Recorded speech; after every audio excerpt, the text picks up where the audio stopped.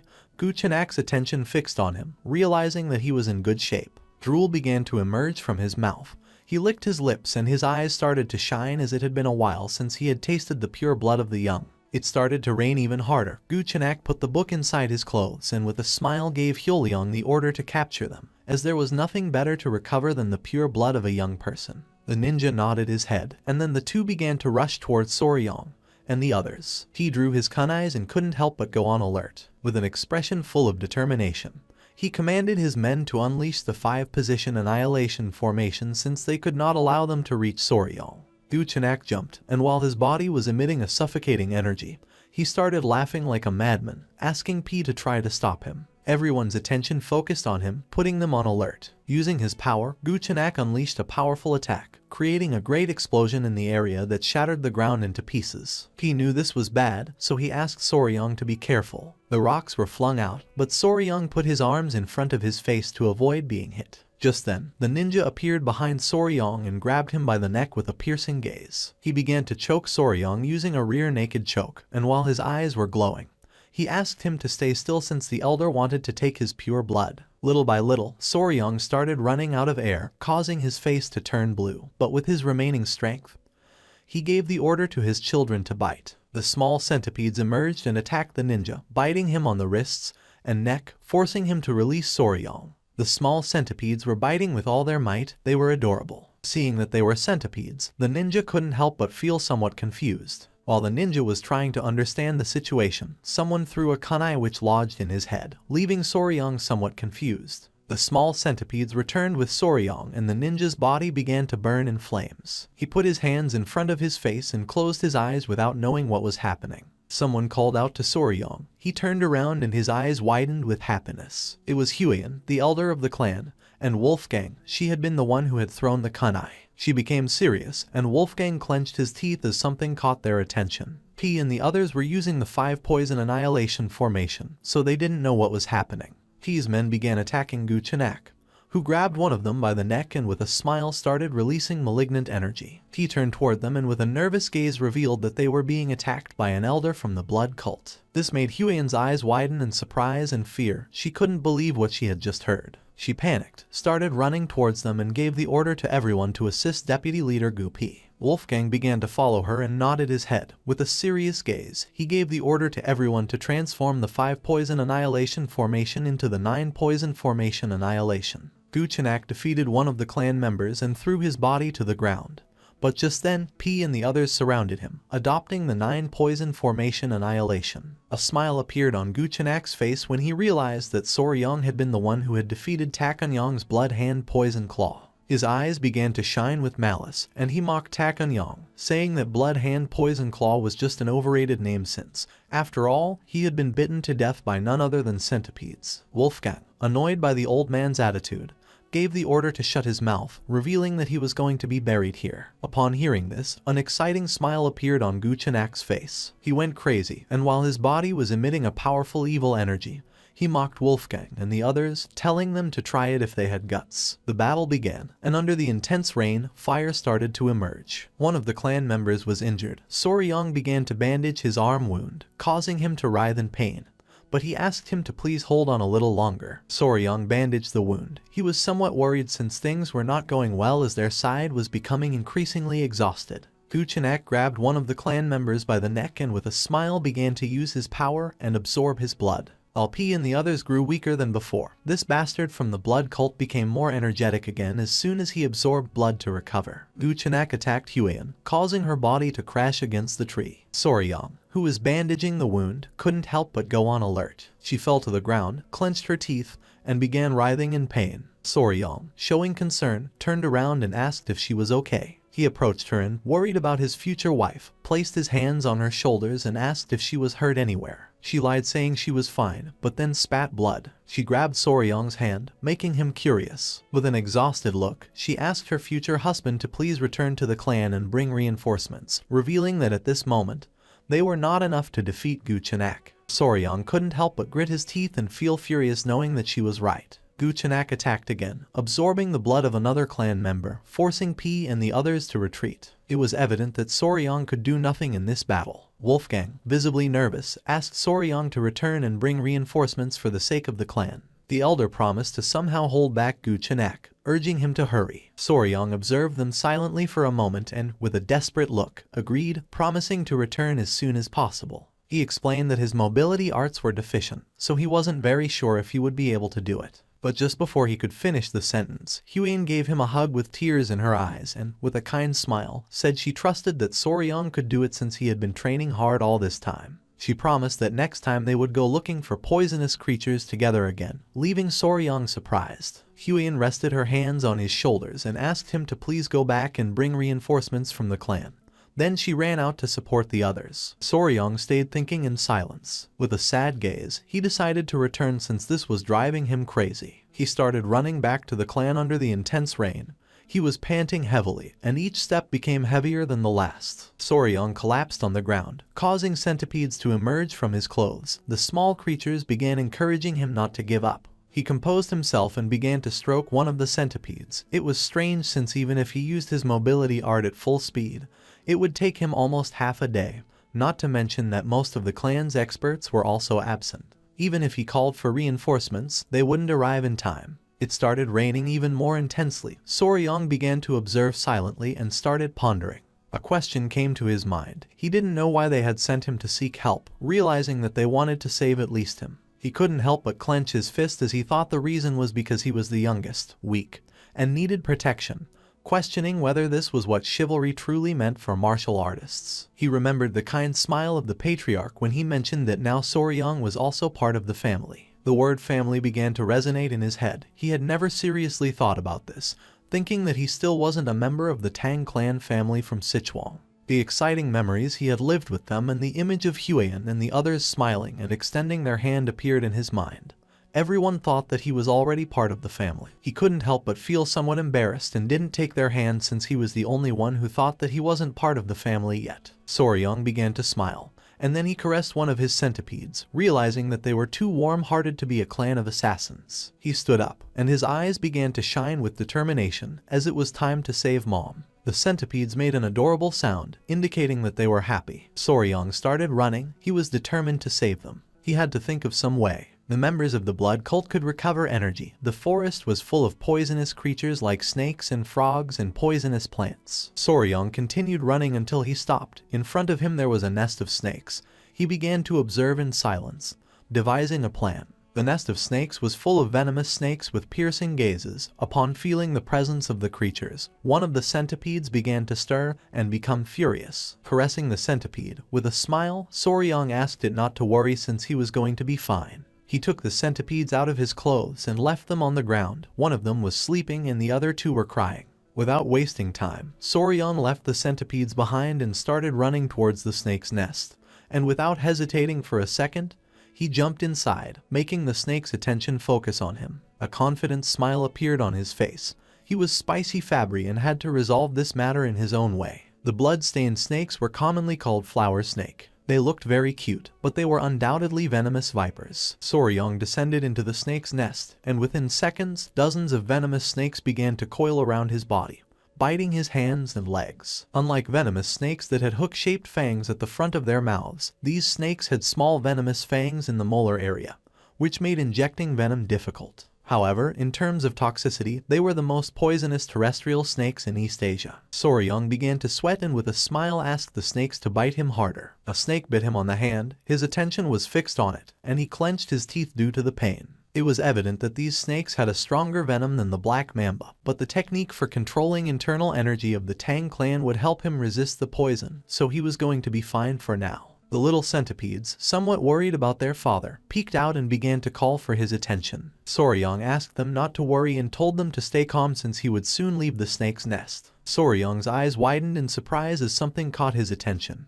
His hand and arm were full of snake bites. Seeing this, he thought that this should be enough. He turned his head and with a calm expression decided to leave this place, but then he could not move, causing his eyes to widen in confusion. Once Soryang looked down, he saw that the snakes had coiled around his legs. He was in shock as he did not expect this to happen. He could not help but clench his teeth and panic since this was not part of the plan. But to his surprise, the small centipedes descended into the nest of snakes, landing on his head and shoulders, leaving him somewhat surprised. It was adorable. One of the small centipedes became enraged and began to roar. Soryang started to observe it and his eyes filled with confusion. One of the snakes began to stare at the centipede and started to hiss. This made the small centipede even angrier, who little by little began to lose patience. The small creature got down from Soryang's head, bit the snake, and with a furious gaze, slammed its body forcefully against the ground, leaving Soryang in shock. The little centipede bit another snake and started to fight. Soryang's attention was fixed on it. He was somewhat confused without knowing what was happening.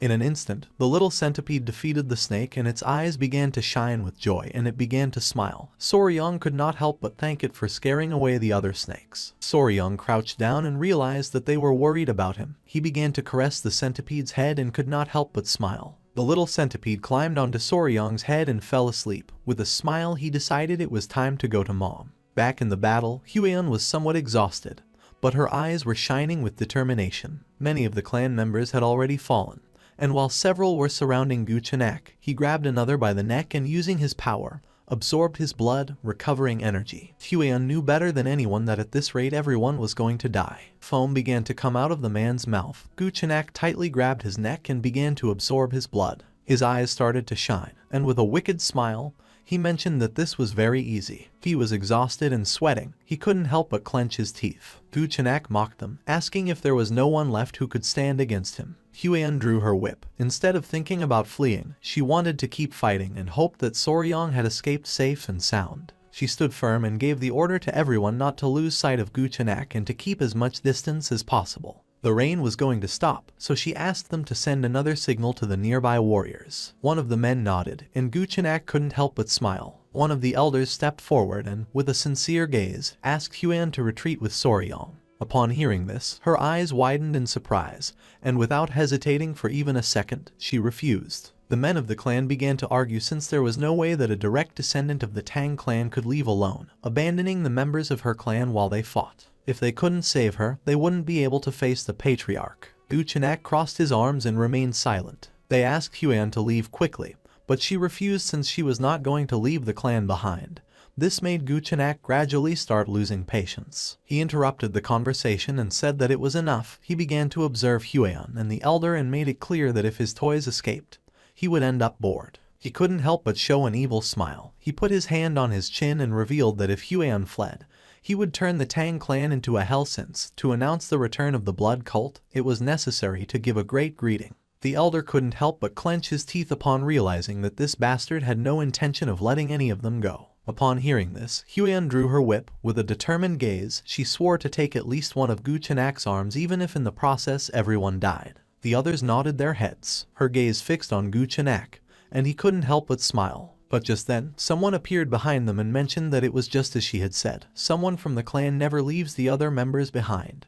This caught everyone's attention. Hueon's jaw dropped and her eyes widened in surprise. It was Soryang. With a confident smile, he began to walk towards them. The elder was speechless, and Hueon felt somewhat worried without knowing why Soryang had returned. Soryang began to remove the small centipedes from his body, closed his eyes, and asked them to wait here, then reiterated that the Tang clan never surrendered nor left its members behind. Then he took off his shirt, and his eyes began to shine with determination, making it clear that he too was a member of the Tang clan. He drew his kunais and began to charge against Guchenak. Seeing this, an excited smile appeared on his face. Hueon couldn't help but feel somewhat worried and asked Soryang not to do it. Guchenak prepared to attack. He had spared his life, and now Soryang had returned by his own means. According to him, Soryang was an idiot. Soryang lunged at him, ready to attack. Hueon was in shock as, without much effort, Guchenak grabbed Soryang by the neck. His eyes began to shine with joy. He extended his hand and began to smile upon seeing that Soryang was willing to give him his blood. He placed his hand on Soryang's abdomen and decided to taste his blood, making him clench his teeth. But Soryang reacted in time and blocked the attack with his arm. Using his power, Guchenak began to absorb his blood. With an evil grin, Guchenak called Soryang an idiot, explaining that blood also flowed through the arms. He began to absorb Soryang's blood through his arm, causing him terrible pain. Seeing this, Hueon and P panicked. She couldn't help but feel fear, and showing concern, she gave the order for everyone to help Soryang. While Guchenak was slowly absorbing Soryang's blood, P and Hueon started running toward them. Guchenak began to feel pleasure since it had been a long time since he had tasted the essence of a young man's blood. Just before P and the others could approach him, he forcefully stepped on the ground, released Soryong's body, and used the technique called blood-filled wave, destroying the ground and repelling everyone. P and the others were sent flying backward and crashed into the ground. Luckily, Huion reacted in time and caught Soryong. Guchenak, who had become more powerful, began to smile. They had been very annoying, throwing hidden weapons like flies, but thanks to Soryong, he was able to take care of them all at once. Soryong fainted. Huion approached and, with a desperate expression, tried to wake him up. As a form of gratitude, Guchenak decided to grant Soryong a painless death. She hugged Soryong, saying that was not going to happen. Just then, he coughed and slowly began to wake up, catching Huion's attention. Drool started coming out of Guchenak's mouth, and he demanded to know what Soryong had done. His hair began to fall like leaves, and little by little he began to grow old. With a gaze full of fear, he soon realized that this was the effect of an energy-dissipating poison. Little by little, he began to lose strength, and his body started to tremble. For him, this was impossible since the internal energy techniques of the cult should be resistant to the energy-dissipating poison. He put his hands on his face and went crazy because this made no sense. He wanted to know who the hell Soryong was. With a smile, he began to sit down and, pointing with his finger, revealed that he was his natural enemy. Huion couldn't help but feel relieved to see that Soryong was fine. Little by little, the poison began to take more effect, and Guchenak could not help but tremble with fear. He could not believe that he had been defeated by a mere child. Soryong began to run out of energy, and with his last strength, he started looking at Huion and, with a tired gaze, revealed something to her. This made Huion's eyes widen in surprise, leaving her in shock. Guchenak's gaze fixed on Soryong, and his eyes began to shine with rage. He could not help but clench his teeth and sweat since he did not know what Soryong had done to his body. He panicked since ever since he had let Soryong's blood flow through his body, the blood no longer obeyed his will. He took a step forward, revealing that the blood cult's domination was just within his reach. He went mad and started running towards Soryong, swearing that he could not collapse here. He lost his composure, opened his mouth, and lunged at Soryong, intending to kill him. Upon seeing this, Huion drew her whip, clenched her teeth, and went on alert knowing that this was not good. Just before Guchenak could approach, she swung her whip forcefully, which wrapped around his neck, causing him terrible pain. Her eyes widened in surprise, leaving her speechless. She could not believe that her attack had landed. Guchenak grabbed the whip with both hands and began to exert force to free himself. A ghostly monster of a dark martial artist like him had not been able to dodge her attack. Guchenak's eyes began to shine, and drool started to emerge from his mouth. He was furious without knowing what Soryong had done to his blood art. Even if he crushed his bones and drank them, it would not be enough for him to recover. He exploded with rage and started running like a madman towards Soryong, swearing to kill them all, revealing that the blood cult had returned. Huion's eyes widened with concern. She gripped the whip tightly and with a furious expression asked the old man to shut up and die. Just before Guchenak could take another step, she tore off his head using the whip. His head shot out and fell near P. His attention fixed on it, and his eyes filled with confusion, and then a joyful smile appeared on his face upon seeing that they had won. Guchenak lost his life. The elder of the clan started running towards Soryong and Huion to see if they were okay. The members of the clan began to celebrate since the lady had torn off the head of the elder of the blood cult. With a confused and surprised gaze, she asked Soryong what had happened and how he had managed to weaken Guchenak. Soryong caught her attention by calling her big sis. Upon hearing this, she couldn't help but blush and feel embarrassed. Our boy started sweating and dark circles appeared. But even so, he did not stop smiling and said he needed to be bitten by a tiger-striped water snake to treat the poison. Seeing Soryong's condition, Huion panicked and was confused since she did not know what was happening. Soryong's face turned pale. Huion remembered that the tiger-striped water snakes had no venom. She ordered the clan members to bring an antidote. A few hours later, drooling, Soryong woke up in bed, and his eyes widened in surprise as he did not know where he was. Upon seeing that he had awakened, the attention of the great patriarch was fixed on him. He advised him not to move yet. Huion was also present in the room. With a surprised expression, she noticed that he could not move. Soryong was face down and stiff on the bed, his eyes filled with confusion, and he asked what this situation was. The great patriarch used his power and concentrated his energy on his back. Huion could not help but feel somewhat relieved to see that he had regained consciousness. The great patriarch revealed that 10 days had already passed since Soryong had collapsed. This left our boy in shock. With a kind smile, Huion mentioned that thanks to him she had been able to cut off that bastard's head. And then, they took Soryong's collapsed body back to the clan. and the poisoning was so severe that if Grandpa hadn't returned early, it would have been a disaster. Soryong swallowed saliva and his eyes filled with fear as he remembered how he had been bitten by a snake in his past life.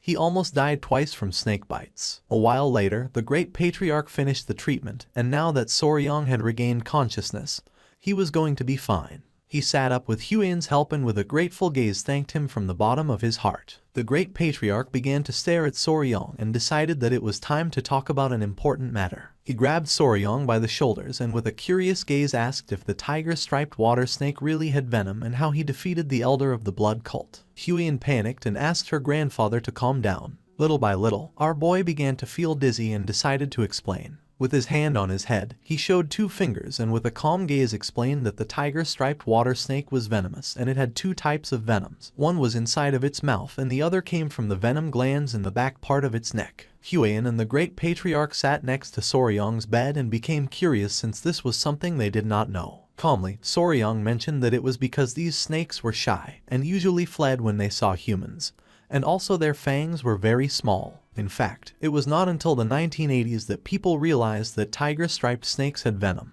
The great patriarch was clever and it did not take him long to realize that the dissipation of the internal energy of the elder of the blood cult had something to do with this. But then he remembered that the blood cult was known for being immune to poisons like dispersing toxins. Soryong turned to him and explained that this was only a hypothesis, but he believed that the dissipation of internal energy of the elder was due to the poison of the tiger-striped water snakes. The main component of the venom of the tiger snake was hemotoxin, a hemorrhagic toxin. Hemorrhagic toxins could destroy various structures within the body, including cell walls of red blood cells, inner lining of blood vessels, and other tissue cells. Now, what would happen if they fed the blood cultists hemorrhagic toxins, who were like vampires that depend on blood for their martial arts? Soryong's plan had worked perfectly. He put his hand under his chin and with an uncertain gaze mentioned that the blood, which served as the source of their martial arts, had probably been altered, leading to this result. It is not widely known that tiger-striped water snakes were venomous, but their venom was 5 times stronger than that of a viper,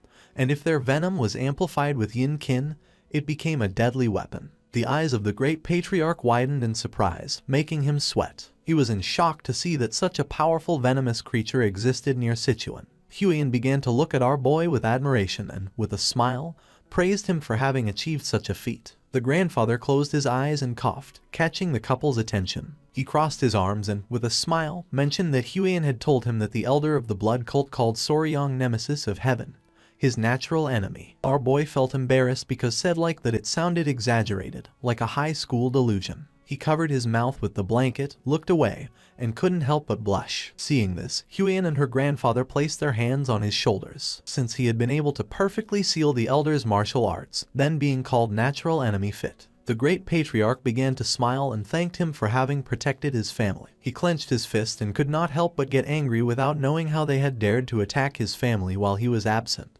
He clenched his teeth and swore to uproot them once and for all. Soryong and Huian remained silent. With a serious gaze, he said that he agreed with the grandfather since they should completely crush the blood cult. Now that they knew their weakness, all that remained was to collect a large amount of venom from the tiger-striped water snakes. Soryong's eyes filled with rage at the thought of Guchenak and his subordinates. To him, they were nothing more than mosquitoes, and it was natural to strip them down to their souls. Since that day, and with the appearance of the blood cult, the Tang clan had been in a state of emergency. Many of the clan's warriors had been injured, and some had even died. Someone placed a message on the leg of a messenger pigeon.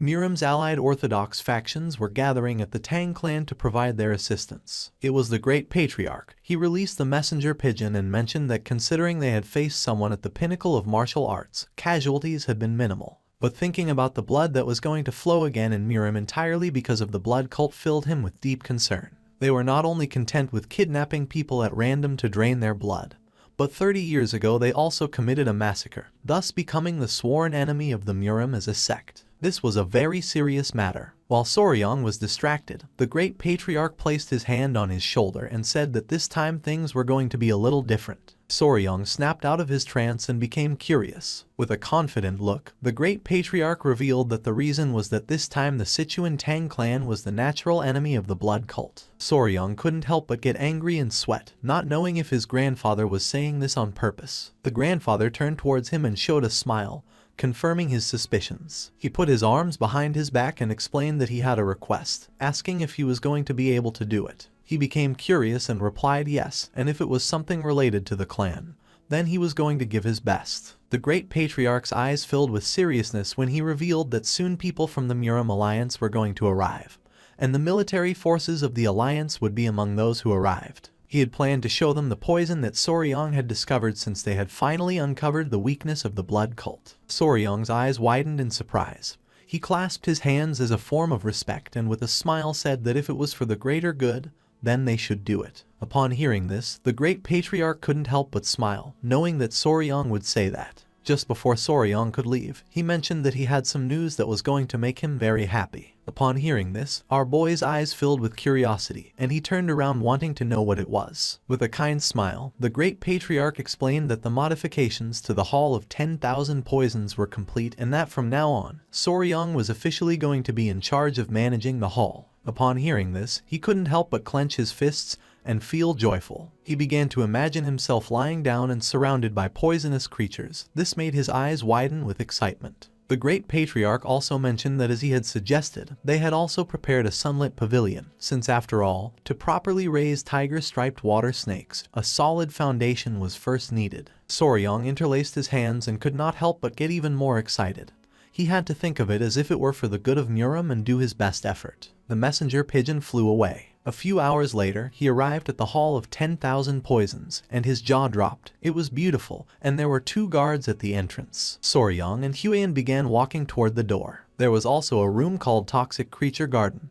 Huiyan's attention was fixed on it. She put her hand on her chest and entered into confusion. Soryong crossed his arms and with a smile explained that it meant a backyard where all the poisonous creatures of the Central Plains gather. She became nervous and asked if he intended to gather all the poisonous creatures. With a confident look, he replied that yes, since as he had promised her someday he was going to gather the 10 great venomous creatures of the Central Plains. This made Huiyan blush like a tomato. She put her hand over her mouth and looked away. Without wasting time, she ran off with the excuse that she wanted to see why people were gathered. Soryong couldn't help but feel somewhat confused. Just then, a member of the clan was pleased to see that they had arrived. It was Gupi. He put his hands on his waist, and with a smile revealed that he was now commander of the Poison Division. Soryong's eyes filled with confusion, while on the other side, Huiyan remained still. With a kind smile, Gupi explained that it was a newly established unit under the Patriarch's orders. Behind him were several clan members. Gupi turned to them and revealed that from now on, these people were going to serve Soryong as his hands and feet.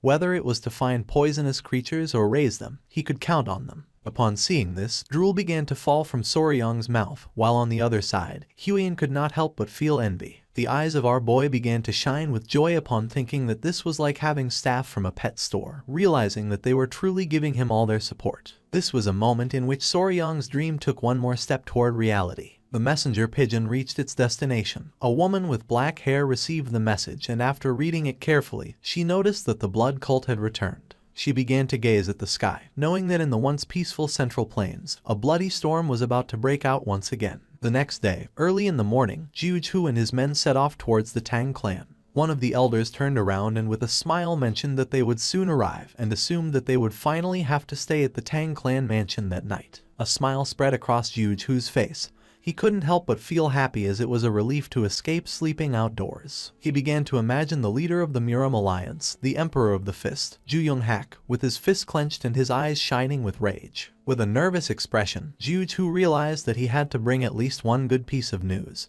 He was eager to find even a small trace of the blood cult. After several minutes, they arrived at the entrance of the Tang clan, which was being guarded by 2 armed guards. The elder could not help but feel joyful upon seeing that the Tang clan mansion was in sight. The attention of one of the guards fixed on them, and his eyes widened in surprise. He assumed that they must be the guests from the Muram Alliance. Jiu-Chu stepped forward, closed his fan, and with a calm gaze introduced himself as the military advisor of the Muram Alliance. One of the guards opened the door, and the other greeted them as a sign of respect and thanked them for their valuable visit, asking them to please wait a moment. The eyes of the guard expanded with nervousness. He looked to one side and explained that there were some things they had to be aware of before entering the Tang clan mansion. Upon hearing this, Jiu-Chu's eyes widened in confusion, making him curious, while on the other hand, the elder asked if they had to surrender their weapons before entering.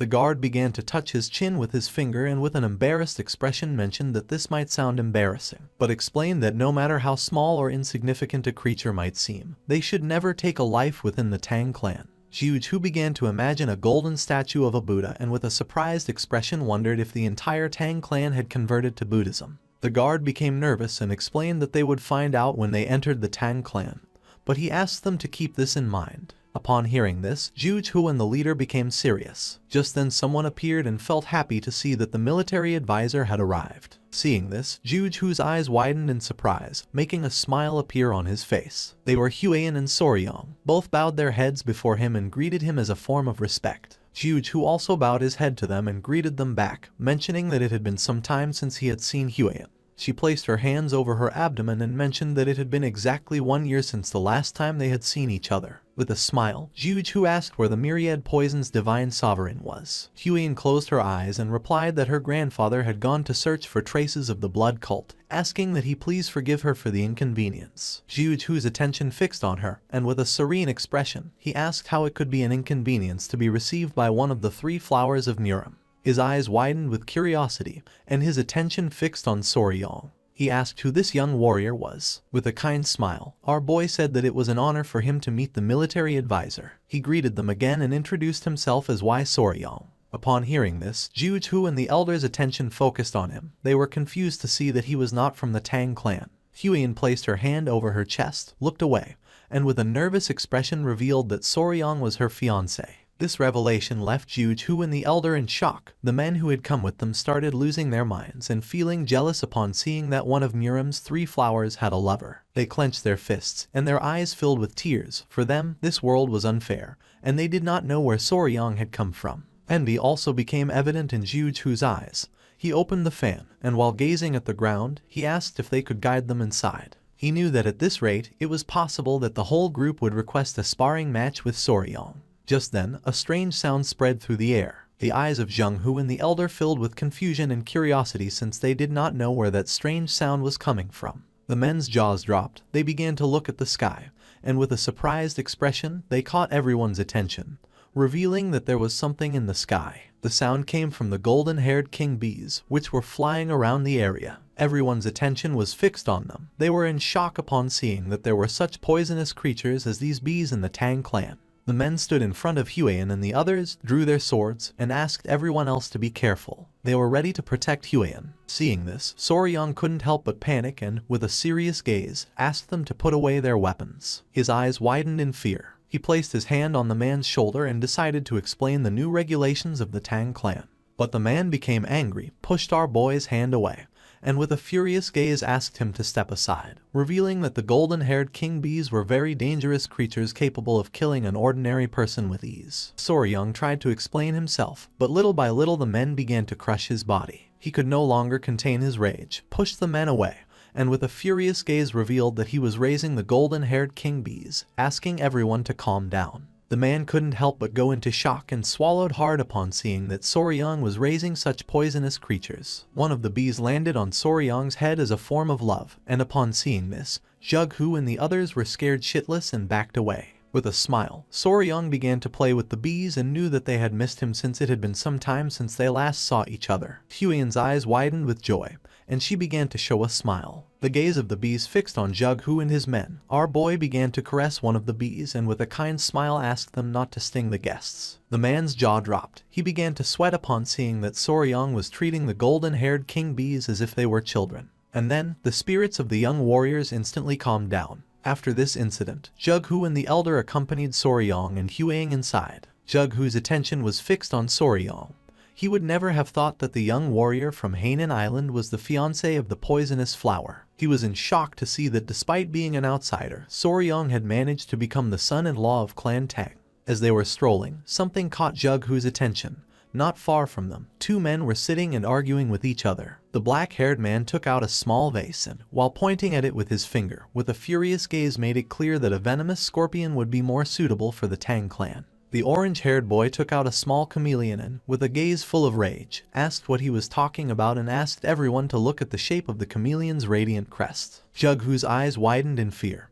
He placed his hand on Soryong's shoulder and, while sweating, asked why all those warriors were taking care of insects and animals. Soryong came out of his trance and became curious. While the men were arguing, our boy explained that they were sentenced to the venomous creature companionship punishment. Jughu started sweating and asked what they had done to deserve such punishment. Soryong put his hand under his chin and began to ponder. A few days ago, at night, the incident occurred. Soryong and Huan went to the training hall. Our boy started training. She got nervous and explained that he had to feel as if he were expelling his internal energy. Our boy concentrated, but it seemed like he was dancing instead of training. Just then, someone appeared and caught their attention, making them curious. It was Commander Gu and his men. They all closed their eyes and became nervous. With a sad gaze, Gu Pi apologized, explaining that this time more than half of the rat pups captured to feed the tiger-striped water snakes had died. Upon hearing this, Soryong turned towards them and his eyes filled with sadness. Huan was somewhat surprised as she did not know what was happening. Soryong crossed his arms, closed his eyes, and let out a sigh, knowing that there was not much they could do about it since naturally rats were sensitive, and if things became too noisy, sometimes the mother would kill them. But Gu Pi revealed that the warriors had eaten the rats. Soryong's eyes filled with confusion. Gu Pi explained that they had eaten the rats as snacks while drinking alcohol. His eyes widened in shock. He was speechless upon seeing that the warriors had eaten the young ones as a side dish for alcohol. He was confused, not knowing what was happening. Huan crossed her arms, began to observe Gu Pi, and explained that 3 screeches was a dish where live baby rats were dipped in sauce and eaten. Gu Pi could not avoid feeling embarrassed. He lowered his head again before Soryong and apologized again. Soryong was paralyzed trying to understand the situation. Huan approached them and began scolding them. Gu Pi grabbed his ears and explained that some of the poison handlers were from Henan, and they had said that it reminded them of their home.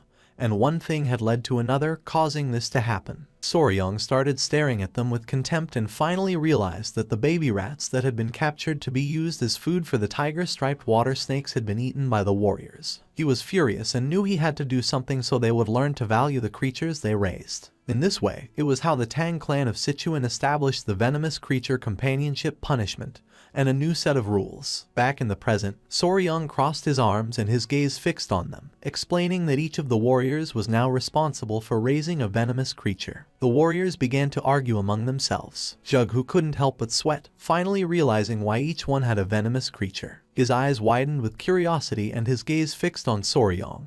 To him, he was someone very interesting. Soryong began staring at the warriors with hatred and sighed, and Jughu finally realized that he was not an ordinary person. At nightfall, the great patriarch arrived, and the 3 sat at a table to chat. With a serious expression, the great patriarch recounted everything that had happened. Jughu closed his eyes and with a smile mentioned that Soryong must be the enigmatic young warrior whom the patriarch of the Tang clan had met on Hainan Island.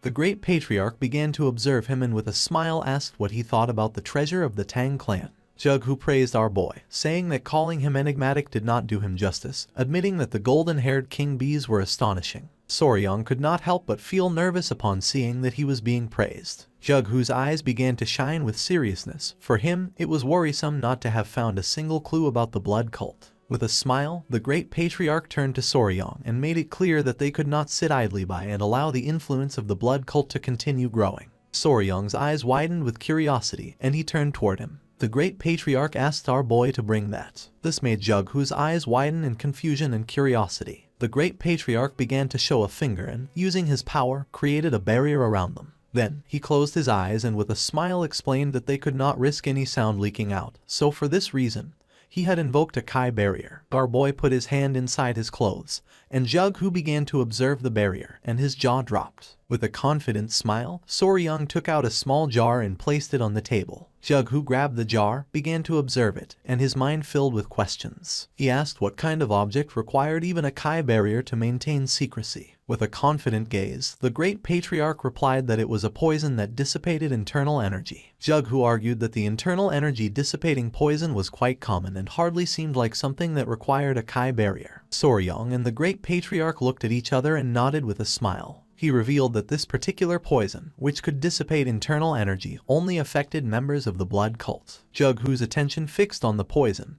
and his eyes widened in surprise. He panicked, slammed his hand against the table, and asked if this was true. The great patriarch closed his eyes and, with a confident expression, explained that although it was hard to believe, it was true. With a gaze full of hatred, Jughu began to imagine the members of the blood cult, thinking that this was a truly incredible discovery, revealing that the reason they had fought so hard during the Blood Cult Rebellion 30 years ago had been because they had used internal energy dissipating poison against them. The Great Patriarch began to recall the Blood Cult Rebellion and confirm Jughu's suspicions by explaining that when martial artists like them were poisoned, their internal energy dispersed, leaving them powerless, but the members of the Blood Cult remained completely intact. With a serious gaze, Jughu asked what the potency of this version of the poison was. The Great Patriarch's eyes began to shine with confidence, and he responded that according to Huian, the poison was capable of reducing their physical abilities to the level of an ordinary person, revealing that she had defeated a blood cult elder who had been poisoned with a single blow. Upon hearing this, a smile appeared on Jughu's face and his eyes began to shine with joy,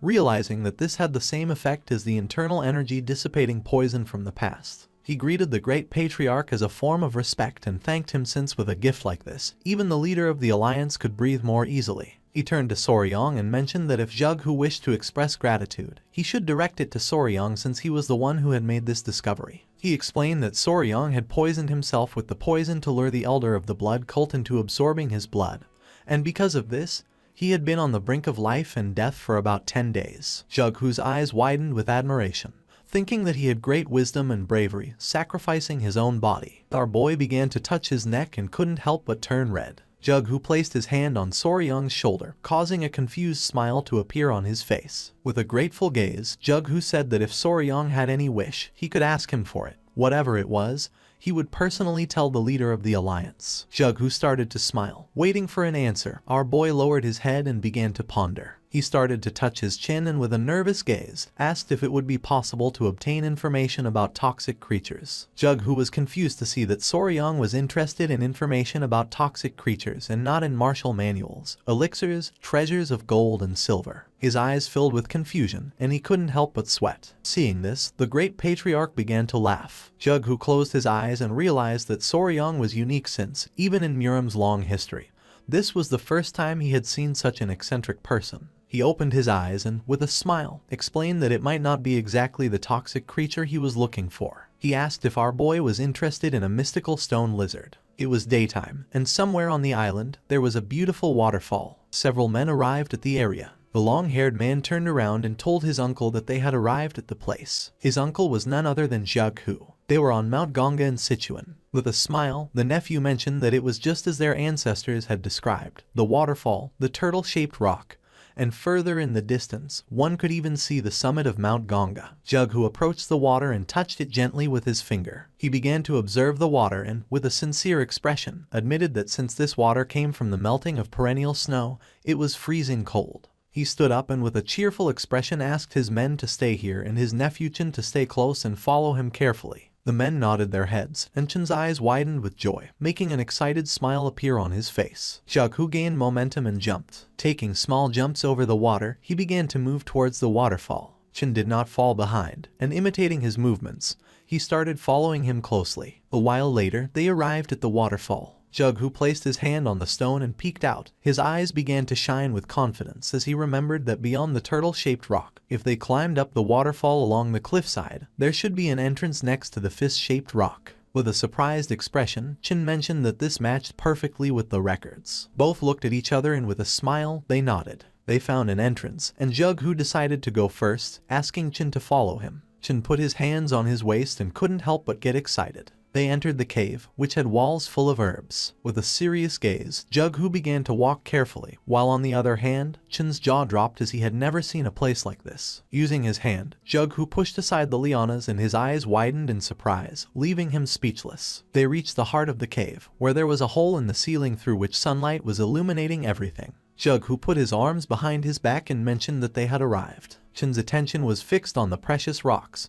He would never have thought to see such an impressive view inside this cave. For him, this was mystical. This place was filled with herbs. Jughu's attention focused on them, realizing that this was the perfect environment for spiritual herbs to thrive. Chen was amazed to see how precious this cave was. Jughu's eyes widened in surprise, and his attention fixed on a flower-shaped herb. It was the century-old snow ginseng, a spiritual herb that had absorbed extreme yin energy. Chen approached the herb and mentioned that they needed to exchange this snow ginseng for the dark wool flower from the Namgun clan. Jughu began to observe the precious herb and nodded, explaining that with this, the severe meridians of the Namgun clan's daughter should also improve, and in turn, they would obtain the 200-year-old dark wool flower. Jughu approached the herb, closed his eyes, and decided that it was time to collect it. He began to extend his hand toward the herb, which was emitting a powerful aura. Just then, a whistle was heard, and this immediately made Jughu's expression change and his eyes widened in alert. Something that was hidden behind the rocks began to move quickly toward Jughu. He could not help but clench his teeth tightly, knowing that this was not good.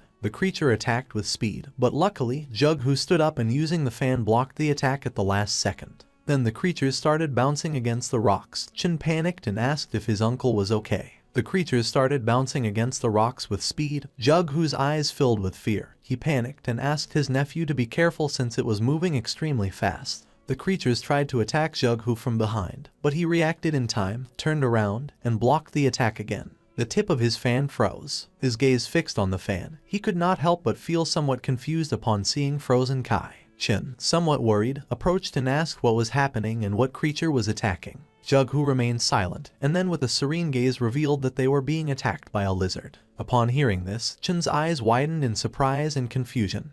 He could not believe that this was true. The blue-colored lizard emerged, ready to attack again. Jughu told this adventure to Soryong. Our boy's jaw dropped and his eyes widened in surprise, as it was extremely rare to find a blue lizard. The great patriarch could not help but smile, thinking that Soryong was a lover of poisonous creatures. With a serious expression, he mentioned that the lizards were not poisonous, and asked if he was sure that if it was safe. The mouth of our boy watered and his eyes began to shine with joy. With a smile he said that it was fine, revealing that the lizards had poisonous Kai in their eyes. The great patriarch was surprised, and despite having no idea what our boy was talking about, he praised him anyway. Jughu began to show a forced smile, realizing that Soryong was certainly an eccentric. It was night and the sky was beautiful. Jughu explained that if he received any new information about other toxic creatures, he would let Soryong know immediately. Soryong's eyes began to shine with joy, and he couldn't help but thank him from the bottom of his heart. The next day, the patriarch returned. He was very worried, and the first thing he did was enter the mansion to check if Soryong was okay. Soryong, Huang, Jughu, and the great patriarch were sitting and having a cup of tea. Seeing that the patriarch had arrived, everyone's attention turned to him, and our boy asked if there was any problem. Tialson grabbed Soryong by the mouth and head and with a worried expression began to turn his head to see if he had any injuries and asked if he was okay. Huyen stood up, and upon seeing this, she couldn't help but feel somewhat confused. Soryong was just as confused as she was and explained to the patriarch that he was fine.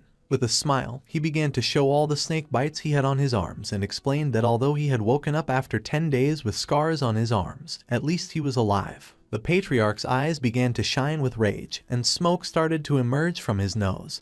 He was furious to see that the bastards of the blood cult had dared to harm Soryong. Just then, something caught his attention and his eyes filled with surprise. He turned to Huyen and with a furious and worried expression asked if she was okay. Seeing this, Huyen panicked and asked her father to calm down. With a confident smile, she admitted that she was fine, revealing that Soryong and the family members had saved her. The great patriarch coughed and with a smile caught everyone's attention, revealing that Soryong had done something incredible. He revealed that after knocking out the elder, Soryong said that he was his natural enemy. Our boy looked away and couldn't help but feel embarrassed, while on the other hand, a proud smile spread across the patriarch's face. Soryong joined his fingers and, while blushing, with a nervous expression explained that everything had gone well since his plan had worked. The great patriarch joined the conversation, revealing that thanks to that, they had discovered the weakness of the blood cult. Jughu, who was sitting at the table, raised his hand and with a kind smile caught the patriarch's attention by asking how he had been. Seeing that Jughu was also present, the patriarch shook his hand. Since Jughu had risen to a high position, they had not been communicating much, and now they had only met under these circumstances. With a smile, Jughu apologized, explaining that he had been very busy. Soryong and Huyen's attention was fixed on them, making a smile appear on their faces. She adjusted the strand of hair and mentioned that they were childhood friends. Our boy couldn't help but feel stressed, as this was very chaotic. Jughu asked the patriarch to take a seat since they had much to discuss, starting with the blood cult. The patriarch did not refuse but asked Soryong and Huyen to sit as well since they needed to discuss this in more detail. Soryong became nervous but nodded his head, while on the other hand, Huyen began to smile. Everyone sat at the table, and the patriarch asked how the progress of the search for the secret agent was going. Soryong's eyes filled with curiosity. He interrupted the conversation and asked which secret agent they were talking about. He didn't know if by secret agent they were referring to a spy or something similar. The patriarch rested his head on his fist, and his eyes expanded with joy. Then, he closed his eyes and, in a serious tone, asked if Soryong hadn't mentioned that the bastards from the blood cult had interrupted to steal the secret manual of Blood Hand Poison Claw. With a surprised and sincere gaze, our boy explained that for them it was extremely valuable. The patriarch opened his eyes and asked how our boy believed they had discovered that the Blood Hand Poison Claw manual was with the Tang clan of Sichuan. Soryong's eyes widened in fear. He couldn't help but clench his teeth and start sweating. Placing his hands on the table, he stood up and with a furious expression made it clear that this was a big problem since there could be someone inside the clan leaking information to the blood cult. Huiyin and the patriarch's attention focused on our boy, leaving them somewhat surprised. The eyes of the patriarch and Jughu filled with confusion. He placed his hand on the patriarch's shoulder and with a smile asked him to educate his son-in-law a little since as a newcomer to the family, he was unaware of certain things. But even so, he was hearing some rather amusing stories. The patriarch began to stroke his mustache and could not help but feel somewhat disappointed. Soryong could not help but sweat upon realizing that he was the odd one out. With a kind smile, Huiyin explained to her future fiancé that secret agents could never exist in the Tang clan. Soryong turned somewhat surprised and asked if this was true. With a calm gaze, the patriarch explained that even when selecting a simple servant, they conducted exhaustive background checks on all their direct relatives and even distant relatives. Then, if they considered them acceptable, they incorporated all their direct relatives into the clan. With a confident smile, he made it clear that all their children were raised within the Tang clan, so under such circumstances, no one would dare to betray them. Our boy couldn't help but go into shock upon seeing that they took such extreme measures. He began to sweat, and his eyes widened with curiosity, and then he asked who the secret agent was. Somewhere else, someone broke a teacup. A muscular man grabbed a woman tightly by the neck, making her clench her teeth. She tried to break free, but it was in vain. The man was Ju Yoonghak, and his eyes were full of rage. He began to strangle the woman, making her face turn pale. She was a servant of the Murim Alliance. Jughu showed a finger and, with a confident smile, made it clear that within the alliance, only 3 people had knowledge of this matter, and he was confident that by now, the leader of the alliance should have already captured her. It was daytime, and the sun was high in the sky. While the situation in the clan was stabilizing, an unexpected guest arrived at the gates of Tang Clan Manor. Upon seeing the guest, the guard couldn't help but tremble with fear. The guest mentioned that he had finally arrived, explaining that running all the way from Hebei to Chengdu without using mobility arts had been quite fun. He struck his fist against his chest and, with an excited smile, asked the guard to inform his patriarch that Peng Muin, head of Clan Peng, had arrived. Someone shot an arrow into the air, and upon seeing it, Soryong and Huiyin started running towards the entrance of the clan. Everyone's attention was fixed on them. They were all somewhat surprised without knowing what was happening. With a curious expression, Soryong asked Huiyin if it would be okay for them to go out to welcome them. Huiyin turned around and, with a kind smile, explained that her father and the others were discussing something important. Her eyes began to shine with confidence, and with a nervous smile, she mentioned that as the son-in-law of the Tang clan, Soryong should have a little more confidence. Our boy couldn't help but get nervous. Soryong arrived at the doors of the manor and with a smile began to open the door thinking that they must be guests from another clan. So there was no need to be scared, while on the other side, the guard was scared shitless. Upon opening the door, Soryong saw Peng Muin and his men staring at him intently with a serious expression. This made our boy frightened. Peng Muin's eyes widened in surprise and confusion. He placed his hands on his waist and couldn't help but smile upon seeing Huiyin.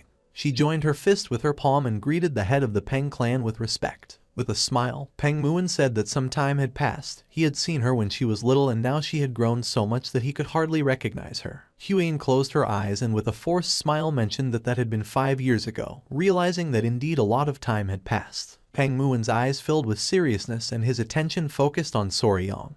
He wanted to know who he was. Upon feeling the gaze of the head of the Peng clan, Soryong began to sweat like crazy. Huiyin started observing him and couldn't help but feel somewhat confused. With his face sweating, our boy greeted Peng Muin, introducing himself as the son-in-law of the Tang clan. Why Soryong? Peng Muin began to stare at our boy and while touching his chin, he began to ponder. He grabbed Soryong by the cheek and with a curious gaze asked if he was Huiyin's fiancé. Soryong panicked, not knowing what to do. Huiyin placed her hand near her mouth and nodded with a smile. This made Peng Muin's eyes fill with seriousness. Soryang began to sweat and, with a nervous expression, looked away. Peng Muin's attention was fixed on our boy.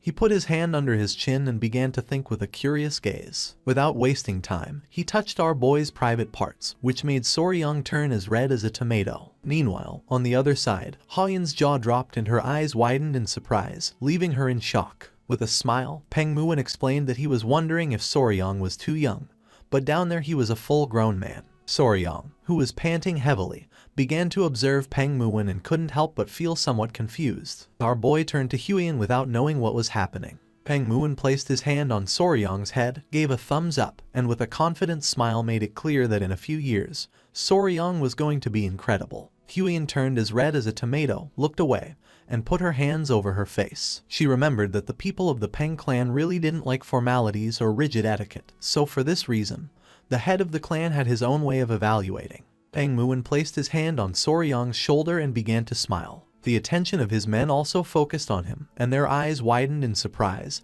thinking that he was incredible. One of the men even put his hand on his chin, bent down, and began to curiously observe the intimate parts of our boy. Soryang's eyes filled with confusion. He looked away and felt somewhat depressed. But then he thought that this was their style. For him, it was expected to see one man recognizing another man. He greeted Peng Muin, and while his eyes were shining with joy, he smiled and thanked the head of the Peng family for the compliments. Peng Muin started laughing, thinking that Soryang was different from the useless brats of other noble clans. He hit our boy on the back and introduced himself as Peng Muin, head of the Peng family. The slap was so strong that it hurt our boy a little. He welcomed everyone to the Tang clan, and while they were conversing, Huiyan began to observe them and couldn't help but start sweating. Huiyan caught Peng Muin's attention by saying she had a doubt. He became curious, turned to her, and asked what doubt she had. Her eyes widened with curiosity. She thought they had come from distant Hebi just to help her family, asking how they had arrived so quickly. Peng Muin's eyes widened with seriousness. In reality, they had not come to help, so he asked if the Tang clan had problems. With a surprised expression, he began to inspect Soryang's hair and asked if something had happened. Huiyan began to sweat. She was bewildered as she did not know the reason why Peng Muin had come. Seeing her expression, Soryang was confused. A while later, they went to the family mansion and Peng Muin was somewhat surprised to see that the blood cult had appeared. They sat at the table to drink tea and converse. With a calm expression, Huiyan informed them that they had already been eradicated. Peng Muin, who had his head resting on his fist, began to observe her and let out a sigh. He was somewhat annoyed and thought that he should have come a little earlier. Jughu, who was sitting beside him, remained silent. With a smile, the patriarch asked what had brought him here. Peng Muin's eyes widened in surprise. He turned to the patriarch and explained that he had been distracted upon hearing Huiyan's story about the blood cult, revealing that he had actually come hoping to receive some help from the Tang clan. Huiyan and Soryang's attention focused on him. The patriarch's eyes filled with surprise and curiosity. He asked if Peng Muin could explain himself. He began to touch his head with his hand, closed his eyes, and then let out a sigh. He put his hand near his mouth, turned towards the door, and with a serious expression asked his men to bring her to greet her elders. Jughu became somewhat curious, and his attention was fixed on him. Someone opened the door of the hall. It was one of Peng Muin's men whose eyes were shining. With a penetrating gaze, the man entered the hall. Huiyan put her hand near her mouth, and her jaw dropped. She realized that it was a kid. Soryang began to sweat, and his attention was fixed on the man. The man approached the table, put his hand behind his cape, and asked the young lady to come down and pay her respects to the elders of the Sichuan Tang clan. Just then, someone on the man's back started moving, saying they were still sleepy. Soryang's eyes widened in surprise, and his jaw dropped, leaving him in shock. Someone dressed in white got down from the man's back, also shocking Huiyan. It was an adorable little girl who was eating a lollipop. Everyone remained silently watching the little one. With a sweet expression, she greeted the elders of the Sichuan Tang clan, introducing herself as Peng Yingying. The girl started eating a cookie. Peng Muin grabbed her and while showing her to everyone, with a cheerful smile he revealed that she was his daughter, leaving both Soryang and Huiyan somewhat confused. Her eyes widened in surprise, realizing that this girl was a miracle of genetics, while on the other hand, our boy's jaw dropped. Peng Muin couldn't help but laugh, explaining that because they looked so much alike, people always ended up giving them that look. He began to stroke the girl's head and explained that she was the reason he had come to the Tang clan. While the little one was eating the cookie, he placed his hand on her shoulder, revealing that his daughter was feeling a bit unwell and asked if the patriarch could take a look at her. With a serious gaze, the patriarch asked if Peng Muon was saying that his daughter was sick. Our boy's attention was fixed on the girl, and his eyes widened in surprise at the thought that she was ill. While the girl was eating cookies, he began to observe her closely, and could see that a strange energy was emerging from her body. That same night, Soryong was lying on the bed with the small centipedes playing on his body. He had heard about Peng Yingying's symptoms and had carefully reviewed them, but in the end, he had not discovered the cause. He closed his eyes and began to stroke one of the small centipedes. A few hours ago, they sat the girl in a chair while everyone was watching attentively. With a serious expression, Peng Muon explained that sometimes she had difficulty breathing and large red spots appeared on her body, and in severe cases, she even lost consciousness, and after a while, she regained her senses, but he had no idea what was causing it. The patriarch sat next to the girl, extended his hands, and decided to examine her. Peng Muon's eyes filled with rage as he had searched and searched. He had even made the disciples of the medical sect examine her, but they all said she was perfectly healthy. He was going crazy. One of the disciples had even said something strange, and he had almost beaten him to the brink of death before stopping. The patriarch asked what he meant by strange. Peng Muon explained that they suspected there were symptoms of poisoning due to the deliberate act of someone, but he was sure that there was no way someone like that existed within his Peng clan. Soryong's eyes widened in surprise, while on the other hand, Huiyin became serious. After examining the girl, the patriarch stood up and revealed that the cause was poisoning, revealing that it could be an internal problem of the clan. Peng Muon's eyes widened in surprise. He panicked and swore that no one from the Peng clan would ever do something like that. He put his hand on top of his head and decided to stop talking about it since he did not want to suspect his own clan. Jughu nodded and mentioned that it was still uncertain, so it was not good to jump to conclusions hastily, revealing that poisoning did not always necessarily occur because someone deliberately administered poison. The patriarch's gaze fixed on the girl who was absorbed in eating the cookie. He decided to provide them with an empty courtyard in the guest residence, asking them to stay there for now since he wanted to observe the girl's condition to determine whether it was poisoning or some strange illness. With a grateful expression, Peng Muon thanked the patriarch of the Tang clan, deciding to let his daughter be under his care for a while. Back in the present, Soryong began to imagine the girl eating sweets, no matter how he looked at it. That was childhood diabetes, realizing that sugar was literally multiplying inside her body. He sat on the bed and began to think, not knowing if diabetes caused red spots, and if there had been obvious symptoms, it should have been easier to recognize. Just then, someone knocked on his door. Our boy's eyes widened in surprise, and someone revealed that there was a big problem. Soryong became curious, opened the door to his room, and asked what the problem was. The maid who had knocked on his door became nervous, revealing that little Peng Yingying had collapsed. Upon hearing this, our boy went into shock. It was nighttime, and the moon was high in the sky. He put on his clothes and ran to the place where Peng Muon's daughter was. Upon arriving, he saw Huiyin and Muon's men with a worried expression. He asked what was happening. The girl had lost consciousness, her face was red, and she was breathing heavily. Peng Muon took her in his arms and couldn't help but panic. Huiyin explained to our boy that the girl had been sitting in the pavilion, coughing, and then suddenly collapsed. With a serious expression, the patriarch explained that seeing as she had collapsed here as well, it was safe to assume there were no spies within the Peng clan. Upon hearing this, Peng Muon couldn't help but clench his fist tightly. The patriarch's attention fixed on him. He became confused, not knowing what was happening. Without hesitating for a second, Peng Muon punched himself in the jaw with a powerful blow, leaving the man behind him in shock. The punch was so strong that a tooth flew out of his mouth. With his nose bleeding, Peng Muon closed his eyes and, with a smile, apologized since, even though he had said those words, he could not forgive himself for having suspected even momentarily of his own people. Now he knew that if Yingying collapsed again, it had to be for another reason. One of his men put his arm over his face and couldn't help but cry. Meanwhile, on the other side, Soryong's jaw dropped upon seeing that Peng Muon had lost a tooth. Peng Muon's men began to hit themselves in the face because despite being there, they had failed to prevent the young woman from collapsing, admitting that their sin was also great. The patriarch's eyes widened in surprise, and his jaw dropped. He reached out to them and asked them to calm down.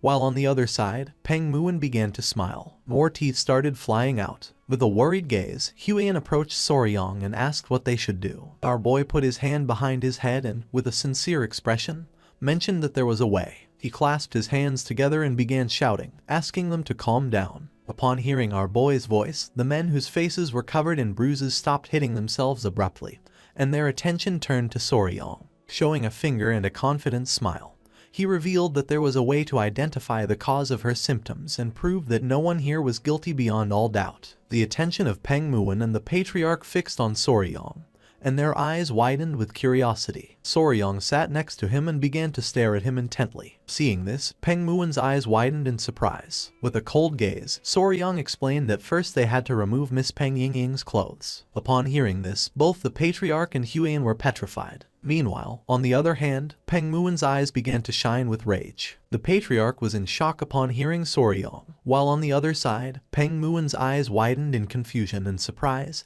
He asked what Soryong had just said. Our boy's eyes widened in surprise and curiosity upon seeing their expression. This was a reaction he did not expect. Soryong mentioned again that they should take all of Yingying's clothes off, but just before he could finish the sentence, Peng Muon grabbed him tightly by the collar. Our boy couldn't help but feel afraid. Upon seeing that he wanted to undress his daughter, Peng Muon's eyes began to shine with rage. Soryong's eyes widened in panic. He opened his mouth and panicked, asking him to wait a moment. Just then, one of the small centipedes emerged from Soryong's clothing and its gaze fixed on Peng Muon. Soryong realized that the little one was ready to attack, so without wasting a second, he ordered it to hide again. Little by little, Peng Muon began to lose his composure, and Soryong soon realized that this was not good at all. The patriarch's eyes filled with fear. He panicked, asking him to calm down and explaining that his son-in-law must have had a reason for saying such things. Huan, who was sitting next to him, extended her hands and with a nervous expression asked Lord Peng to please at least listen to what Soryong wanted to say first. He grabbed the poor Soryong by the collar even more tightly. Our boy closed his eyes and began to show a forced smile. Peng Muon started staring at him with a gaze full of rage, not knowing what to do. Despite being in panic, Huan began to show a smile, explaining that Soryong was a good person. After going around the matter several times, Peng Muon let go of Soryong. Our boy had dared to suggest stripping his daughter, who had not yet reached her prime, so he decided to listen to any justification that Soryong could offer. Our boy opened his mouth and began gasping heavily, feeling somewhat relieved. He sat on the floor in front of Peng Muon and with a serious tone asked him to please calm down and listen until the end. Peng Muon crossed his arms and closed his eyes, deciding to trust him. Showing a finger and a sincere expression, Soryong explained that what he meant was to take off all of Lady Peng's clothes and change her into something else, as it was possible that something in her clothing or personal belongings was the cause of her collapse. Upon hearing this, Peng Muon's eyes widened in surprise and his jaw dropped. He was in shock, realizing that he had misunderstood Soryong. He lowered his gaze, clenched his fist tightly, and prepared to hit himself again for having doubted the words of our boy. Soryong's eyes widened in fear, making him panic. He began to shake his hand, asking him to calm down. He was sure that his daughter's sudden collapse must have left him shocked. With a kind smile, Patriarch Peng thanked our boy from the bottom of his heart for being able to understand someone else's mistake. Soryong began to stare at Peng Muon and with a serious expression explained that from now on, the young lady of the Peng clan was going to be under the care of the Tang clan, and until further notice, all contact with the Peng clan was going to be restricted. Upon hearing this, the Patriarch and Huan were somewhat surprised. Peng Muon began to point at himself with his finger and with a confused gaze asked if he also. Soryong's eyes began to shine with confidence and with a smile nodded his head, since if his daughter experienced the same symptoms under their care, then it would be proven that the cause was not related to the Peng clan.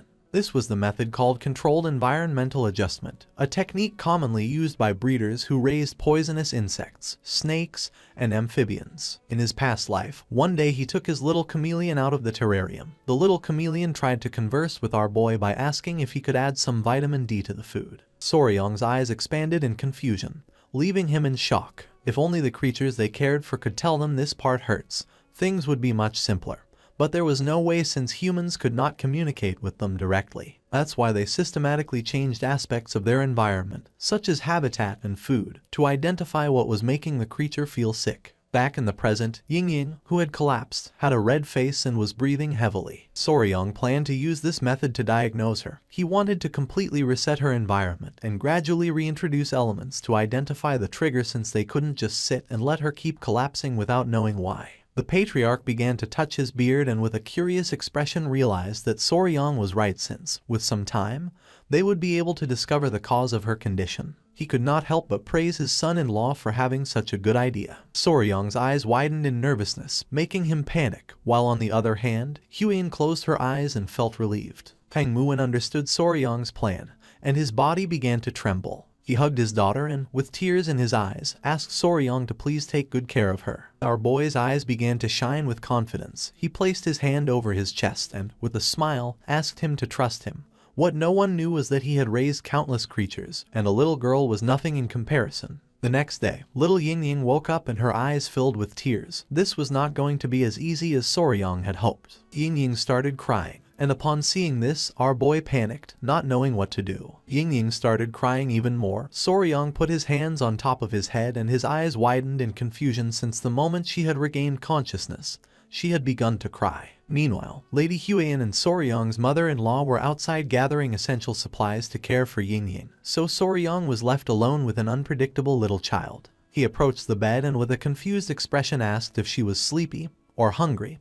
He didn't know what to do. Several minutes passed and Ying did not stop crying. Soryang put his hands together and with a confused smile asked if she was crying because Lord Peng was not here. Pointing outside, he explained that her father had gone to get medicine for her, promising that he would return soon. Still with tears in her eyes, Ying puffed up her cheeks and said that she wanted sweets. Our boy started sweating in surprise upon seeing that she was crying because she wanted sweets, and not because her father was not here. Ying started crying even more since all her sweets were gone and now she was all alone. Soryang remembered that when Huiyan had changed her clothes, she had discovered that she had a lot of hidden pockets just for sweets, leaving her somewhat surprised. With a kind smile, he asked her to calm down, explaining that she had just woken up after collapsing so she shouldn't eat sweets right now, advising that for now, she should eat some rice porridge since later he was going to make some sweets for her. Upon hearing this, she stopped crying and with a surprised expression asked if he was really going to make sweets for her. Soryang began to show one finger and explained that if Lady Peng ate her porridge well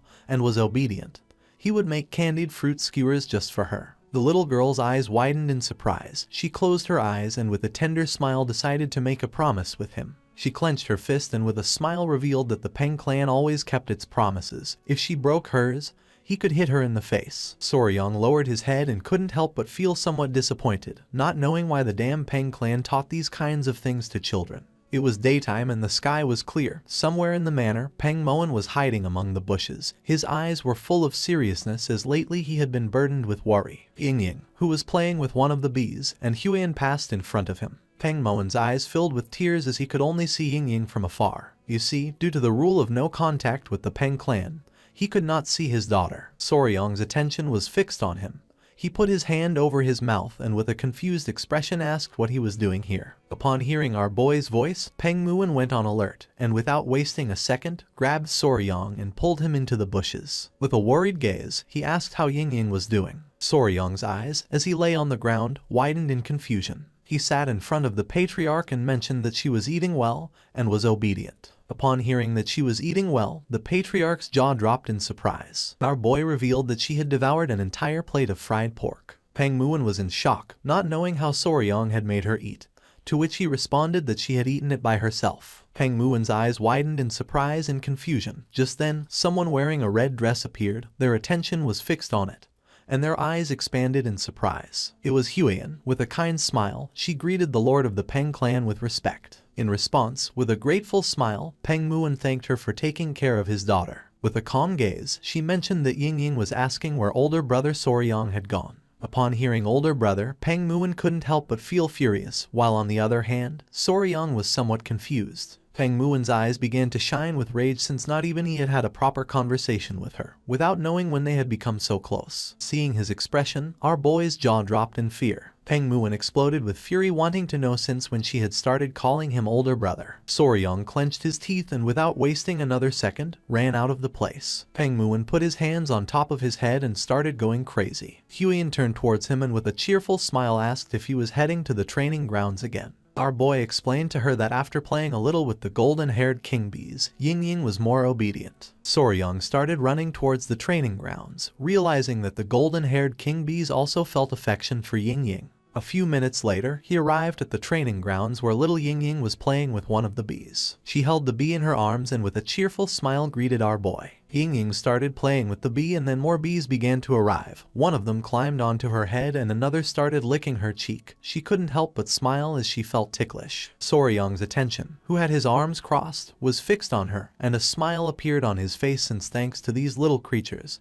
He had been able to bond with Ying Ying very quickly. One of the bees climbed onto his head, and our boy's eyes began to shine with seriousness, realizing that the adorable golden-haired king bees loved Ying Ying because she had spilled sugar syrup on herself while eating sweets, not knowing if they were mistaking her for food. Ying Ying knew that the bees liked her, so now she threw a tantrum every day, demanding to visit them. Just then, the queen bee emerged from the tree. Ying Ying, who was playing with the bees, turned towards Soryong, started pointing at the tree and with a smile said that the queen bee was there. Soryong sat on the bench and asked Ying Ying not to ask the queen bee to play since she was busy. In response, she closed her eyes and nodded her head. Soryong felt happy thinking that if he had a younger sister, he would feel like this, realizing that taking care of children was not so bad. Ying Ying raised her hand and called his attention, saying that there was another bee. Upon hearing this, our boy's eyes widened in surprise. He brought his hand to his mouth and with a worried gaze asked her to be careful since some bees stung. Just then, she started screaming as she had been stung. Soryong panicked and started running towards her, asking if she was okay. She had a small sting on her arm. With a worried gaze, our boy explained that she should be careful. He decided to leave the matter aside and go first to the medicine hall. Little Ying Ying began to observe the sting, saying that it didn't look so bad. Soryong grabbed her hand and decided to apply some medicine just in case since sometimes bee venom could make people very sick. Ying Ying closed her eyes and with a sad expression nodded her head. Just then, Soryong's eyes widened in surprise. Little by little Ying Ying began to gasp heavily and her face started turning red. She started to feel cold and not long after, she collapsed. Soryong reacted in time, and just before her body could hit the ground, he caught her. His eyes widened in fear as he began to remember what Peng Muwen had said. Sometimes her breathing became difficult, and large red welts appeared on her body, and in more severe cases, she even lost consciousness. Finally, he realized exactly what this reaction was. With a furious gaze, he clenched his teeth upon realizing that the pure reason Ying Ying had been collapsing all this time was due to anaphylactic shock. More precisely, anaphylaxis. Anaphylaxis is a severe allergic reaction caused by a hyperactive immune response. Usually, when harmful foreign substances or toxins enter the body, the immune system immediately launches an attack to eliminate the threat. When toxins entered the body, they were like thieves entering your house. This causes the cells to run away from the place since the toxins destroy cell membranes. The immune response to these invaders is known as inflammation. The body releases histamine, which dilates blood vessels, allowing white blood cells and antibodies to flood in and neutralize the invader. But the problem arises when the body overreacts to certain harmless substances, widening the vessels even more. When histamine is released in excess and malfunctions due to a hyperactive immune response, the blood vessels throughout the body dilate rapidly, causing a dangerous drop in blood pressure, and since oxygen does not reach the brain and important organs, they stop functioning properly. In extreme cases, anaphylaxis can become lethal. Soryong carried little Ying Ying on his back and with a determined expression,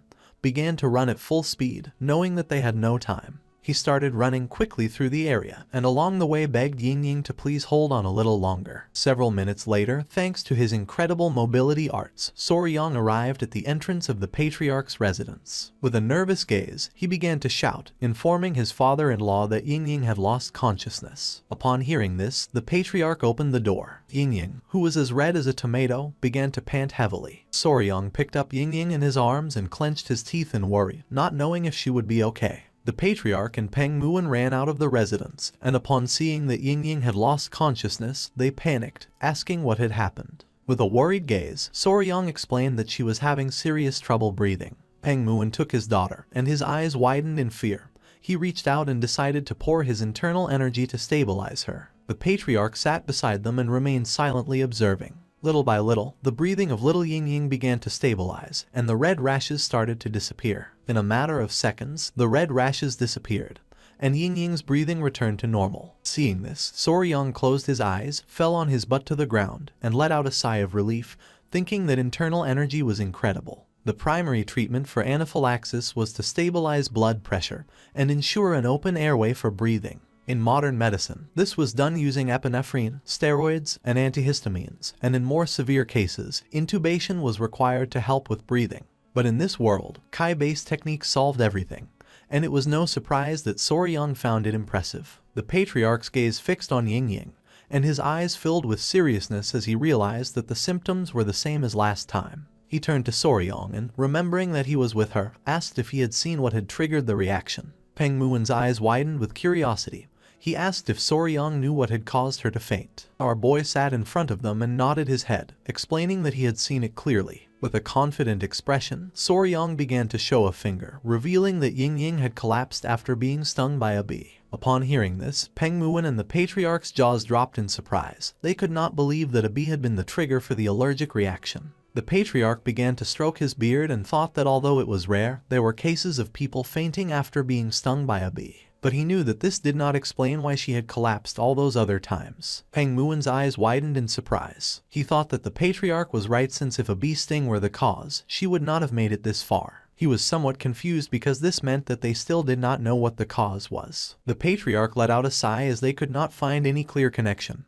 But just before he could finish the sentence, Soryang closed his eyes and nodded with a smile, revealing that he had found what the cause was. The patriarch's eyes widened in surprise and curiosity. He was in shock and asked if Soryang was really telling the truth. With a smile, our boy revealed that Ying being stung by a bee had helped him discover the true cause. Peng Muwen's jaw dropped in surprise. He demanded that Soryang explain himself. Our boy decided to explain in detail. Peng Muwen's face filled with sweat, while on the other hand, the patriarch's eyes widened with suspicion. Soryang's attention was fixed on little Ying. He closed his eyes and with a smile mentioned that first they had to remove her clothes. It was already dusk. Someone closed the door of a room. It was Huiyan, who turned around and with a sincere gaze admitted that it was just as Soryang had said. Those eruptions on her body made it difficult to see at first, but beneath them there were some old marks, and now new ones had appeared. Behind her were Soryang, who had a bump on his head, the patriarch, and Peng Muwen. The patriarch, who had his arms crossed, began to smile, while on the other side Peng Muwen's eyes widened with happiness, thinking that Soryang was right. Just then, the matriarch opened the door and with a serious gaze asked everyone to remain silent since she had not yet regained consciousness. Upon hearing this, everyone nodded their heads. Peng Muwen brought his fist to his mouth, closed his eyes, and coughed, admitting that it was just as Soryang had mentioned.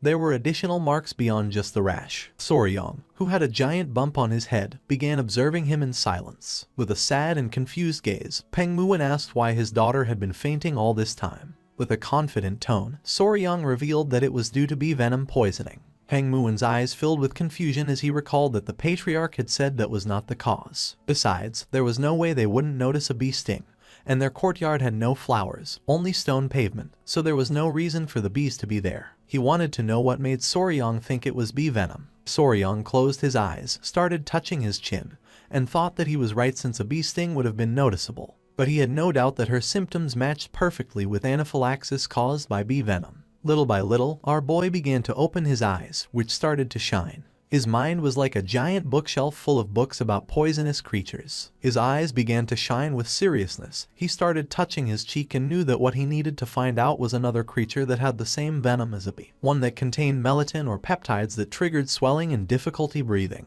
He began to imagine the forest of Hebei province in China, which had a temperate western climate. Several poisonous creatures appeared in front of him. Among them was the white-lipped pit viper known as the Chinese cobra, the Chinese scorpion, the Chinese red ant, and the red-chested ant. Soryang began to touch his chin and decided to discard the snakes and scorpions. Peng Muwen's and the patriarch's attention focused on him, and their eyes widened in confusion. They did not know what he was doing. He began to imagine little Ying eating sweets. He had to find an environment where she would often be bitten by that creature, something she did frequently. He remembered that she loved to eat sweets. His eyes widened in surprise as he recalled that Ying had a secret pocket in her clothes to hide sweets. He couldn't help but smile as he found the cause. He stood firm with his decision, mentioning that he was sure it was bee venom, asking them to trust him. Huiyan's attention was fixed on our boy, and her eyes filled with confusion. Peng Muwen was somewhat furious and mentioned again that there were no bees in the Peng clan residence. Soryang turned to them and with a confident smile said that those from the Tang clan would know, the venom does not affect everyone in the same way. For some, even an infinitesimal amount could be lethal, while others could withstand 10 times that amount without problems. Peng Muwen's jaw dropped, and he began to sweat without understanding a single word.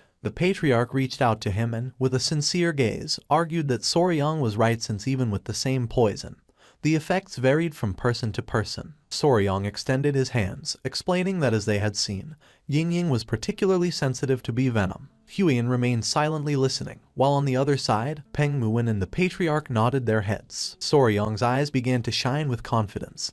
He started touching his head with his finger and said that one thing was certain: she was vulnerable to bee venom. But since there were no bees in their house, that only left one possibility. Peng Muin started to observe our boy and couldn't help but sweat. Somewhere in the manor, the queen bee was lying on the ground with a tender gaze next to another bee. Soryang revealed that the culprit was in fact a bee, but a very special kind. Several hours later, night fell. Soryang was crouched on the ground next to some rocks. Huiyan was illuminating the area with a fire lamp, and behind were the patriarchs. The patriarch started to observe our boy with a confused gaze. Peng Muin's eyes expanded with curiosity, and he asked if Soryang was sure that it was here. Soryang's eyes began to shine with confidence. With a smile, he said that he was sure this was the place. He asked Huiyan if she could illuminate the area a little. Huiyan's eyes, who was holding the fire lamp, widened with curiosity, and she nodded her head. Soryang left a candy on the ground, and not long after, several small ants emerged from the stones and began to devour the candy. One of the small ants started eating another ant, which began to call for help. Using some chopsticks, Soryang grabbed the ant and with a confident gaze revealed that this guy was the culprit. The attention of Peng Muin and the patriarch was fixed on the ant. They were in shock since this insect was an ant and not a bee. Soryang asked them to look closely since, after all, this ant was a collateral relative of the bees. Peng Muin began to observe the ant carefully, not knowing what Soryang was talking about. Several seconds later, the patriarch's eyes widened in fear, leaving them in shock. The little ant was furious, and upon looking closely they noticed that it had a massive stinger on its backside.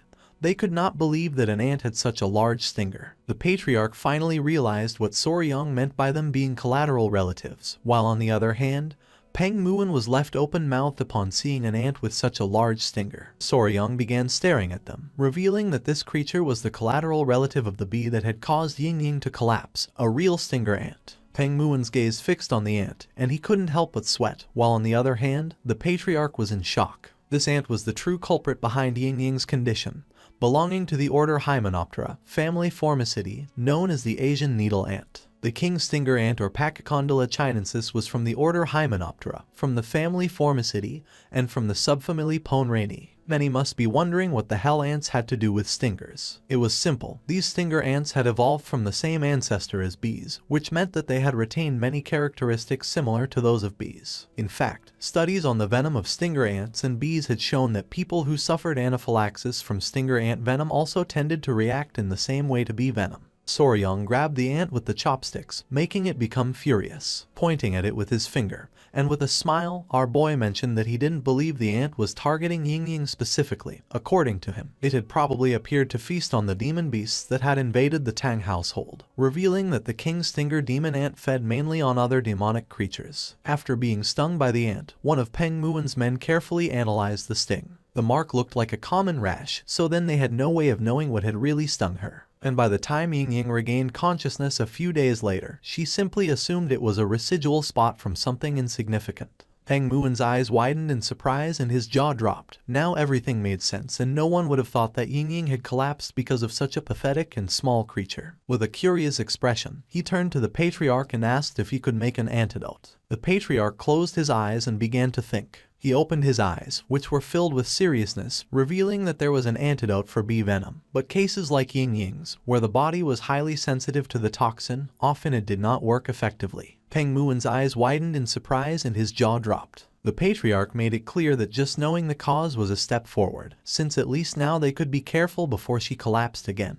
Peng Muin couldn't help clenching his teeth and feeling furious, but then let out a sigh. He began to observe our boy and with a smile thanked him. Soryang's eyes began to shine with joy and he nodded his head, saying that there was nothing to thank for. With a confident expression, our boy asked Peng Muin not to worry since there was a way to treat Ying, and even though it was slow, it existed. Upon hearing this, the patriarchs were in shock. Peng Muin extended his hand and asked Soryang to tell him what it was. Soryang began touching his cheek and with a calm gaze mentioned that it was something called desensitization. Huiyan's attention fixed on our boy. She didn't know what he had in mind. Soryang began to explain himself. Peng Muin's eyes filled with confusion and he asked if they had to undress Ying again. Soryang began to sweat and with a nervous expression explained that it was a treatment where small amounts of bee venom were injected into the patient's body over time, gradually decreasing sensitivity to the toxin, so it was normal that it was going to take some time. With an angry expression, Huiyan was already ready to give Soryang a good lesson. He was sure that once the treatment was complete, Ying would no longer collapse from the venom. The patriarch, with a surprised expression, crossed his arms, realizing that Soryang's method was viable, since even in the Tang clan they had similar techniques. They introduced venom gradually into the body to develop resistance. Peng Muin clenched his fist, asking if once the treatment was over, Ying would no longer collapse. With a smile, the patriarch nodded his head. It was going to take a long time, but it should be possible. Upon hearing this, a pleasant smile appeared on Peng Muin's face. He closed his eyes and patted Soryang on the back, thanking him for having saved his daughter. Our boy started touching his head in embarrassment. The patriarch and Huiyin couldn't help but smile. Peng Muin's eyes began to shine with joy. He grabbed our boy by the shoulders. After receiving such help, there was no way he would simply let it pass, so he asked if there was something that Soryang wanted. Whatever it was, Soryang only had to name it and he would grant it to him. Our boy started to sweat, then closed his eyes and felt somewhat confused, not knowing what was wrong with the people of this world. At the moment he helped them, they began to throw blank checks. With a grateful expression, Soryang greeted Patriarch Peng, saying that Ying was his little sister, so there was no way he could expect a reward in return. Peng Muin started laughing and gave Soryang another pat on the back, explaining that there was no such thing as modesty in the Peng clan, asking our boy to say what he wanted as a reward. The slap was so strong that Soryang began to scream in pain.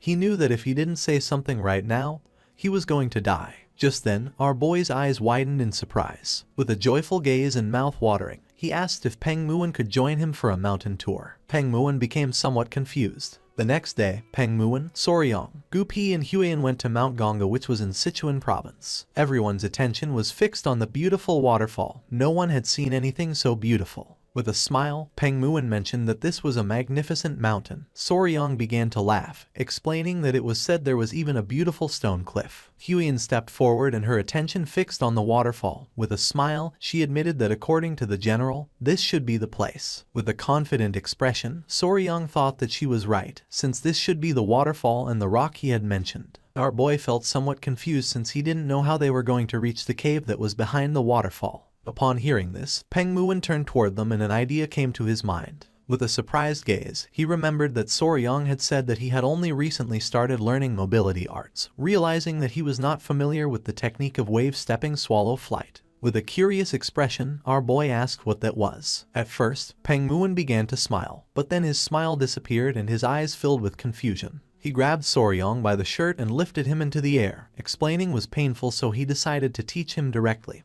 Our boy's eyes filled with fear, causing him to start sweating, while on the other side, Huiyin put her hand over her mouth and couldn't help but go into shock. Using all his strength, Peng Muin threw Soryang toward the waterfall, and upon seeing this, Huiyin panicked. Our boy landed near the waterfall, and while he was gasping heavily, Peng Muin also landed in front of him. He put his hands on his waist and started laughing, thinking that he had a pretty agile body. Our boy fell to his knees on the ground, thinking that this guy was crazy. Huiyin also arrived at the area and with a worried expression asked if Soryang was okay. She helped Soryang sit down, and when looking forward she realized that this seemed to be the entrance of the cavern. The eyes of our boy filled with surprise since an entrance hidden behind a waterfall was mysterious. The eyes of Peng Muin began to shine with joy. He decided it was time to enter and find out what was inside the cavern. A few minutes later, while the water from the waterfall was falling into the river, Soryang and the others entered the cavern. The eyes of our boy and Huiyin widened in surprise, leaving them in shock. With a worried gaze, he admitted that something felt strange. Huiyin, who was beside him, began to observe the place and nodded her head. In front of them were small rocks, and on top there were bright crystals, surrounded by dead plants. They knew there was no way that the general had lied. The interior of the cavern was nothing like what they had expected. Soryang sat next to the crystals and began to observe them carefully. This was how Eagle, who, the general of the Muram Alliance, had described it. A ray of light falls in the center of the cavern, and the ground is covered with countless nameless flowers in full bloom. It is mysterious and strange beyond words, like another world, a paradise. Peng Muin and the others began to walk around the area. Our boy's attention was fixed on the dead plants. For him this was like hell, nothing like paradise. Huiyin, who was walking behind them, admitted that although light entered through the hole in the ceiling of the cavern,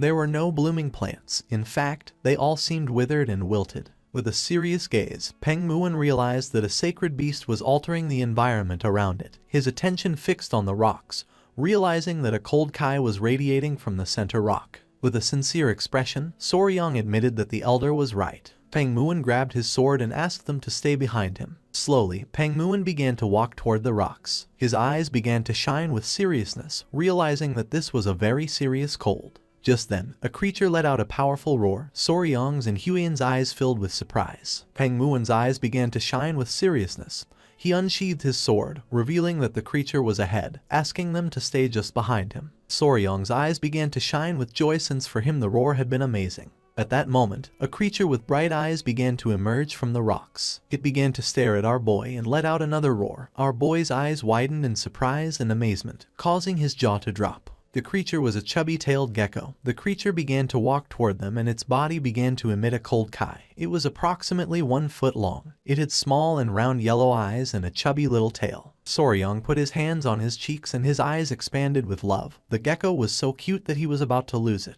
Huiyan put her hand near her mouth and with a smile admitted that the blue lizard was very beautiful. Our boy clenched his fists and couldn't help but smile, since he knew she was capable of recognizing its value. While on the other side, Peng Muon began to sweat, but then clenched his teeth as he realized something. Then the gecko began to roar. Upon seeing this, Peng Muon tightly grabbed the sword, revealing that there was another gecko deeper inside. Upon noticing there was another one, Soryong couldn't help but wonder if they were pair. Smoke began to emerge from his nose and his eyes widened in surprise when he thought that they could even have offspring out of this.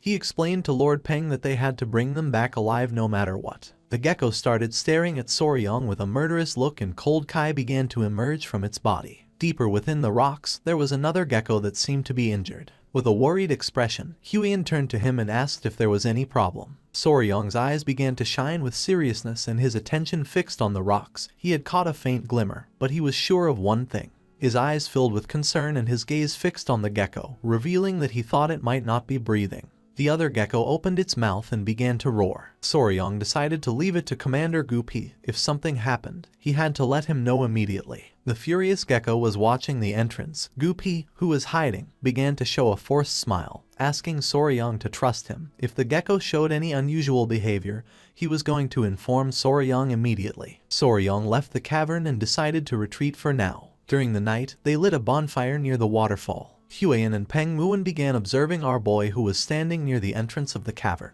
They knew nothing about its habits, and trying something reckless could harm the already injured creature. While the centipedes were playing with Huiyan, she adjusted her hair and with a loving expression asked our boy to come down and eat. Soryong closed his eyes and began to imagine Huiyan as his wife, preparing food for him.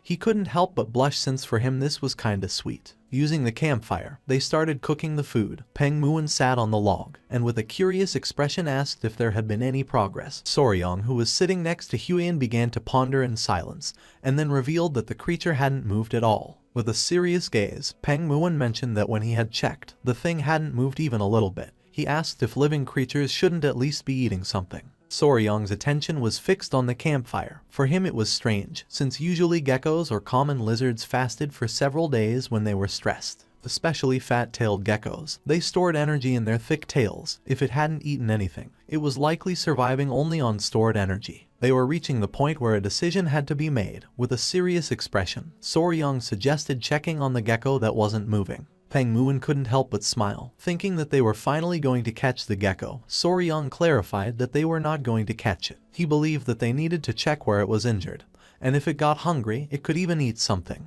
He wanted Peng Muon to lure out the gecko that was watching the entrance. Upon hearing this, he couldn't help but feel somewhat surprised. Showing his bicep and a smile, Peng Muon asked if it wouldn't be easier to knock it out with a single blow. That way they would get both the healthy one and the injured one. Our boy started sweating, knowing that the gecko was going to die on the spot after being hit by those muscles. With a forced smile, our boy explained that if Peng Muon smacked it, even the rock thing that repelled General Jekyll, whose men could drop dead on the spot.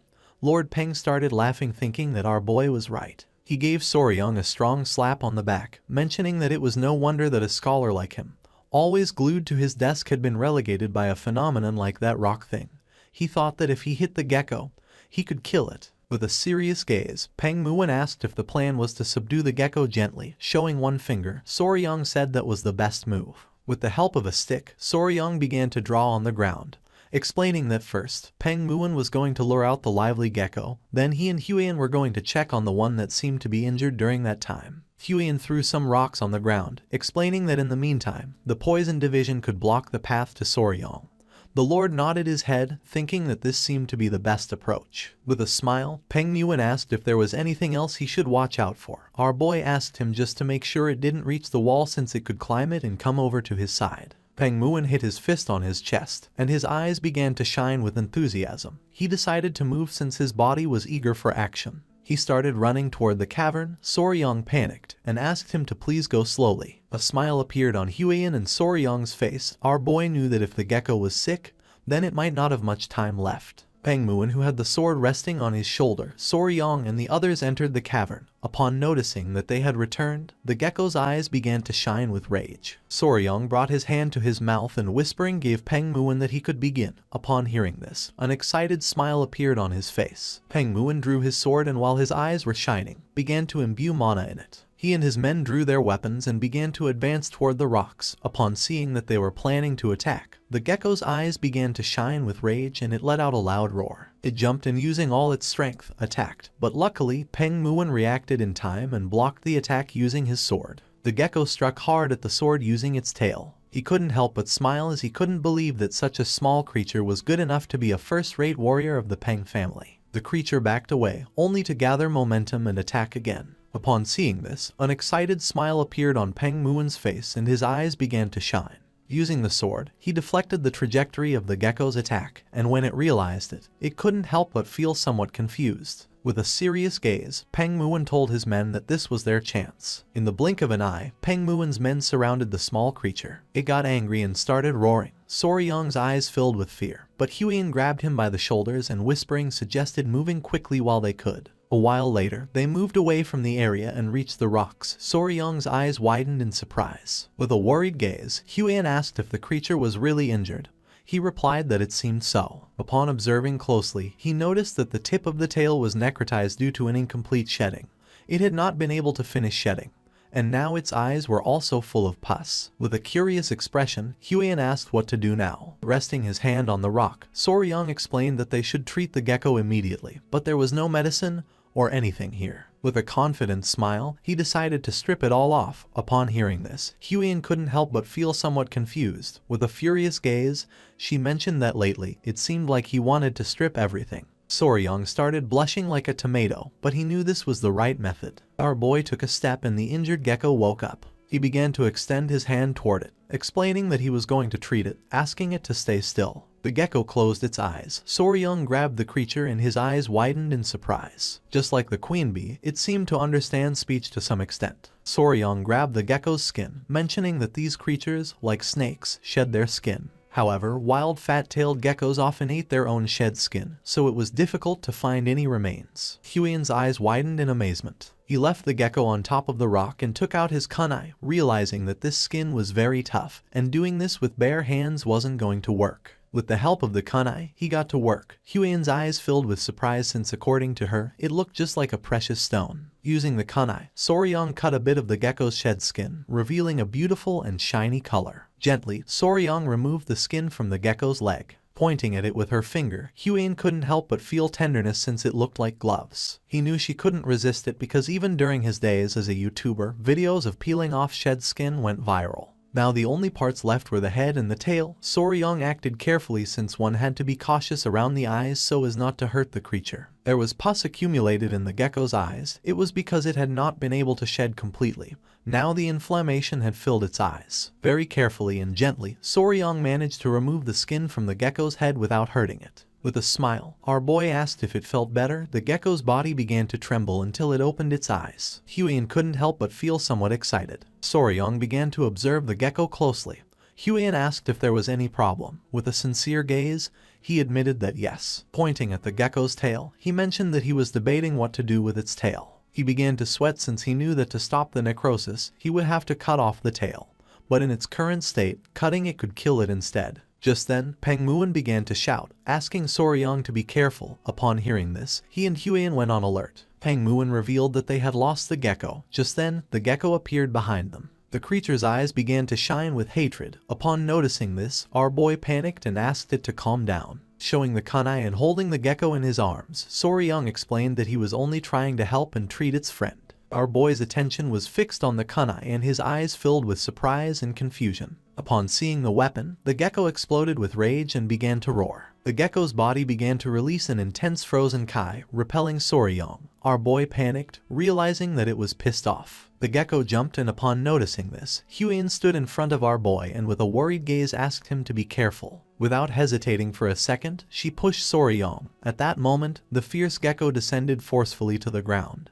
But luckily, Huiyin and Soryong were barely saved. Soryong hugged the injured gecko tightly and fell backwards onto the ground. The attention of the other gecko fixed on them and it started roaring again. The gecko's eyes began to shine with rage. Soryong extended his hand toward it and with an expression full of fear asked it to wait a moment. With a serious gaze, Soryong admitted that this was not what it seemed, asking the creature to calm down. Just then, Soryong's eyes widened in confusion. The female gecko that Soryong was holding in his arms began to make sounds, leaving our boy somewhat confused. With eyes shining with fury, the gecko prepared to attack.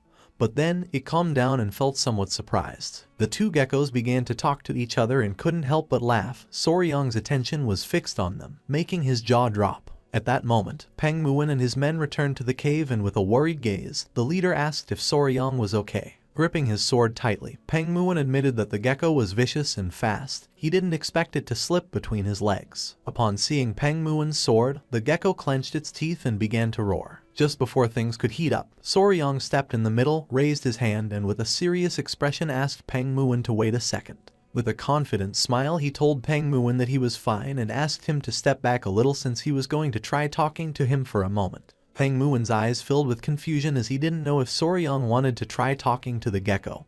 He asked if our boy thought the gecko could understand words. Looking at the gecko, with a confident expression he said that the gecko seemed to understand speech up to a certain point and it was likely that it wouldn't attack them again. He asked if Huiyin could bring some dry grass. With a confused gaze, she nodded her head. With a cheerful smile, she and the centipede began to collect the dry grass that was near the rocks. A while later, she prepared a soft nest of dry grass for the female gecko. Soryong and Huiyin sat next to the female gecko, and our boy asked the male gecko not to worry since he was not trying to hurt her, explaining that he had removed the shell that would not come off and had taken away what was covering her eyes, asking him to make sure to keep licking her eyes for a while. The gecko approached her and with a curious gaze began to lick her eyes. Soryong crossed his arms and revealed that only one problem remained. Upon hearing this, the attention of both the gecko and Huiyin focused on Soryong. Touching his head, Soryong began to observe her tail and revealed that her eyes should heal well. But the problem was her tail.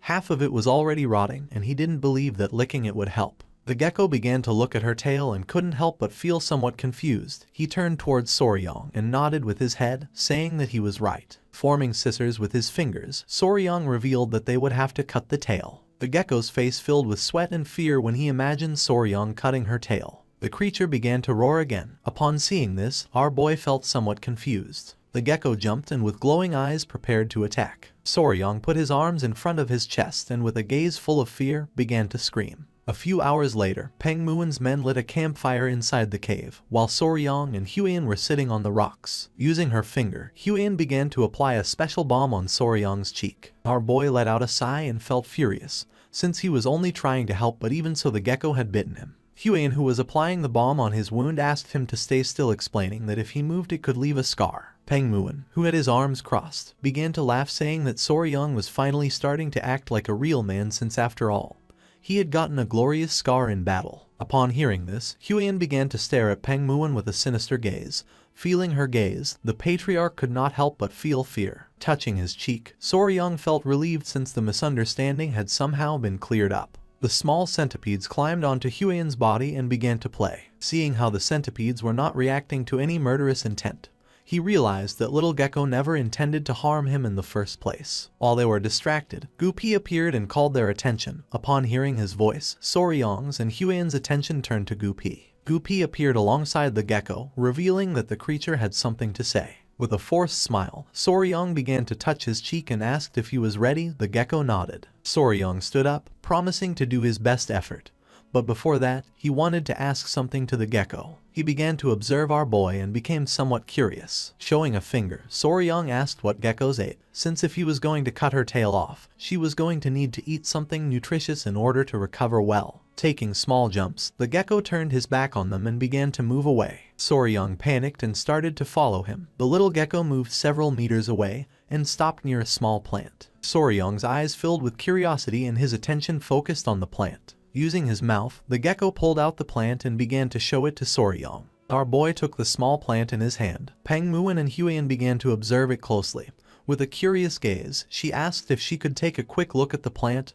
Our boy did not refuse and handed her the plant. Huiyan took the plant and began to inspect it carefully. Showing the plant to Soryang, she revealed that although it was weak, she could feel a bit of kai seeping out. She was sure that this was a seed of a spirit herb that used to grow in this cavern. Soryang's eyes widened in confusion. He took the seed and his jaw dropped in surprise. With a serious gaze, Pangmuin revealed that he had heard about it long ago. It was said that spirit herbs always grew where spiritual beasts dwelled. The centipedes were sleeping on top of the rocks. Huiyan began to observe them and explained that if that was the case, then maybe these little ones, just like the centipedes, survive by feeding on the kai of the spirit herbs. Soryang clenched his fist and his jaw dropped, realizing that if they unearthed the spirit herb, then that meant they were in serious trouble. He panicked and started to replant the herb again, but Pangmuin mentioned that it was no longer useful. Soryang planted the herb again, but Pangmuin placed his hand on his shoulder and revealed that once a spirit herb had been touched by human hands, it would not grow again. He was sure that the gecko knew this and for that reason had unearthed it to show them. Even if he replanted it, it was not going to grow beyond this point, leaving our boy in shock. Soryang began to imagine Jughu pulling out the spirit herbs that were in the cave, and the little geckos crying. Soryang's eyes filled with tears knowing that humans were very cruel. With a curious gaze, Pangmuin asked Gupi what the name of the spirit herb that used to grow here was. Gupi began to observe him in silence, and revealed that that thing was called frost ginseng. Pangmuin began to ponder, and then a smile appeared on his face since then all they had to do was find something that emitted the same type of kai as the frost ginseng. Upon hearing this, our boy stood up and his eyes began to shine with joy. He asked if there really was something like that. With a smile, Pangmuin nodded his head and then revealed that it was called ice jade, just like the frost ginseng. It contained the essence of cold kai. Touching his chin, he mentioned that the problem was how to obtain the ice jade, since even with money, it was not something that could be obtained easily. While they were distracted, Huiyan stepped forward, capturing their attention. With a serious gaze, she said that if they were talking about the ice jade, then she knew someone who had it. Upon hearing this, a curious smile appeared on the faces of Soryang and Pangmuin since for them this was good news. With a curious gaze, Soryang approached her and asked who had the ice jade. She panicked and asked him to calm down. She began to sweat not knowing what to say. Seeing this, Soryang and Pangmuin became somewhat confused. Huiyan swallowed saliva, then began to touch her chin and with a sincere gaze revealed that they were some other weed. Upon hearing this, our boy's jaw dropped in surprise, while on the other hand, Pangmuin became even more confused. With a serious gaze, she let out a sigh. Soryang's eyes widened in fear as he did not know what was happening. Pangmuin and Soryang began to observe Huiyan, not knowing what she had in mind. Even Pangmuin felt confused. Huiyan began to show a confident smile, and upon seeing this, Soryang's eyes filled with fear, and he couldn't help but sweat. He put his hand on his face and let out a sigh. He didn't know why his father-in-law had to say something like that at that moment. He remembered that in this world girls were called weed. Pangmuin crossed his arms and asked who was that other weed who supposedly had the ice jade. Soryang came out of his thoughts and his jaw dropped in surprise, leaving him in shock. Huiyan began to show a confident gaze. Showing a finger she revealed that one of the 3 flowers of Muram was known as the Flame Queen Peony. Her real name was Namgun Seol, the daughter of the Namgun clan. From what she had heard, Seol had the ice jade, but she really didn't need it. Upon hearing this good news, a smile appeared on Pangmuin's face, while on the other hand, Soryang's jaw dropped in surprise. While they were conversing, the little gecko appeared and started making chirping sounds to get Soryang's attention. Upon hearing the gecko's voice, our boy became curious and turned around. The little gecko's eyes filled with tears and sadness. Huiyan asked what he was saying, and Soryang revealed that he was asking them to quickly treat the injured gecko. Soryang reached out his hand and decided to save the rest of the conversation until after treating the gecko. Huiyan nodded her head, noticing that the little gecko was nervous. She thought that was for the best. Soryang peeked his head between the rocks and saw the little gecko sleeping.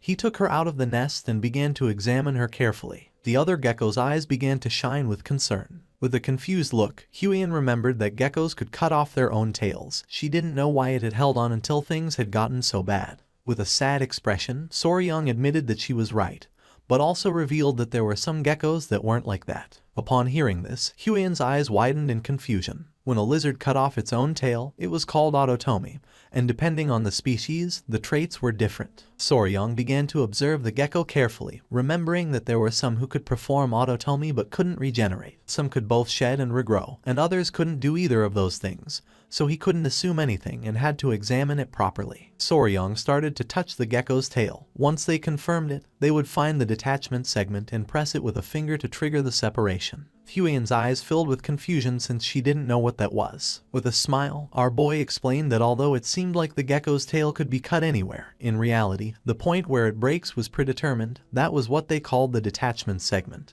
Huiyen was in shock since she didn't know much about geckos. Because they weren't poisonous, she didn't know how Soryong knew so much. According to her, this was amazing. The gecko was sleeping in Soryong's hands. He had sounded confident when he said it, but the tail was already very decayed, so he wasn't sure that the surgery would go well. Soryong grabbed its tail and his eyes began to shine with determination. He had to try anyway since he was spicy Fabry. A few minutes later, Soryong and Huiyen began performing the surgery. Pengmuan, who was sitting on a rock, realized that this was taking longer than he had thought. With a serious gaze, he started staring at Soryong, and the little gecko began to emit chirps. A few minutes later, with the gecko sleeping in his arms, Soryong appeared. Lord Pengmuan asked what had happened to the gecko. Huiyen began to show a smile, while on the other side, with a joyful gaze, Soryong revealed that fortunately the surgery had gone well. As long as they took good care of her, she should be fine. Upon hearing this, the little gecko couldn't help but cry and show a grateful smile. Our boy sat next to the gecko and felt happy to see that he was so happy. Pengmuan's gaze fixed on our boy. The more he looked at him, the more incredible he seemed. The pair of geckos returned to the nest. Now that the surgery had been completed, Soryong and the others decided to stay nearby and monitor its condition for a few days. A few days later, with a curious smile, Soryong and Huiyen returned to the cavern and began to run toward the rocks. Near the nest was the pair of geckos playing happily. Seeing that her condition was better, Soryong couldn't help but smile. The little geckos began to show tender looks. Soryong clenched his fists and couldn't help but feel excited, realizing that they had gone from being kittens to being lizard puppies, knowing that if this had happened in his past life, it surely would have gone viral. Soryong's attention was fixed on the female gecko, realizing that the injured girl had also regained some strength. Now that her condition was better, Soryong decided it was time to leave. Upon hearing this, the gecko's eyes widened with sadness. With a smile, Soryong explained that they were not going away forever. They were just going to get some food for them and then come back. Until then, he asked the gecko to make sure to preserve the seeds Kai. The two geckos nodded their heads. Soryong turned around and with a confident gaze told Huiyen that it was time to return to the Tang clan. With an excited gaze, he clenched his fist and thought that it was time to obtain the ice jade. A few hours later, they returned to the manor of the Tang clan and sat down to chat with the patriarch. Back in the Tang clan, leaving behind the geckos, a few pieces of news had arrived, and among them, without a doubt, the biggest incident had been the matter related to the blood cult. The patriarch interlaced his hands and with a serious gaze decided to speak about that matter. After the identity of a spy infiltrated in the Murim alliance was revealed, their warriors followed the owl that an assistant had raised. A man with a mustache hid behind a tree and when he peeked out, his eyes widened in surprise and fear. The owl arrived at the hideout of the blood cult, which was filled with ninjas. Coincidentally, a squad had just returned to the Murim alliance, and they had sent them poison extracted from tiger-striped water snakes, which had played an important role when they raided the hideout. Showing a letter, the patriarch revealed that the leader of the alliance had personally sent a handwritten letter of gratitude. He was very proud of Soryong. With a forced smile, Soryong coughed. The patriarch asked if he had caught that mysterious gecko. He decided to stop by the toxic creature garden himself to see how it looked. Soryong began to sweat and with a nervous gaze mentioned that one could say they had half caught the gecko. Upon hearing this, the patriarch felt somewhat confused. Just then, with a serious expression, Huiyen decided to explain everything that had happened so far to her father. The patriarch put the cup of tea on the table.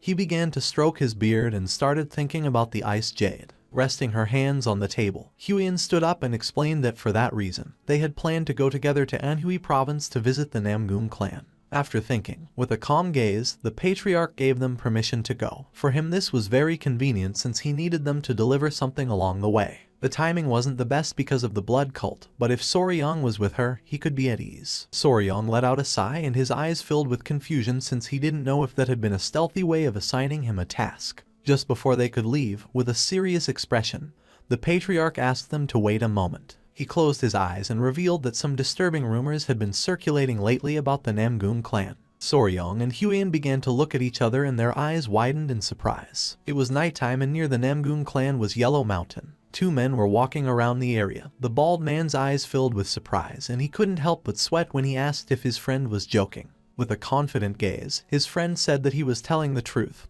He again mentioned that the young lady from the Namgun clan was not normal. With an angry gaze, the bald man asked his friend to stop saying nonsense and not to make up dirty and scandalous rumors. His friend's attention was fixed on something. Not far from them there was a man lying on the ground. Upon seeing this, their eyes widened in fear. They began to run toward the man without knowing why someone had collapsed here. The friend placed his hand under the man's head without knowing if he was dead. Just then, the man began to smile. Their attention was fixed on the man and they could not help but feel even more confused. The man had not collapsed. Blood was coming out of his nose. He was red like a tomato and gasping heavily, as if he were in love. The men began to look at each other and felt even more confused. They carried the man on their back and decided to take him to the village thinking that he must be drunk. Not far from them, there was a woman hidden behind a tree, watching everything. The woman's body began to release a strange aura.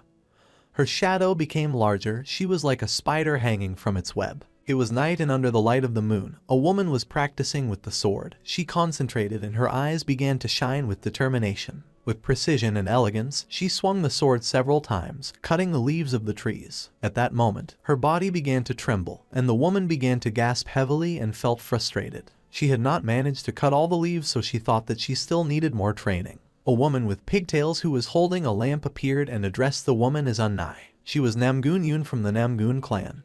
With a serious expression she suggested returning now since if they arrived late, they were going to be caught. Yun knew that her father was going to scold her if they were caught this time. She admitted that the sword handling was great, but as the eldest daughter of their family, Unnai had to take better care of herself. Unnai began to observe Yun in silence. Using her hand, she took off her hat and with a sincere gaze admitted that Yun was right. She was the eldest daughter of the Namgun clan, also known as the Flame Queen Peony or Soul. At that moment, she began to cough strongly. Seeing this, Yun's eyes filled with concern since she did not know if Seul was okay. Unnai clenched her fist and her face turned pale, since she suffered from the disease called overflowing Kai deviation.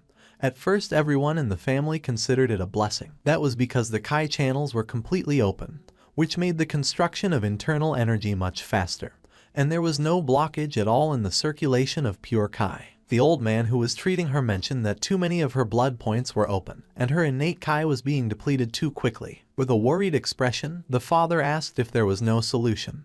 The old man put his hand on his chin and began to ponder. With his face sweating, and with a sincere expression, the old man revealed that she needed yin energy, pure and strong yin energy, which should be used before her innate Kai or her life could be shortened. Back to the present, Unnai began to pant heavily and little by little began to run out of energy. Yun approached her and with a worried gaze asked if she was okay. With a smile, Unnai asked her not to worry and suggested going back. With a confused gaze, Yun asked if she was sure. Just then, Unnai's attention was fixed on the lamp. She felt identified and thought that she was like the oil flame inside this lamp. She began to stare at the lamp knowing that she was a being who would disappear once the oil was consumed. She began to look towards the sky knowing that she had to hurry and master at least the Emperor's sword style as soon as possible. Her attention was fixed on the moon, and while the wind was blowing, she thought that she should master the style before her body burned and disappeared. It was daytime and somewhere on the Yangtze River there was a boat. On the boat were Soryang, Huian and Gupi. Gupi began to point towards the water and asked Soryang to look since the Beiji dolphin had appeared. Upon hearing this,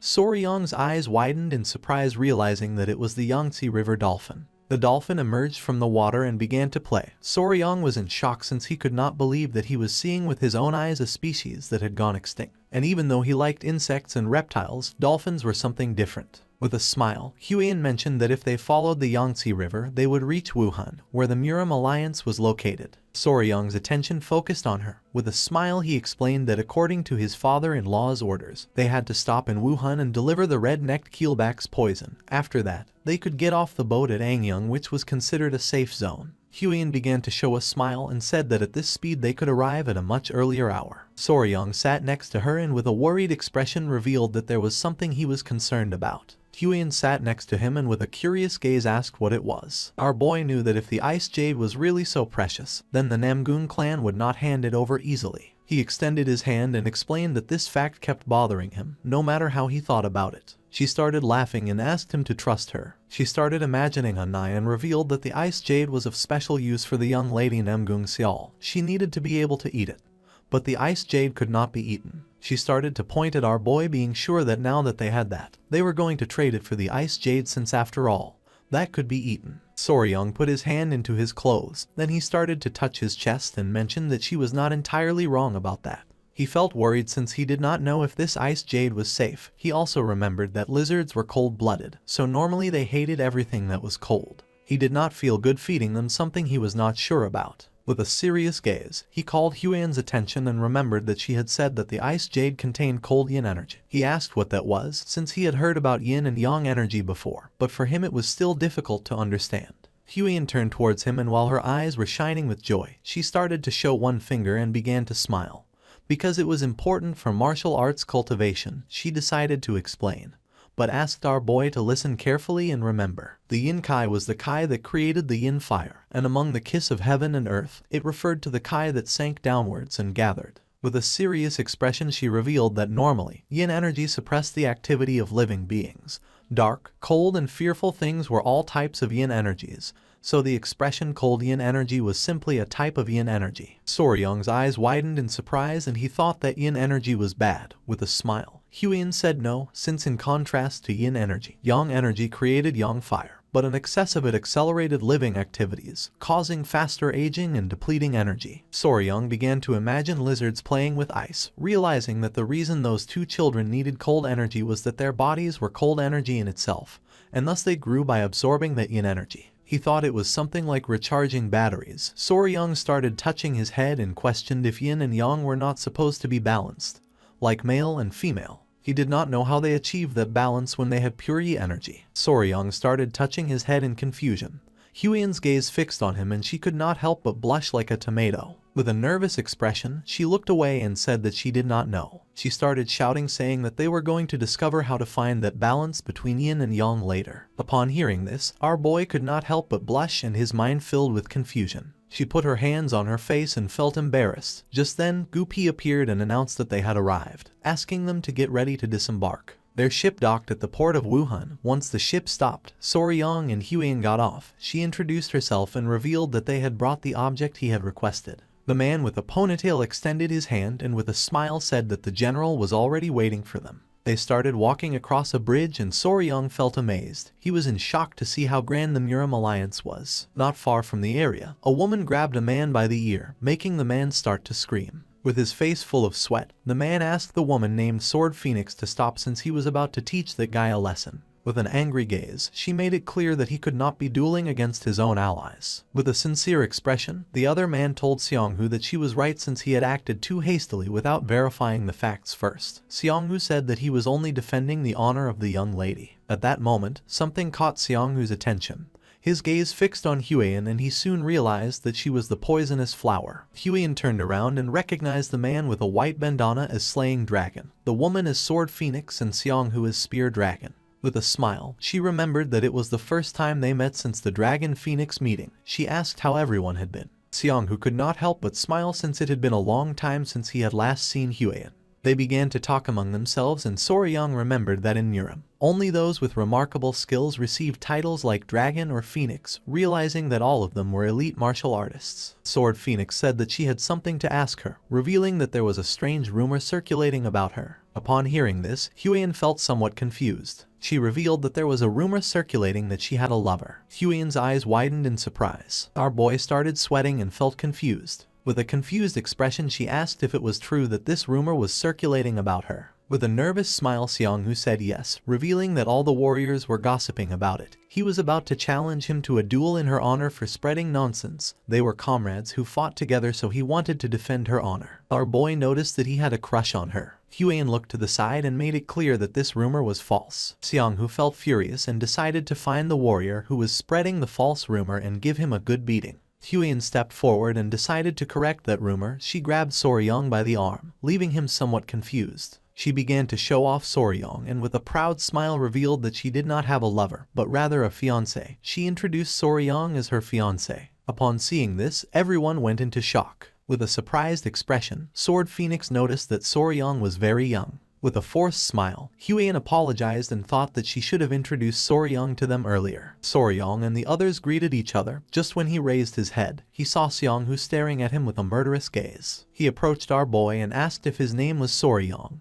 With a face full of fear, Soryong said yes. Seonghu knelt before our boy, leaving everyone in shock. He introduced himself as Yang Seonghu, the spear dragon of the Yang family of Sincheng.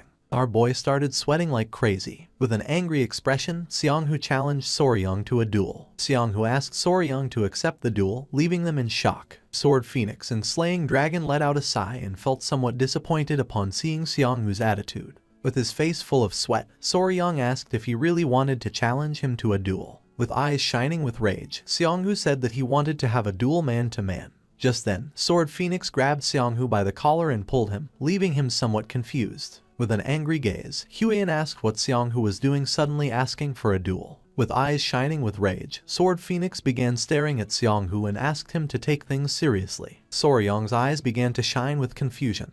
He couldn't believe that Seonghu wanted to have a duel with him as soon as they had met.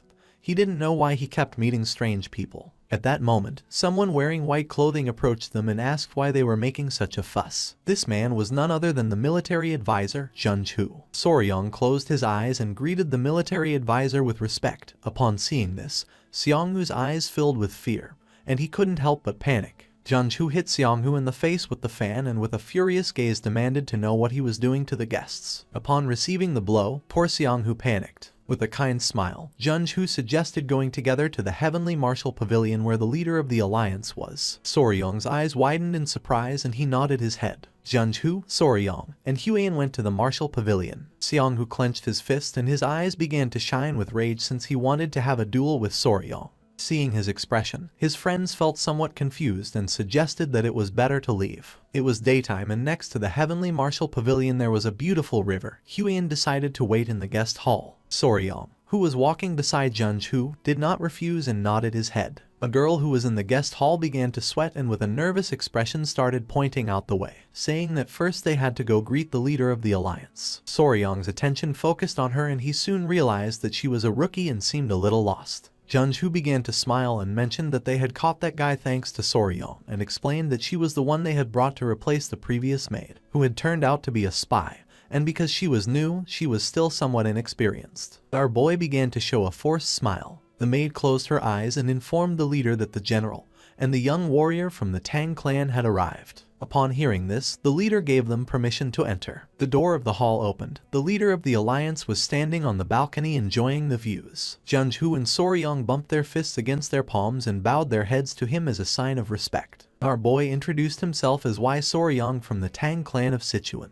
Upon hearing this, the leader's eyes filled with surprise. With a kind smile, he asked them to come in since he knew that Soryong must be tired from such a long journey. Just then, something caught his attention, putting him on alert. He began pointing at our boy with his finger and with a serious expression questioned whether those little guys on his wrist and waist didn't bite just anyone. With a surprised expression, our boy said that they didn't bite just anyone. The little centipedes were sleeping under Soryong's clothes. He remembered that it was said the leader was one of the top 3 martial masters in all of Muram. He couldn't believe that he had instantly noticed the poisonous creatures wrapped around his body. They sat down to chat, and the leader got straight to the point and asked if Soryong had brought the venom from the tiger-striped water snakes. Soryong said that he had, and with a smile revealed that he had prepared as much as possible just before leaving.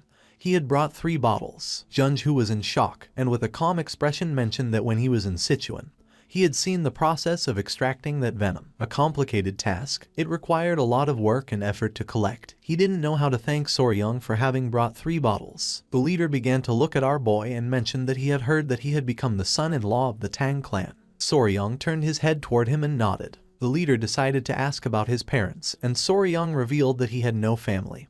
He was alone in this world and had no one to trust. Junju interrupted the conversation and with a serious tone said that he had heard that Soryong had lost all his memory in an accident, and before being taken in by the patriarch of the Tang clan, He used to live alone on Hainan Island, hunting snakes and selling them. The leader crossed his arms, and it didn't take long for him to realize that Soryang must have lived a lonely and difficult life on his own. With a cheerful smile, Soryang began to touch his head and mentioned that he wasn't completely alone. The leader decided to change the subject and talk about the reason why he had summoned Soryang.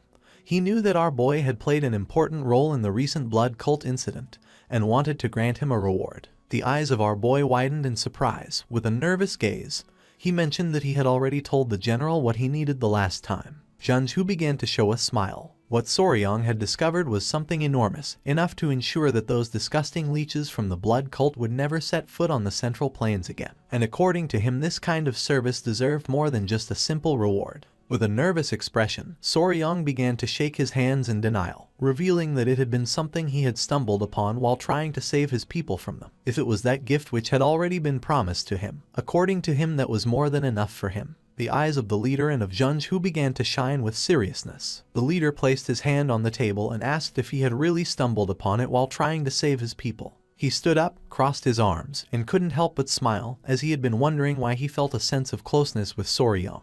Now he had realized that it was because they were alike. Soryang's eyes filled with confusion, and the leader clarified that he wasn't talking about their faces. With a serious gaze, he revealed that he had lost both his clan and the one he loved because of those bastards from the blood cult. He was struggling, doing everything possible to save even a single remaining member of the family, and at some point along the way, he reached enlightenment and achieved martial mastery. The leader began to observe our boy and mentioned that he had heard that Soryang had thrown himself against an elder of the blood cult while he was poisoned in order to save his people from the Tang clan.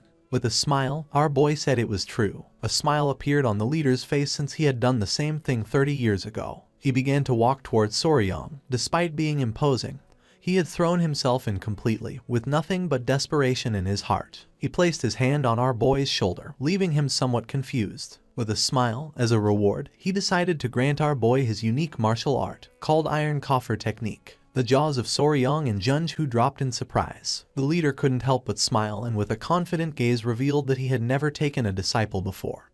And when he died, his martial art would disappear with him. He had no intention of pretending to be his master, so he decided to let the Tang clan know they didn't need to worry. Junju stood up and his face was covered in sweat. Our boy was open-mouthed and sweating like crazy. From the bottom of his heart, he thanked the leader and swore to make sure not to bring shame to his great name. Upon hearing this, a kind smile spread across the leader's face. Once night fell, Soryang was walking around the area carrying a heavy book. He held the book tightly. The alliance leader was granting him his own martial art. For now, Soryang had to keep it secret from everyone except for the elders of his clan, since if it were found out, he could become a target of the blood cult. He decided to return to the guest hall and thought that if he told Huyen, she would be delighted. Just then, a man appeared and began watching him in silence. The man asked our boy to wait. With a curious gaze, Soryang turned around and saw the furious Xianghu staring at him. Soryang couldn't help but tremble. Xianghu took a step forward and with a serious look said that he had heard that Soryang had passed through the Heavenly Martial Pavilion.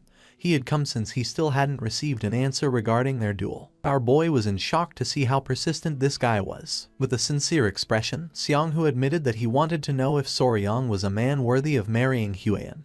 He wanted Soryang to prove it. With a nervous gaze, Soryang said that a duel was very dangerous. Pointing at the spear with his finger, Xianghu explained that he shouldn't worry about that, since he was going to remove the tips from his spear. With a piercing gaze, Soryang revealed that he was worried because he was afraid that Xianghu could end up dead. Both remained silent for several minutes, looking at each other. Soryang's words made Xianghu angry. He grabbed Soryang by the collar and with a furious gaze demanded to know what he had just said. Just then, something that was hidden in our boy's clothes started to move. Xianghu's attention fixed on it, leaving him somewhat confused. With a furious gaze, the small centipedes emerged from Soryang's clothes and lunged at Xianghu. At that moment, our boy caught the centipedes and asked them not to bite Xianghu. The arrogant Xianghu fell on his butt to the ground, his face filled with sweat and fear since he didn't know what was happening. Soryang approached him and with a smile mentioned that as he had told him it was dangerous. Soryang sat in front of Xianghu, making him start to sweat like crazy. With shining eyes, with an arrogant expression, Soryang made it clear that he had already forgiven him once. Xianghu began to pant heavily with fear and realized that Soryang was not joking. If our boy had not stopped the centipedes,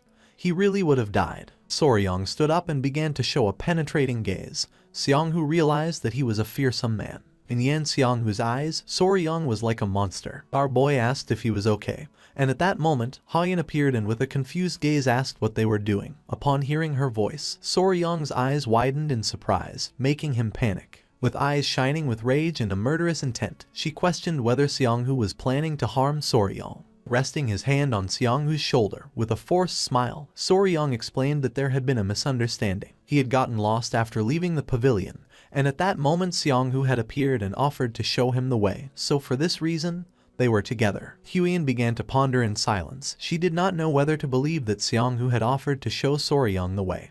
Upon observing closely, she saw that the centipedes were restless. With a nervous gaze, Soryang placed one of the small centipedes on Xianghu's head and mentioned that after chatting he wanted to show the centipedes to Xianghu. So he had asked Xianghu to release a bit of killing intent, and this was what had happened. Our boy explained that he was only joking with Xianghu. Xianghu was confused, but decided to play along with Soryang.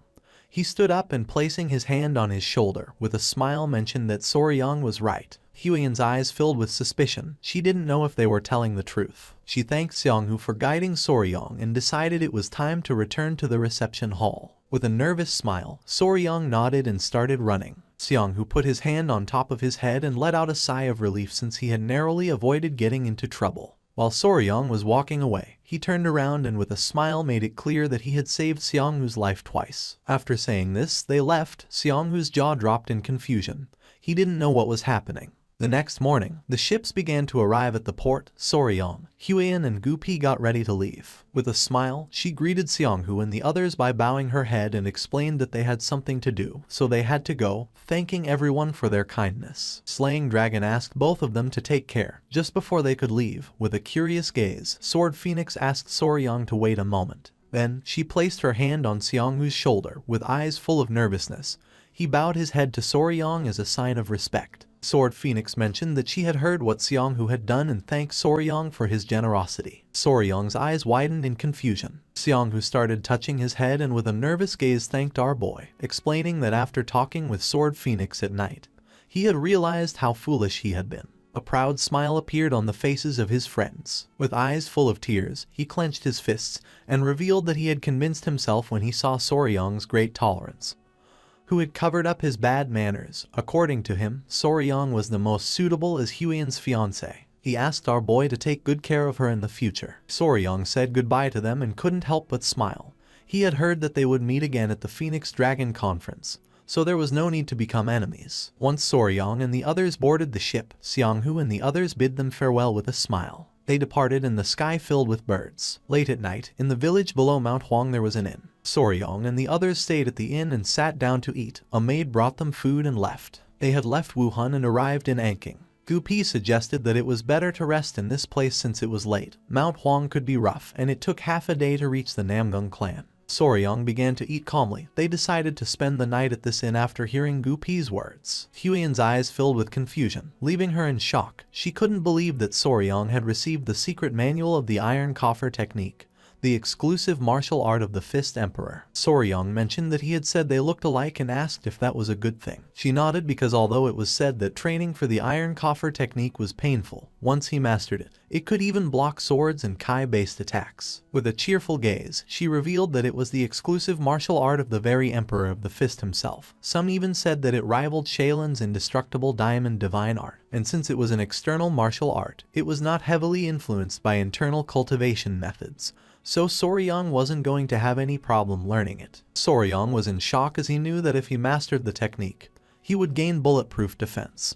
He knew that he had inherited an incredible technique. With a kind smile, she offered to help him train, as she had heard that the first emperor used to whip his own body every morning as part of the regimen and she could do this for Soryang. Soryang's jaw dropped upon hearing that the first emperor used to whip his own body, clenching her fists.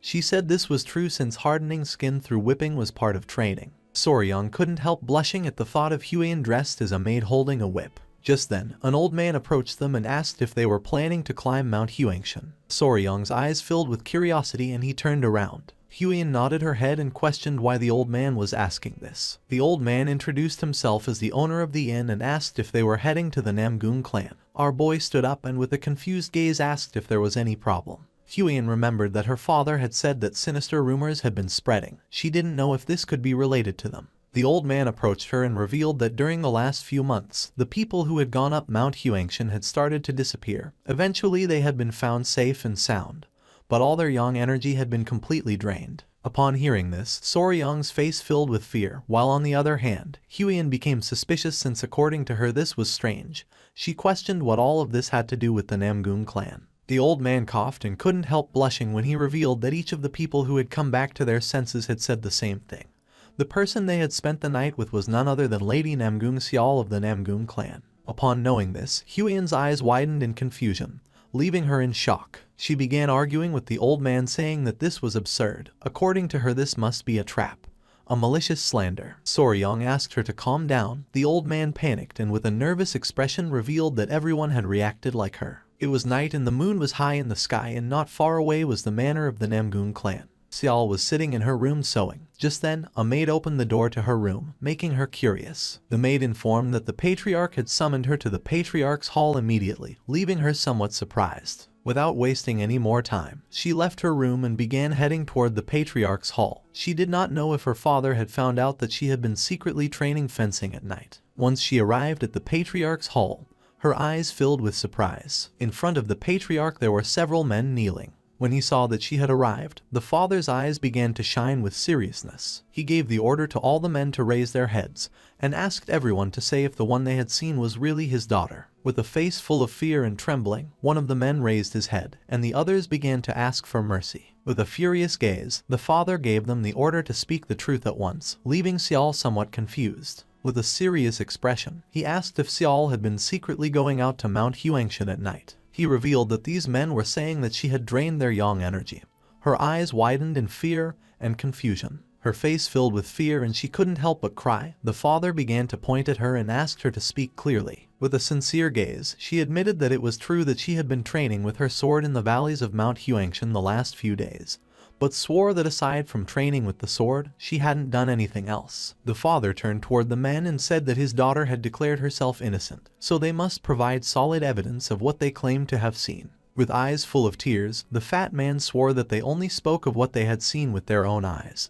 They did not intend to insult the young lady. The other man began to cry since he didn't know what was happening in this world, nor if everyone had gone crazy or been possessed by spirits. Upon hearing this, the fat man's eyes filled with surprise.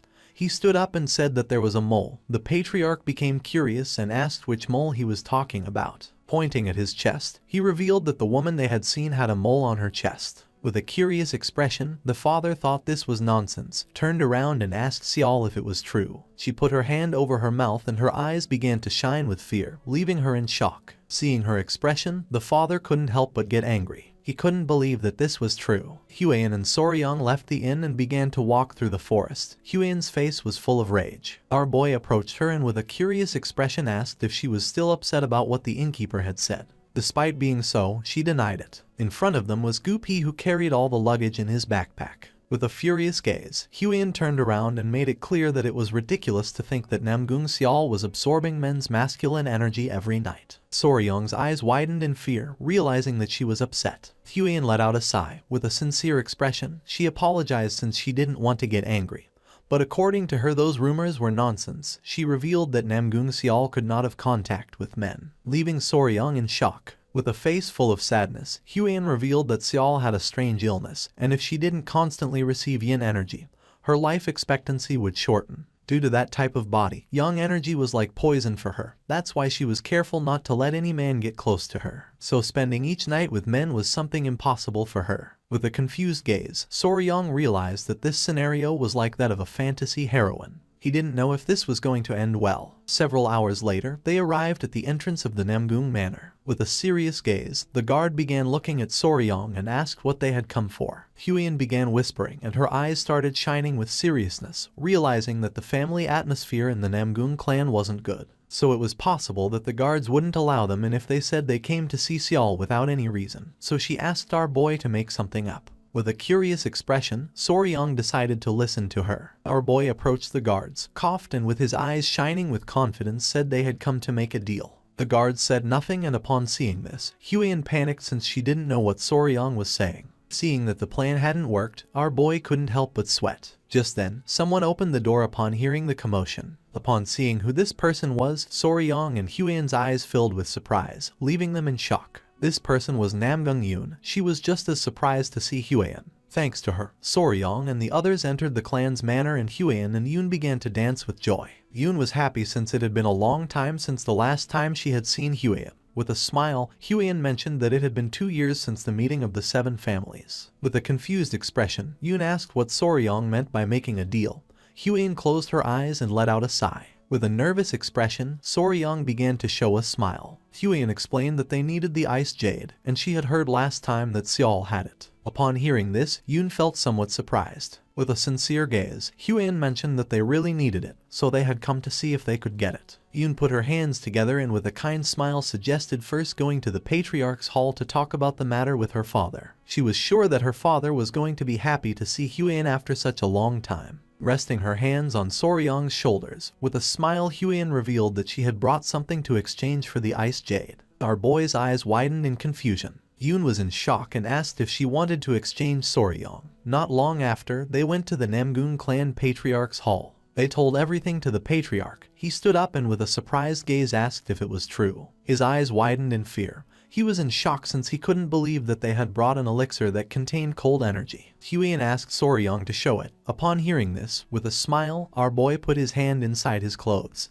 took out the elixir, and placed it on the table. The patriarch's attention was fixed on it and his mind was filled with surprise. Inside the elixir there was something shining. With a curious gaze, the patriarch asked if he could take a closer look, and with a smile Soryong gave him permission. Soryong couldn't help but sweat. It was an elixir that he had brought very carefully, keeping it in his arms. He hoped that they would accept this exchange. The patriarch began to examine the elixir carefully, and mentioned that the purity of cold kai was very high. With this, she could endure at least 10 years. With a curious expression, Yoon asked if really it was so incredible. Because it was so valuable, the patriarch decided to exchange it for the ice jade. Upon hearing this, a joyful smile appeared on the faces of Huian and Soryong. Pointing at it with his finger, the patriarch noticed that there was something inside and questioned what it was. With a forced smile, our boy said he couldn't tell him that. The patriarch realized that it could reveal the place where the elixir had been found and decided not to ask further. With a smile, Soryong coughed and thanked him. But then his face filled with fear since he knew that wasn't the real reason behind it. A few days ago, Soryong was in the clan walking with the grandfather. Our boy began to feel something cold in his clothes. The old man's attention fixed on him and he asked if there was any problem. Our boy took it out of his clothes and his eyes widened in confusion. It was a tail. Soryong handed the tail to the grandfather and mentioned that there was a strange thing similar to an ice crystal in the gecko's tail that he had kept as a souvenir. With a curious expression, the grandfather began to examine the tail carefully and noticed that it had cold kai, knowing that it was going to be good material for those who had mastered ice martial arts or cold kai martial arts. Soryong began to touch his chin and remembered the small geckos. He thought they stored nutrients in their tails, like fate-tailed gecko. He would have never thought that it was actually cold kai. With a smile, the grandfather asked if Soryong wanted to try turning the tail into an elixir. Back in the present, our boy was in shock since he knew that a withered gecko's tail wasn't even worth mentioning. With a cheerful gaze, the patriarch asked Yoon to go tell her sister to exchange this elixir for the ice jade. Upon hearing this, she nodded. Now that they were already here, he asked them to rest a little. He had to organize a party to welcome the guests of his clan. He also noticed that Huian was close to Seol. He revealed that his daughter had gone through something difficult recently and wondered if she could comfort her while she was here. With a smile, Huian did not refuse. They stood up and Yoon decided to guide them to the guest residence. They left the mansion and began walking. With a smile, Yoon mentioned that thanks to Huian, her father was in a good mood. These past few days, they had been walking on thin ice. With a curious gaze, Huian asked what had happened to Seol since she had heard rumors near Mount Huangshan. Yoon's eyes filled with surprise upon noticing that she knew that. Her eyes began to shine with sadness because she didn't think Seol would do something like that. But since they hadn't been able to find any clues, she was locked in the confinement room and had to be marked with virginity sand to prove her innocence. Huian was in shock and Soryong was somewhat confused. Virginity sand was something women applied on their bodies to demonstrate that their body was pure. If you raise a gecko in a jar and feed it cinnabar, its body will turn red. Huian revealed that afterwards it was ground into powder and applied to the woman's body. If her body was pure, that blood mark could not be washed off even with water. Upon hearing this, Soryong's eyes widened in surprise and confusion. He was furious since identifying a maiden was the task of a unicorn. not that of a gecko. Seeing Soryong's expression, Huion panicked. Just then, they arrived at the place where Seol was, catching their attention. Soryong's eyes widened in surprise. Not far from them sat Seol with the blood mark still on her hand. With a smile, Huion greeted her. Upon seeing Huion, Seol couldn't help but go into shock. Yoon revealed that she had brought an elixir containing cold kai. Their father wanted her to exchange it for the ice jade. Yoon gave Seol the elixir. Her eyes widened with curiosity and her jaw dropped upon noticing the immense cold kai of it. She thanked them and decided to make the exchange, making Huion and Soryong feel happy. She took out the ice jade and handed it to Soryong. Our boy began to observe it carefully and couldn't help but smile. Just then, with a sad gaze, Seol let out a sigh. The attention of our boy and Huion focused on her. With a sincere gaze, Huion admitted having heard the rumors. She didn't believe that Seol would do something like that, so she asked her not to get too discouraged. With an expression full of sadness, she mentioned that there were many witnesses who knew where her mole was. Soryong's eyes filled with emotion upon realizing that this was a mysterious case. He put his hand over his face and couldn't help but smile. Our boy was an expert in this kind of thing, and in his previous life he was called Sherlock Faber when they played escape in deduction rooms. With a smile, he asked if Seol had ever bathed alone in a pond or river at night. She began to observe our boy and felt confused. With a serene expression, Huion asked if he wanted to know if someone had been spying on her. Soryong's jaw dropped when he realized she was right. With her face full of sweat, Seol admitted never having bathed outside, and even if they had seen her, they had no reason to defame her. The people who were in the reception hall were like family since they lived together in the village at the foot of the mountain. Yoon mocked Soryong, saying that he was wrong. Soryong's face filled with sweat. He couldn't believe that he had failed. He fell to his knees on the ground and begged for forgiveness. Just then, Huion noticed something. Putting her hands together and with a smile, she revealed that she had solved the mystery. According to her, there was only one probable explanation for this situation. Everyone's attention turned to her and all felt confused and curious. With a serious gaze, she revealed the probable explanation for this situation. With a serene expression, Huion decided to reveal the identity of the possible culprit. Everyone began to look at her with a curious expression. Huion remained silent until several seconds later, with eyes shining with confidence, she revealed that the culprit was a ghost. The faces of Yoon and Seol were filled with sweat and their eyes widened in surprise, leaving them in shock. Huion nodded her head. Soryong's eyes filled with confusion since he was thinking that she was going to say something profound. He didn't know why she suddenly started talking about ghosts. With a curious expression, Soryong began to touch his chin and started thinking about it. He remembered encountering the ghost of the blue-spotted centipede after it died, so this situation wasn't so absurd. Soryong extended his hand and asked Seol if by any chance she had touched or done something strange lately, like eating the inner core of a spiritual beast. Seol began to ponder and with a serious gaze revealed that she had recently touched an acorn and also a tree branch. Soryong and Huion began to sweat and felt confused, realizing that this was what they called idiotic charm. Seol's eyes widened in surprise. She clasped her hands and remembered something. She revealed that while she was training alone at night, she felt the presence of someone. It was as if someone had been watching her all the time. With a confused expression, Yoon asked her sister if this was true. Seol nodded her head. She had no doubt about it. She had clearly felt it. At first she thought it was Yoon, and when she went to check there was no one. She put her hand on her chin and couldn't help but wonder if she was being too sensitive. Soryong began to observe her, knowing that this was a suspicious situation. While they were distracted, a maid came running. Upon hearing her voice, the sister's attention focused on her. With a face full of sweat and while panting heavily, the maid revealed that something terrible had happened. Upon hearing this, with a worried expression, Seol asked what was going on. The maid clenched her fists and revealed that another villager had disappeared. She also mentioned that the warriors had left the clan's territory to begin the search. With a confused gaze, Yoon asked if this was true. Seol began to look down at the ground and couldn't help but feel furious. Soryong's attention fixed on her. With a calm expression, he asked if she was okay. Seol's eyes began to shine with determination. No matter what, she had to catch the ghost personally and avenge the affront against her lost chastity. Yoon clenched her fists and with a serious gaze asked her sister not to go, since if she sneaked out alone again and was caught, this time it was going to be a very serious problem. Seol started to think, and then with a smile, asked Yoon not to worry. Then she turned towards Soryong and Huion, and revealed that this time they were not going alone. With a confused gaze, Yoon asked what she meant by that. Seol approached Huion and grabbed her hand, and with a sad expression asked if the two of them were willing to help her. Soryong and Huion's eyes widened in surprise, leaving them in shock. Night fell and somewhere in the forest there was a small owl sitting on a branch. When it turned around it saw Soryong and the others searching the area. With her body trembling and her eyes full of tears, Yoon grabbed Huan by the arm knowing that if she was caught this time, they were going to lock her up in the closed cultivation room. Then she thought she would be trapped there for at least half a year. Upon hearing this, Huan began to show a nervous smile. Yoon turned around and mentioned that Soryong must be helping her stop Seol. She didn't know how Soryong could fall in love with her so suddenly. Soryong's eyes widened in confusion, and he began to show a nervous smile. A moment before, Seol took out a golden ornament. She explained that it was a norigi made of knots.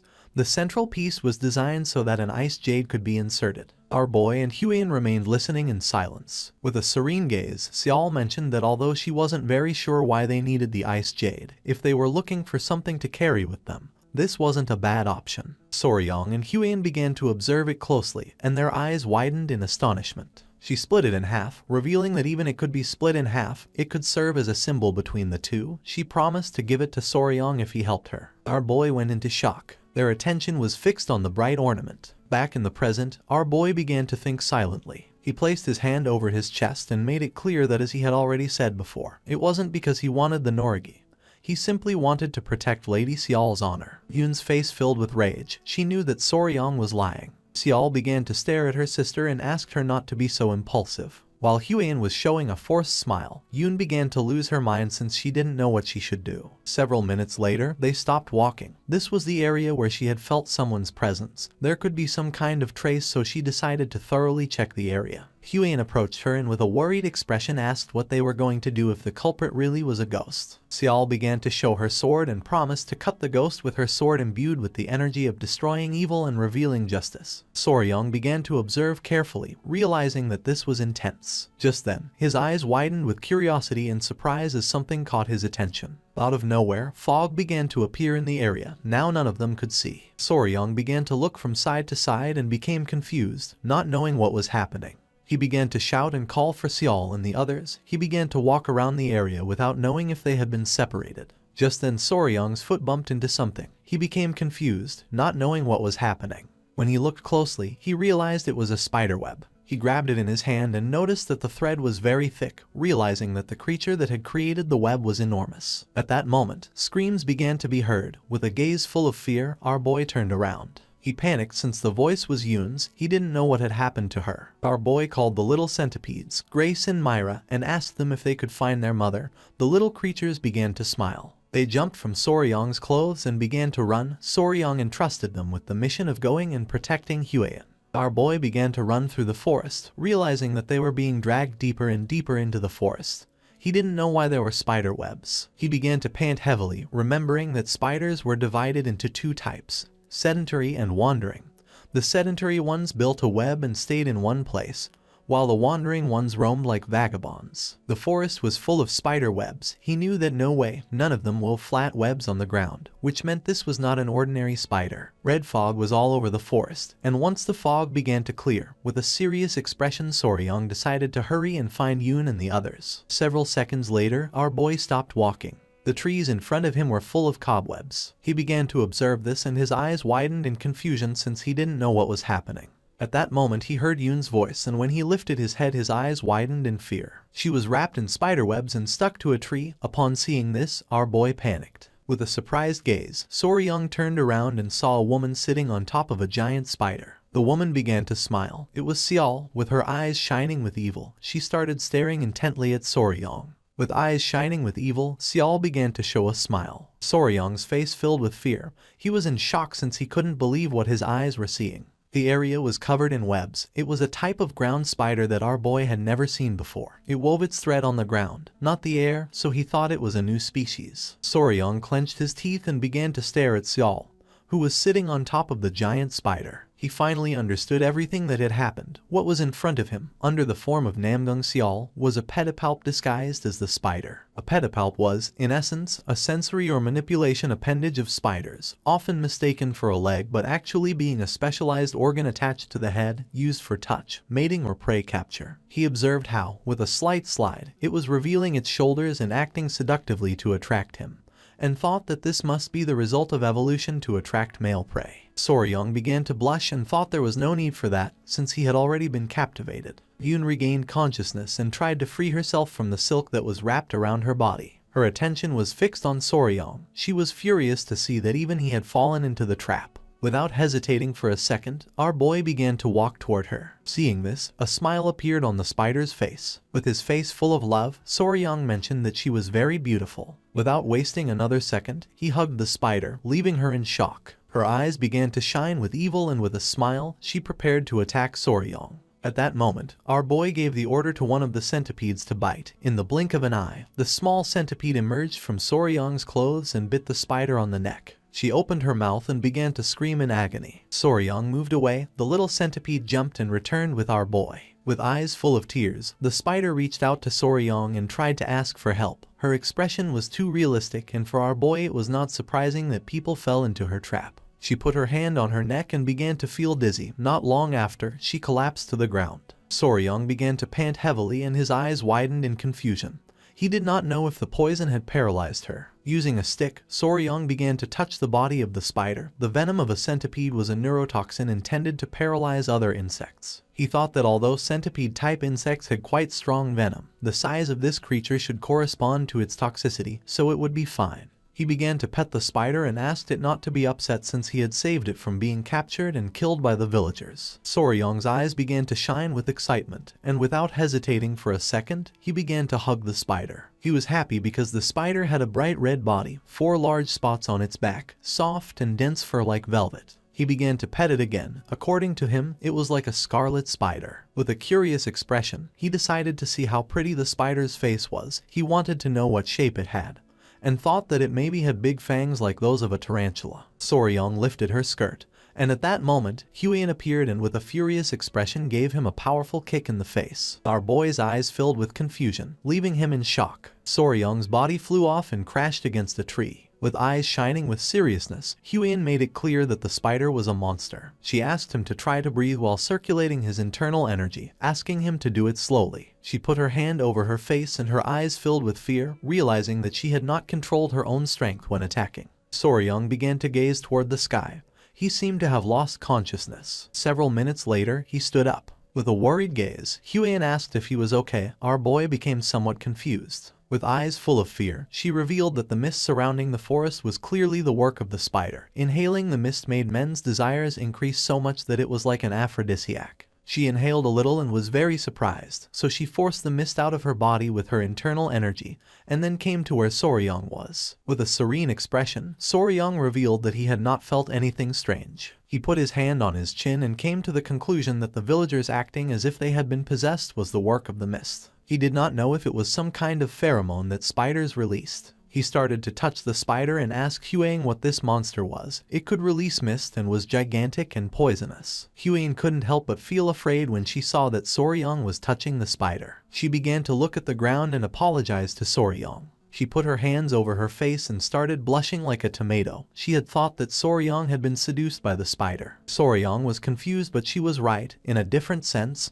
he really had been seduced. Soryong began to pet the spider's leg, explaining that he was only trying to observe the shape of the spider. According to him, the leg was very fluffy and cute. With her face full of sweat, she asked Soryong to stop petting the spider. She couldn't help but blush and, with a surprised look, began to remember something. A bright red body, 4 large spots on its back, and soft dense fur like velvet. Soryong's eyes widened in confusion. He didn't know why she was so nervous. Just then, someone coughed, making both of them turn curiously. With a confused gaze, Soryong turned around, and not seeing anyone, he couldn't help but wonder if the spider had made that sound. The voice started to sound again, making Soryong's eyes widen in surprise. It was Yoon, who still had her body wrapped in silk. Our boy panicked since he had completely forgotten about her. She began to cry, and upon seeing this, Soryong quickly lowered her, and they placed her body on the ground. Huion and Soryong sat next to her. Yoon's face was pale and she was gasping heavily. She was breathing, so he realized that she was only paralyzed. Upon hearing this, Huion felt relieved. It was night, and Soryong mentioned that now all that remained was to find Seol. Now that the mist had disappeared, Huion was sure of being able to find her soon. Our boy stood up and decided to do one thing before going to look for Seol. Huion's attention fixed on him and she couldn't help but feel somewhat confused. He started to tie the spider's body using the threads of its silk. Several seconds later, our boy completely tied the spider's body. He started to drag the spider's body and decided to take it back to the clan to check what kind of monster it was. He was sure that it was not a creature. Huion did not refuse. Not long after, Xiao began to make her way through the forest and move toward them. Upon noticing this, Huion's eyes filled with surprise. Xiao's eyes began to shine with worry upon seeing that Yoon was lying on the ground and gasping heavily. Her eyes filled with tears and rage. The spider had not only dared to stain her honor, but had also dared to hurt her little sister. She began to draw her sword and prepared to kill the spider. Seeing this, Soryong panicked and asked her to wait. Without hesitating for a second, Soryong started running and stood in front of the spider. Seeing this, Xiao stopped. She began pointing at the spider with her sword and with a serious gaze asked our boy to get out of the way. With an expression full of determination, Soryong stood firm in his decision and refused to step aside. Upon seeing this, Xiao felt confused. Soryong began to point at himself with his finger and made it clear that he had been the one who had caught the creature, so now it was his. Huion's eyes widened in surprise, leaving her in shock. Xiao began to gaze toward the ground in silence, not knowing what to do. She let out a sigh, and while her eyes were shining with rage, she began to stare intently at Soryong and asked what he had just said.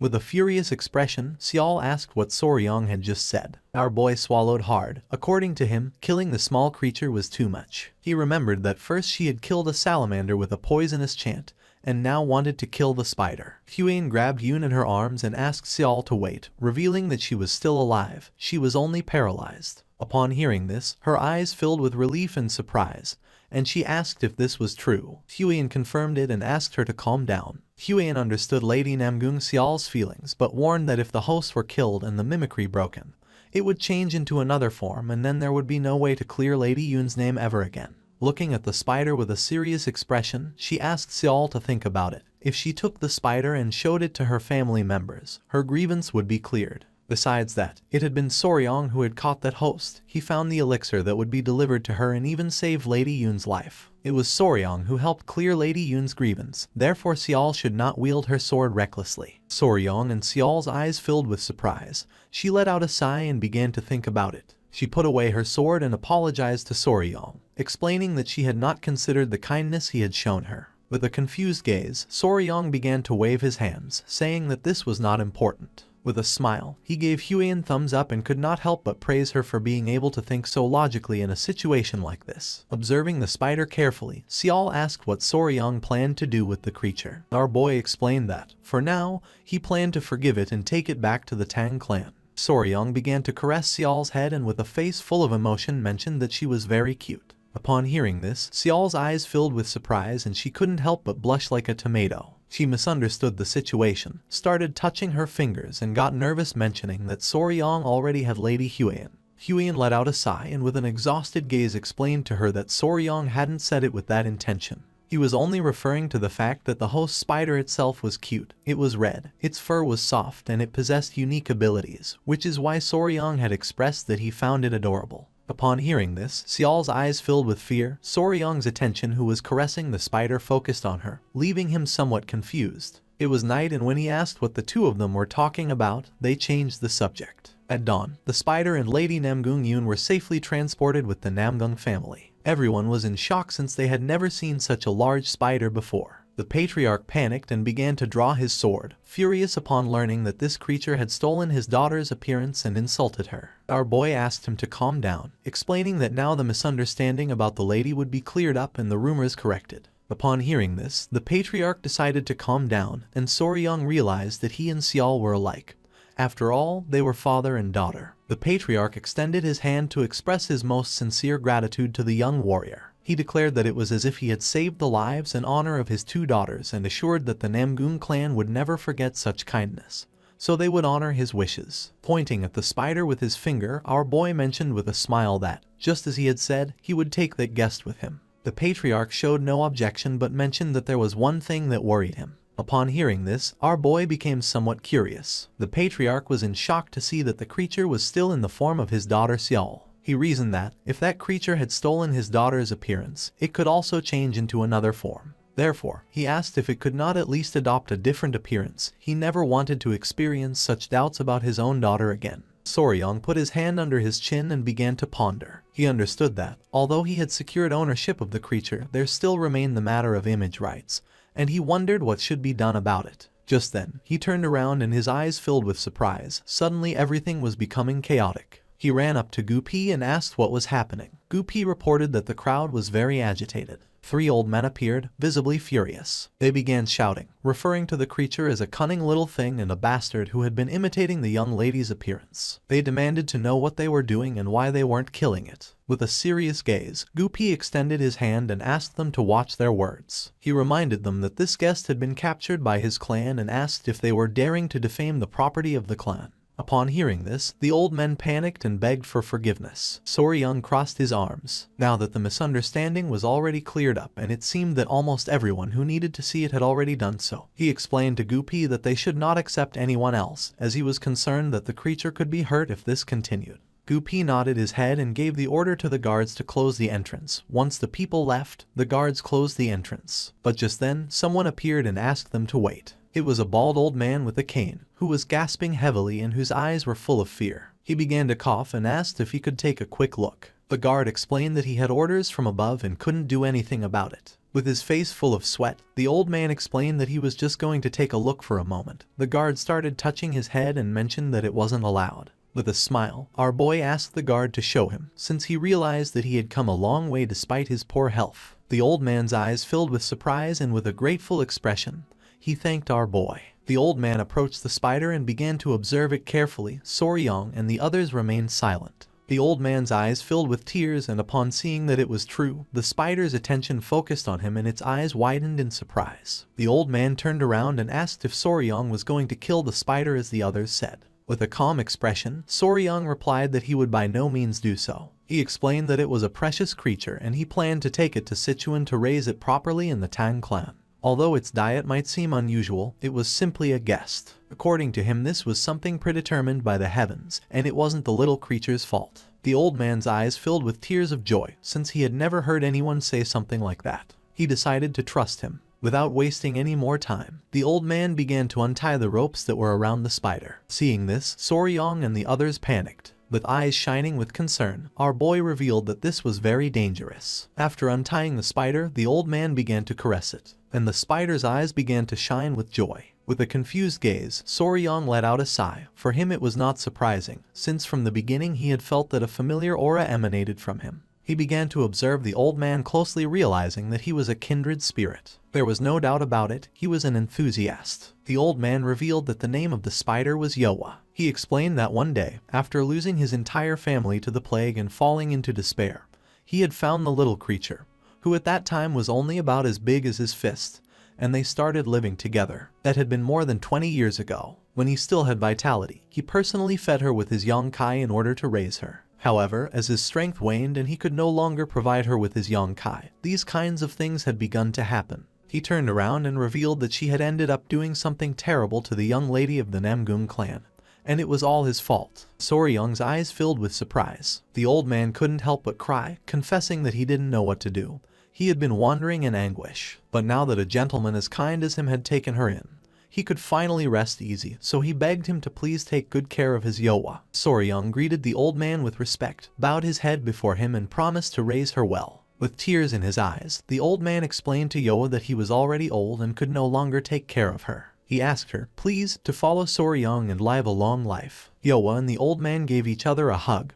and the creature's eyes filled with tears. Soryong felt moved and couldn't help but cry, amazed that a pet could understand human speech and respond to emotions in that way. He wondered how much time they must have spent together, realizing that the old man had truly treated and treasured her like a daughter. He reached out his hand and asked the old man to please stop. He asked if he would consider following them to Sichuan, suggesting that it might be better for them to go together instead of simply parting ways. The old man refused and, with tears in his eyes, explained that he deeply appreciated his words, but he was no longer young enough to endure such a long journey. Besides, his family's graves were here, so it was impossible for him to leave this place. Soryong began to touch his head and, with a smile, asked the old man if he could share the experience he had acquired raising Yowa, explaining that it was the first time he dealt with a creature like that. The old man promised that he would answer anything he asked to the best of his knowledge. Our boy began to blush and, with a nervous expression, admitted that what aroused his curiosity the most was undoubtedly Yong-kai,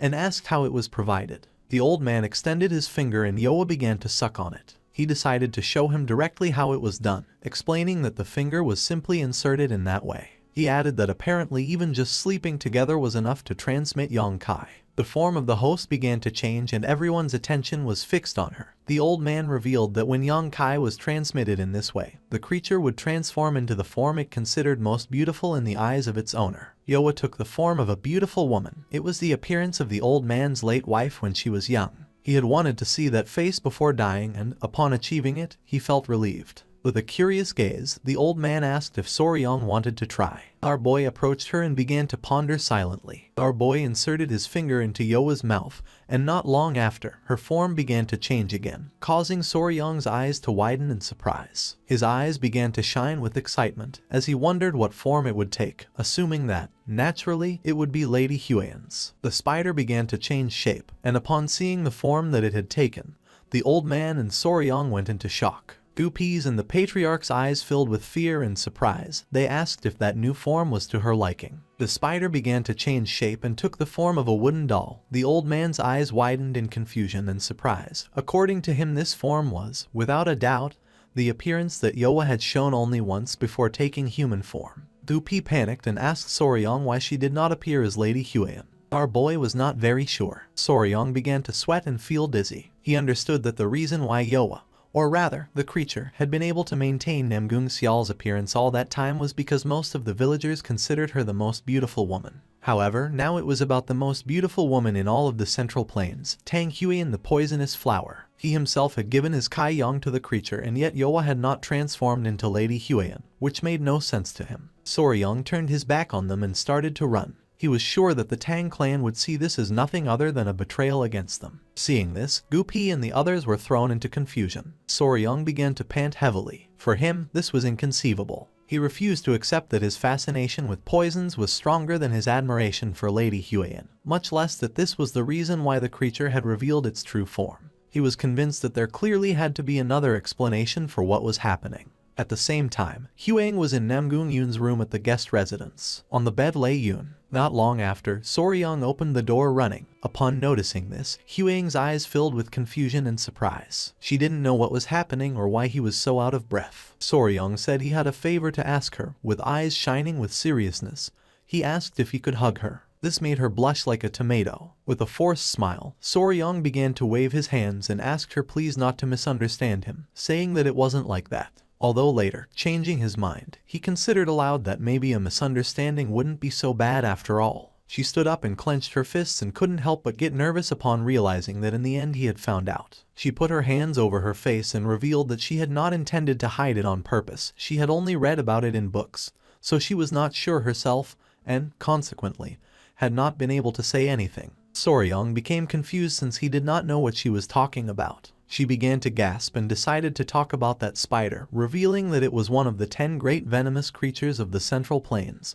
the human-faced spider. Our boy was paralyzed, not knowing how to react. His eyes filled with surprise. He could not believe that Yoa was one of the 10 great venomous creatures of the Central Plains. With an embarrassed look, Huian began to touch her fingers and swore that she had never intended to deceive him. She had only thought it would be better to be sure first, because of the promise they had made in the past. Soryong began to observe her carefully, realizing that this was the reason why she had been hesitating. She began to approach Soryong knowing that a promise was a promise. Without hesitating for a second, she gave our boy a hug. Soryong couldn't help but blush like a tomato, but then someone coughed, making his eyes widen in surprise. It was Yoon who was awake and, with an embarrassed expression, asked if she should give the two of them some space. Seeing that she was awake, our boy panicked, and upon seeing his expression, she got nervous and started to gaze off to one side. It was already daytime and the sun was shining high in the sky.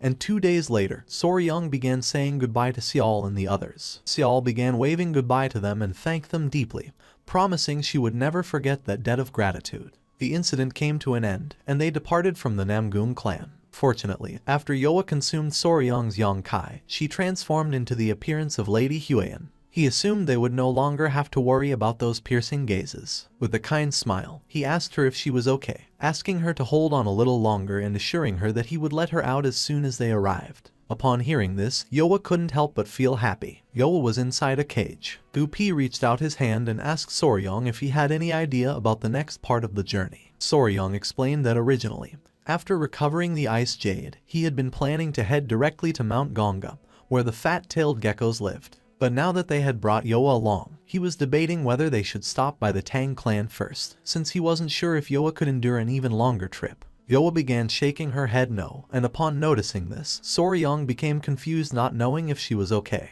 Her eyes began to shine with worry. Soryong approached the cage and a tear formed in his eyes. He couldn't believe it. He wondered if she was really worried about him. Thinking that she was such a kind and gentle soul moved him deeply. He thanked Yoa and promised her that he would take them there as quickly as he could. With a confident look, Soryong turned around and decided to go directly to Mount Gonga as planned. They would take the fat-tailed geckos and Yoa and return together to the Tang clan. Gupi nodded his head. They began sailing down the river. The sky was full of seagulls, and our boy was enjoying the views. Two people who were on the ship began to talk to each other. One of them asked the other if he had heard the news that, apparently, the leader of the alliance had personally led the Blue Dragon unit on an expedition this time. The other mentioned that he had heard that the guys captured during the recent raid on the Blood Cult base had revealed information about the locations of other fortresses. With a worried expression, the boy with a ponytail revealed that he had heard there were barely any casualties in that battle, which seemed quite incredible to him. It was said that someone had managed to create a poisonous mist that only affected members of the Blood Cult. Soryong was in shock since they were talking about him. With a curious gaze, the boy with the ponytail asked his friend who had accomplished such an incredible feat.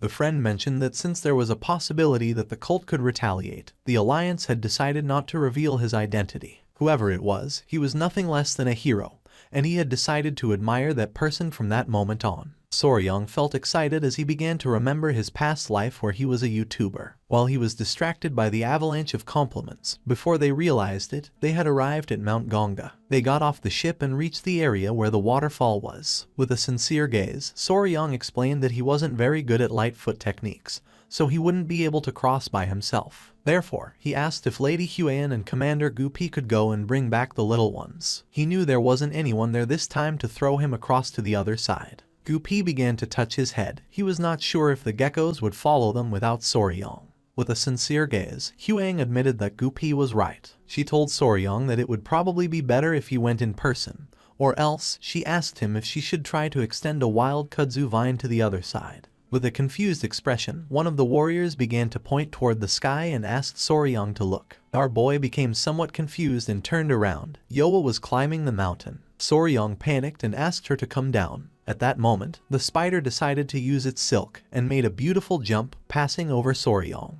She landed in front of them. The eyes of Soryong and the others were full of surprise. Yoa began to stretch her arms, and Soryong's attention was fixed on her. He wondered if that was ballooning and if Yoa was telling him that she could also fly because she was a spider. Ballooning. Most people didn't know it, but spiders, despite not having wings, were insects that could fly. By giving their body to the wind, they could fly dozens or even hundreds of kilometers. This phenomenon was called ballooning. Sometimes, while walking down the street, if one suddenly felt like they had walked into a web suspended in the air, that was the trace left by ballooning. His eyes widened in amazement upon realizing that Yoa could also do ballooning. An idea came to his mind. Not long after, Yoa hugged Soryong, and with a jump and using ballooning, they reached the waterfall. Our boy was happy to see that this had worked. He couldn't help but hug Yoa since, according to him, she was incredible. He didn't know how she could be so ridiculously versatile. Yoa began to show a smile. With an annoyed look, Huang approached them and expressed her discomfort with the hug to Soryong.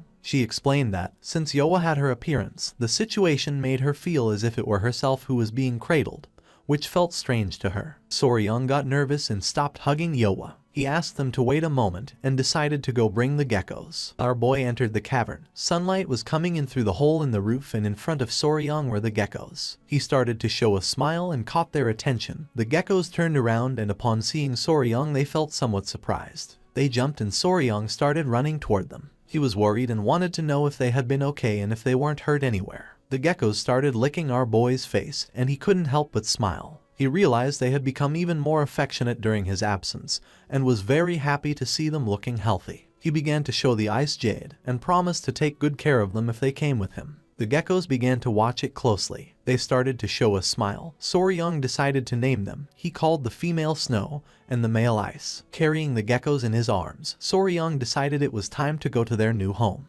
And so, Snow and Ice became part of the family. It was night and someone arrived at the Tang clan manor. Upon seeing who it was, the guards couldn't help but feel somewhat surprised. It was Soryang, Gupi, Lady Huang, and Yoa, who was in the form of Huang. The guards were somewhat surprised to see two Huangs. Upon observing closely, they realized that Yoa was a spider, and they couldn't understand why this creature had the appearance of Lady Huang. Soryang coughed, and with a confident expression asked the guards to announce to the elders of the clan that the proud official son-in-law of the Tang clan had arrived. Furthermore, he instructed them to inform that he had captured, then corrected himself and clarified that he had actually brought with him one of the 10 great poisonous creatures. Upon hearing that Soryang had brought one of the 10 great poisonous creatures, the guards could not help but go into shock and decided to report it immediately. They launched a flare to announce that Soryang had returned with one of the 10 great poisonous creatures. Not long after, the patriarch, his wife, the grand patriarch, and the clan elders began running towards Soryang.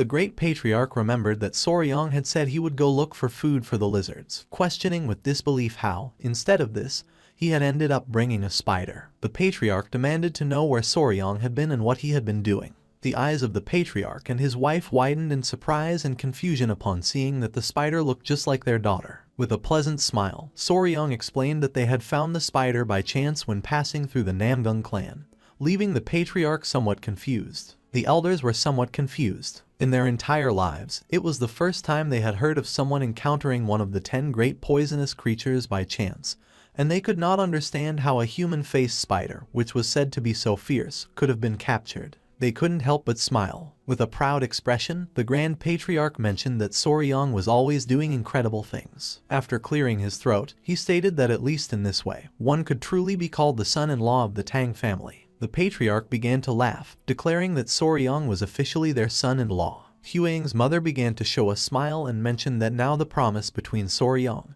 and Huang had been fulfilled. Soryang's jaw dropped in surprise since he didn't know how she knew about this, while on the other hand, Huang couldn't help but blush. With a smile, the Patriarch mentioned that this had no importance. What really mattered was that he was now truly part of the family. With a calm gaze, the Great Patriarch asked Soryang to go to the river starting the next day and catch a live goose. Our boy became somewhat confused. The Great Patriarch extended his hand and with a smile questioned whether Soryang didn't know that he had to prepare the goose for the engagement ceremony himself. He added that, although he was not yet old enough to marry immediately, at least they could celebrate the engagement. Soryang's eyes widened in surprise. He didn't know what to say. The Patriarch began to show a finger and explained that once this was done, even if one day he stopped liking Huang, he wouldn't be able to run away. Huang became nervous and couldn't help but feel embarrassed. She asked her father to stop talking about the subject. They began to chat among themselves. A smile spread across Soryang's face. He caught everyone's attention, making them turn around. Soryang greeted them with respect, and upon noticing this, a proud smile spread across their faces. Huang couldn't help but clench her fist and feel excited.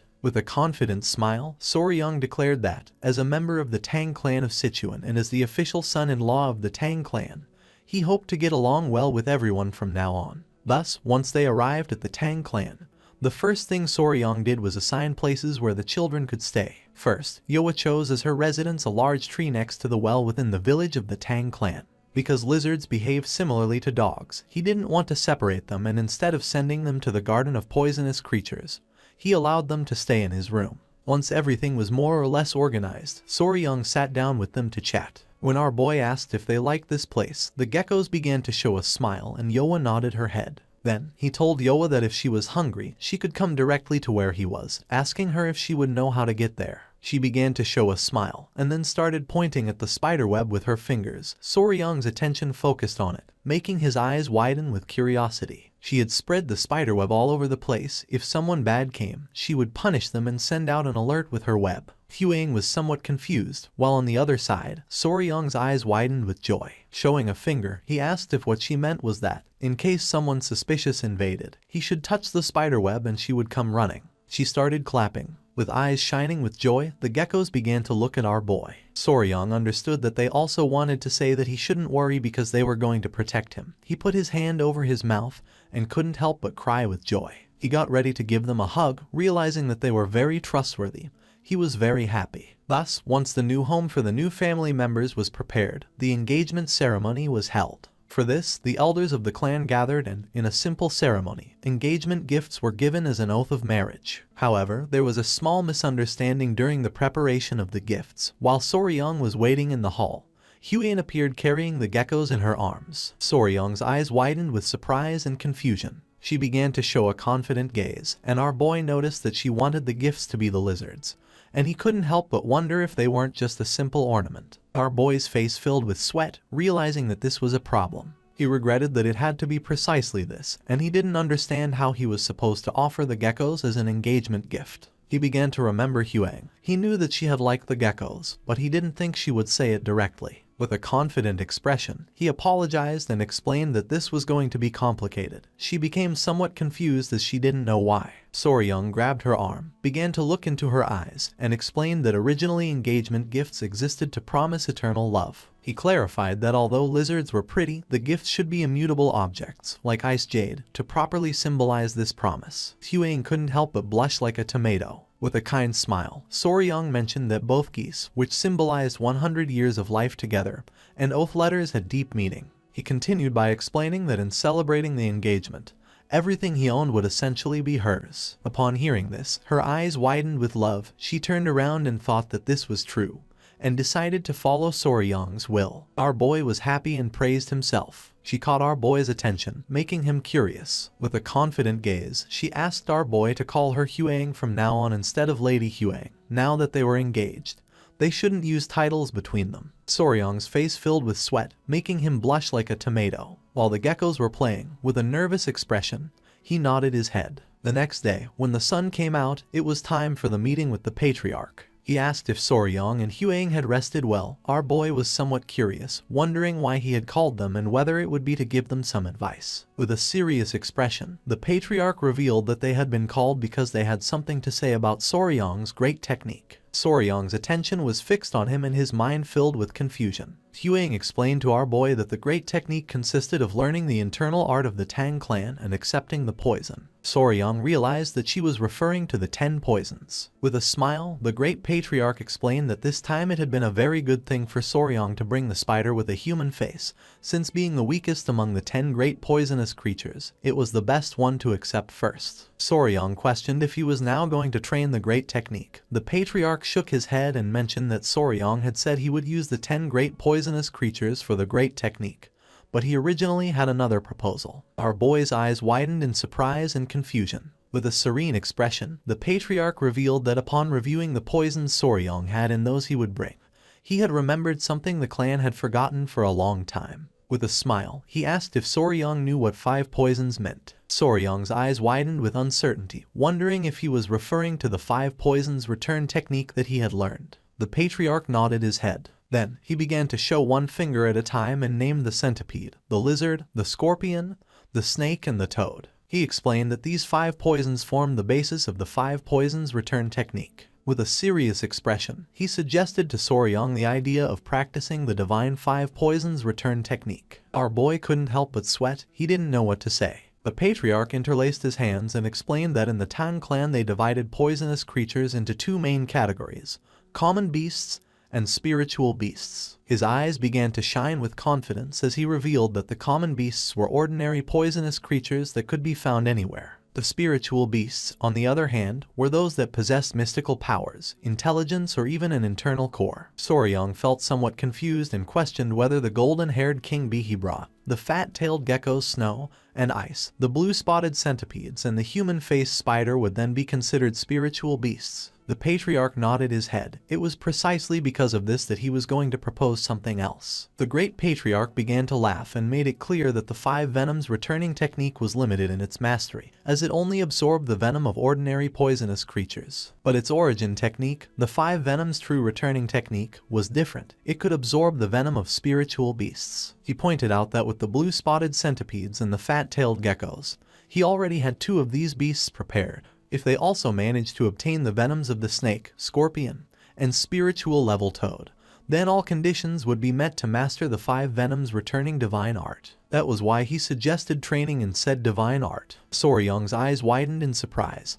He remembered that fat-tailed geckos were not venomous. The great patriarch began stroking his beard, explaining that he had examined them. They carried a venom that plunged people into a state of extreme cold. The icy air they emitted was their venom, leaving Soryong somewhat surprised. Now our boy had 2 paths open before him. One was to absorb the venom from the blue-spotted centipede and from the fat-tailed gecko in order to aspire to master the 5 venoms returning divine art. The other was to absorb poison from the human-faced spider, one of the 10 great venomous creatures, and begin gathering all 10 poisons necessary for dual-core 10 poisons body. With a curious gaze, Soryong asked if he couldn't simply use the 10 great venomous creatures to complete the 5 poisons body. The patriarch shook his head. The fat-tailed gecko was not among the 10 great venomous creatures. Soryong put his hand under his chin and began to ponder. He understood that if he absorbed poisons from lower-class creatures like blue-spotted centipedes and fat-tailed geckos, it would no longer be possible to complete the 10 poisons body path using only the 10 great venomous creatures. The choice came down to this: absorb what he called children's poison and follow the path of the spiritual beast class 5 poisons body,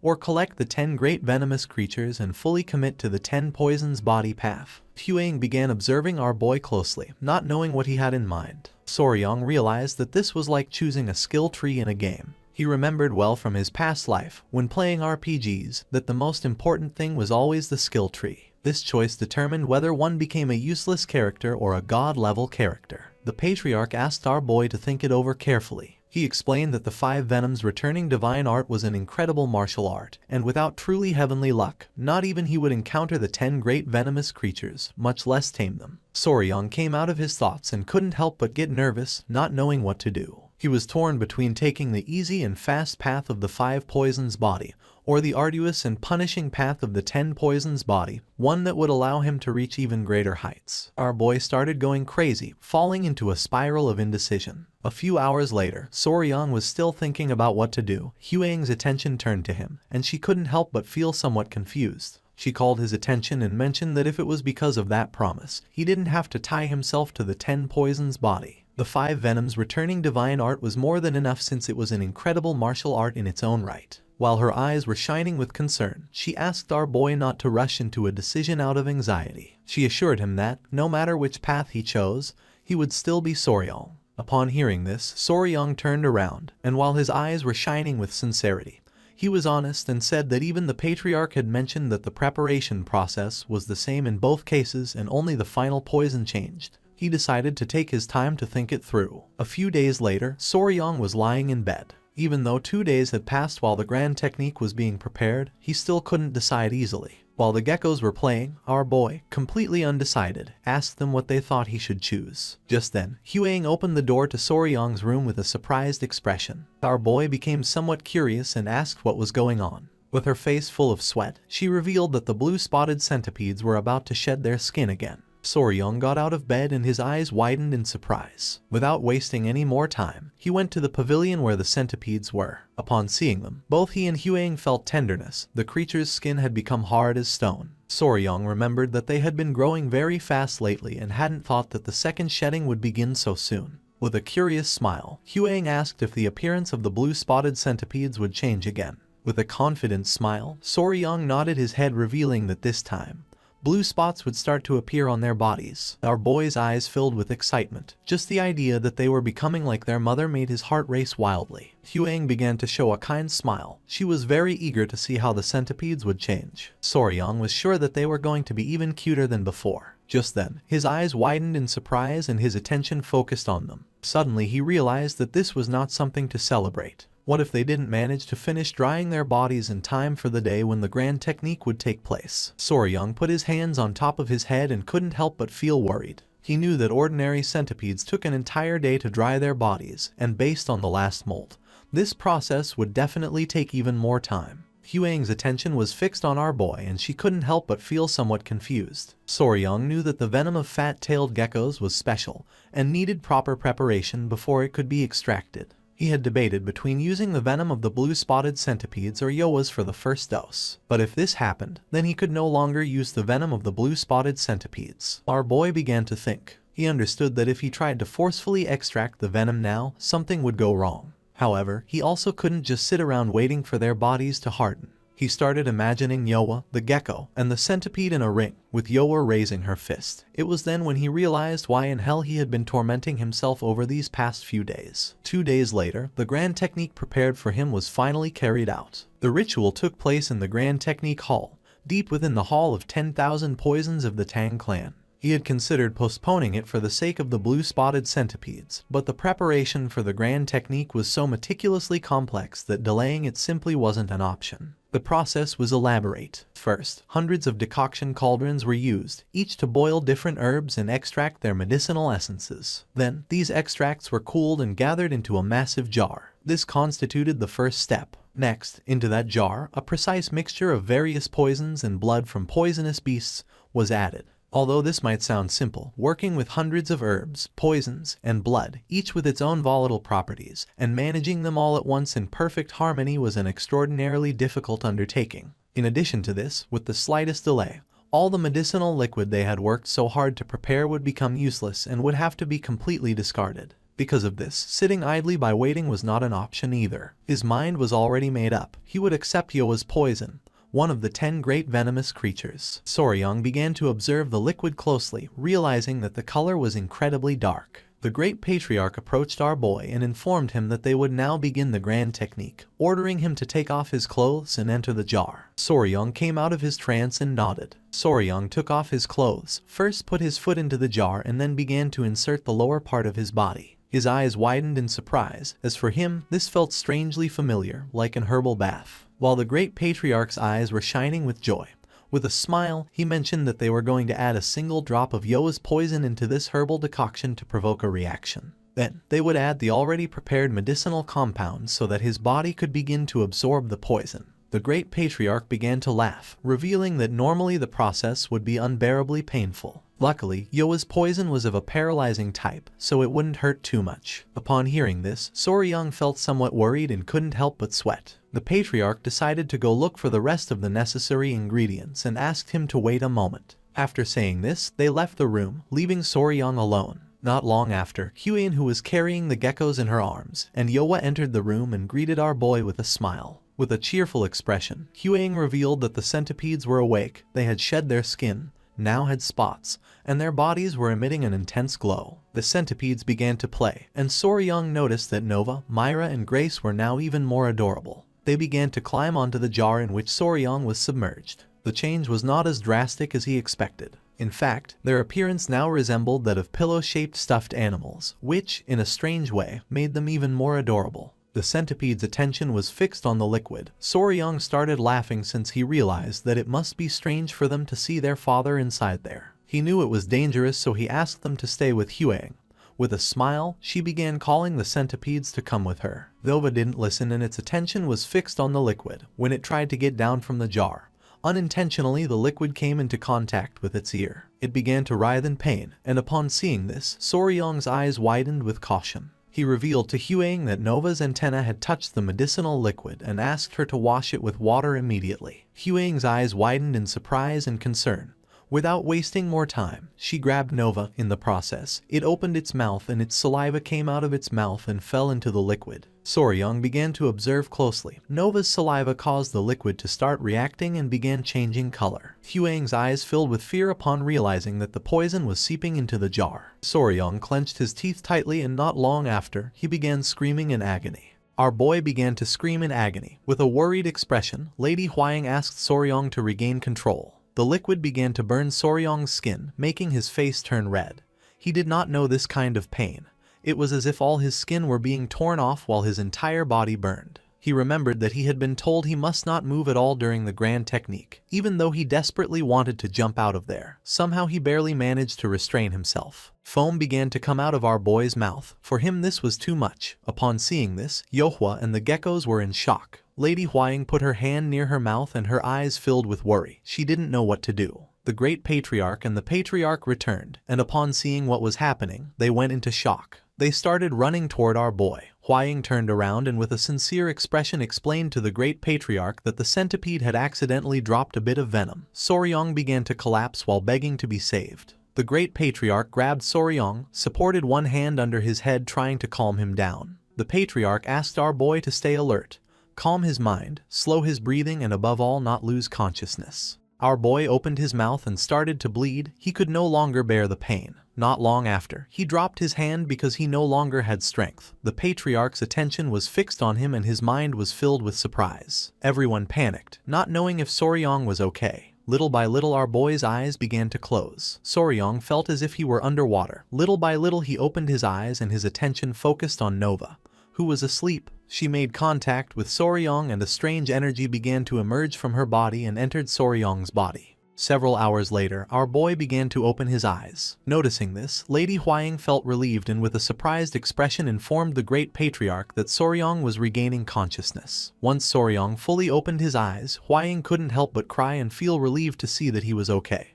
While on the other hand, the grandfather began to show a kind smile. Soryong started touching his head and realized that he was in the same place. With a worried expression, Huaying asked if he was okay. The great patriarch explained to our boy that, fortunately, he had guided his internal chi directly through his Baihui point, so he managed to overcome the worst. He informed him that the grand technique had also ended safely and successfully, and that, although it was not Yohua's poison, in the end he had accepted instead the centipede's poison. Soryong put his hand on top of his head and let out a sigh, realizing that, after all, Nova wanted her father to learn the 5 poisons body. With a worried gaze, he asked if Nova was okay, since he remembered that Nova's antenna had been exposed to the substance. Huaying and the great patriarch were somewhat surprised. She explained that she had washed Nova's antenna immediately. She did it anxiously, not knowing whether Soryong would live or die. Soryong's attention was fixed on her and his eyes widened with concern. She turned her gaze to the side, as she was angry. Our boy panicked, knowing that right after the engagement ceremony, he should have gone to see Huaying, his fiancée. But instead, he had instinctively run first toward the centipedes. Soryong's head started hurting again. Noticing this, Huaying asked if the pain was returning. Our boy's eyes began to shine with seriousness since the most important thing for him was to know if Nova was okay. The great patriarch and Huaying were in shock as they couldn't believe that he was more worried about Nova than about his own well-being. She noticed that our boy had not yet fully regained consciousness. The great patriarch decided to call the physicians. Our boy let out a sigh of relief, since his movement had been swift. 2 days later, the grand technique finally came to an end, once all the medicine in the jar had dried up. Soryong met with the great patriarch, who asked our boy if he was really okay, suggesting that maybe they should examine him a bit more thoroughly. Soryong promised that he was fine. With a serene gaze, the great patriarch mentioned that, in any case, whether he wished it or not, he had now begun the path of the 5 venoms returning divine art, so he would hand him the corresponding martial arts manual. Soryong remained listening in silence and his eyes filled with surprise. The great patriarch revealed that there were 5 martial techniques in total: centipede's poison fang claw, venomous snake's life-grabbing hand, scorpion tail rapid leg, lizard wall climbing body step and toad's explosive palm. He began to stroke his beard and explained that each of the techniques belonged to a specific category: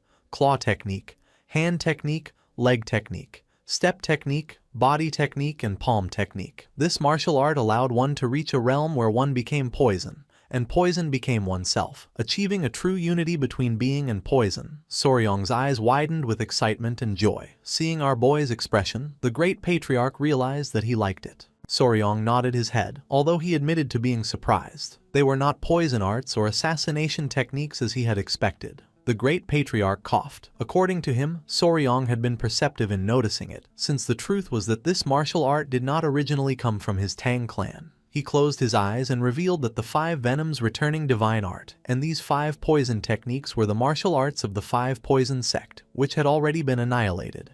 200 years ago, the second son of the Tang family, a genius of his time, and the daughter of the palace lord of the southern barbarian beast palace fell in love. Despite fierce opposition from both clans, they eloped and founded the 5 poison sect. They created a new martial art by combining the strengths of poison arts from the Tang clan with beast fist techniques from the beast palace. However, they selfishly took martial arts that should never have left their sect and even mixed them. Naturally, they could not escape persecution from both clans and, about 100 years ago, were finally annihilated in the jungles of Yunnan by both forces. Showing one finger, the Great Patriarch mentioned that after this, it was agreed that both sides would reclaim their respective martial techniques, and what was recovered then was the 5 venoms returning divine art and the 5 poison techniques. His eyes began to shine with tranquility as he explained that, since the essence of both clans' martial arts was intertwined, there was much dispute over its ownership. But since it was necessary to accept the poison in order to master it, in the end it was passed down to his Tang clan.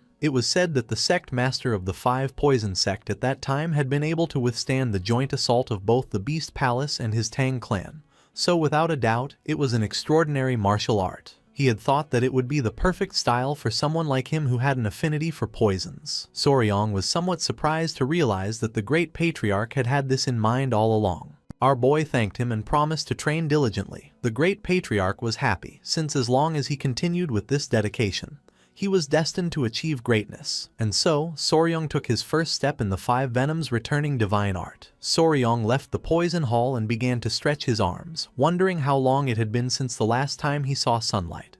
Only now did he feel truly alive again. At that moment, one of the little centipedes started running toward our boy. His attention fixed on it and his eyes widened in surprise. It was Nova. She couldn't help but cry with joy upon seeing that he was all right. Soryong realized that she had been waiting for him there all this time. He began to show his bicep and a smile. He knew that she must have had a hard time emotionally. He assured her that she shouldn't be heartbroken, since this hadn't been her fault, and, to prove it, he showed her that Dad was already fine. Nova jumped in and got inside our boy's clothes and started playing. He thought that maybe she felt a little prickly because not much time had passed since she molted. He really would prefer her to climb on his clothes instead of on his bare skin. She began to observe our boy closely, and upon noticing this, Soryong couldn't help but feel somewhat surprised. She came out of Soryong's clothes and started running along his arm. Our boy's eyes widened in fear, wondering if Nova had just understood what he was thinking. According to him, this couldn't be. It must be just a coincidence. He told himself that these kinds of things sometimes happened when you raised a pet for a while. Soryong began to ponder, realizing that he was a hopeless fool. There was no way that Nova, a simple poison creature,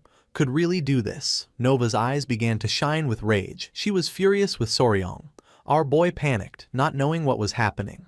His eyes filled with surprise. He said nothing and in his thoughts asked her to get on top of his head. Nova obeyed and got on. Then Soryong hid behind a tree and asked her to try to find him. She did it without much difficulty. Soryong panicked, since this had not happened just once, but 3 times in a row. Nova let out a sigh and began to show a confident expression. It was as if her heart and Soryong's were connected by a strange energy. Soryong was in shock, not knowing what was happening. While the 2 centipedes were playing, Lady Huaying, who was somewhat worried about Nova, began to look for her, not knowing where she was. She approached the centipedes and asked them if they knew where Nova had gone, explaining that since she shed her skin, she had been wandering so much that it was hard to find her. Soryong, who was panting and carrying Nova on his back, began to run toward Huaying. His eyes were full of surprise. Our boy put his hands on his knees to catch his breath. Huaying asked if Soryong was okay, but immediately afterwards scolded Nova. She reminded her that she had told her not to go far because of the worry it caused her and insisted that she must inform her mother before going anywhere. With a surprised gaze, Soryong began to show Nova, revealing that this was not what mattered at the moment, but rather the fact that Nova understood human speech. Huaying's eyes were full of calmness as she remembered that Nova had always understood human speech.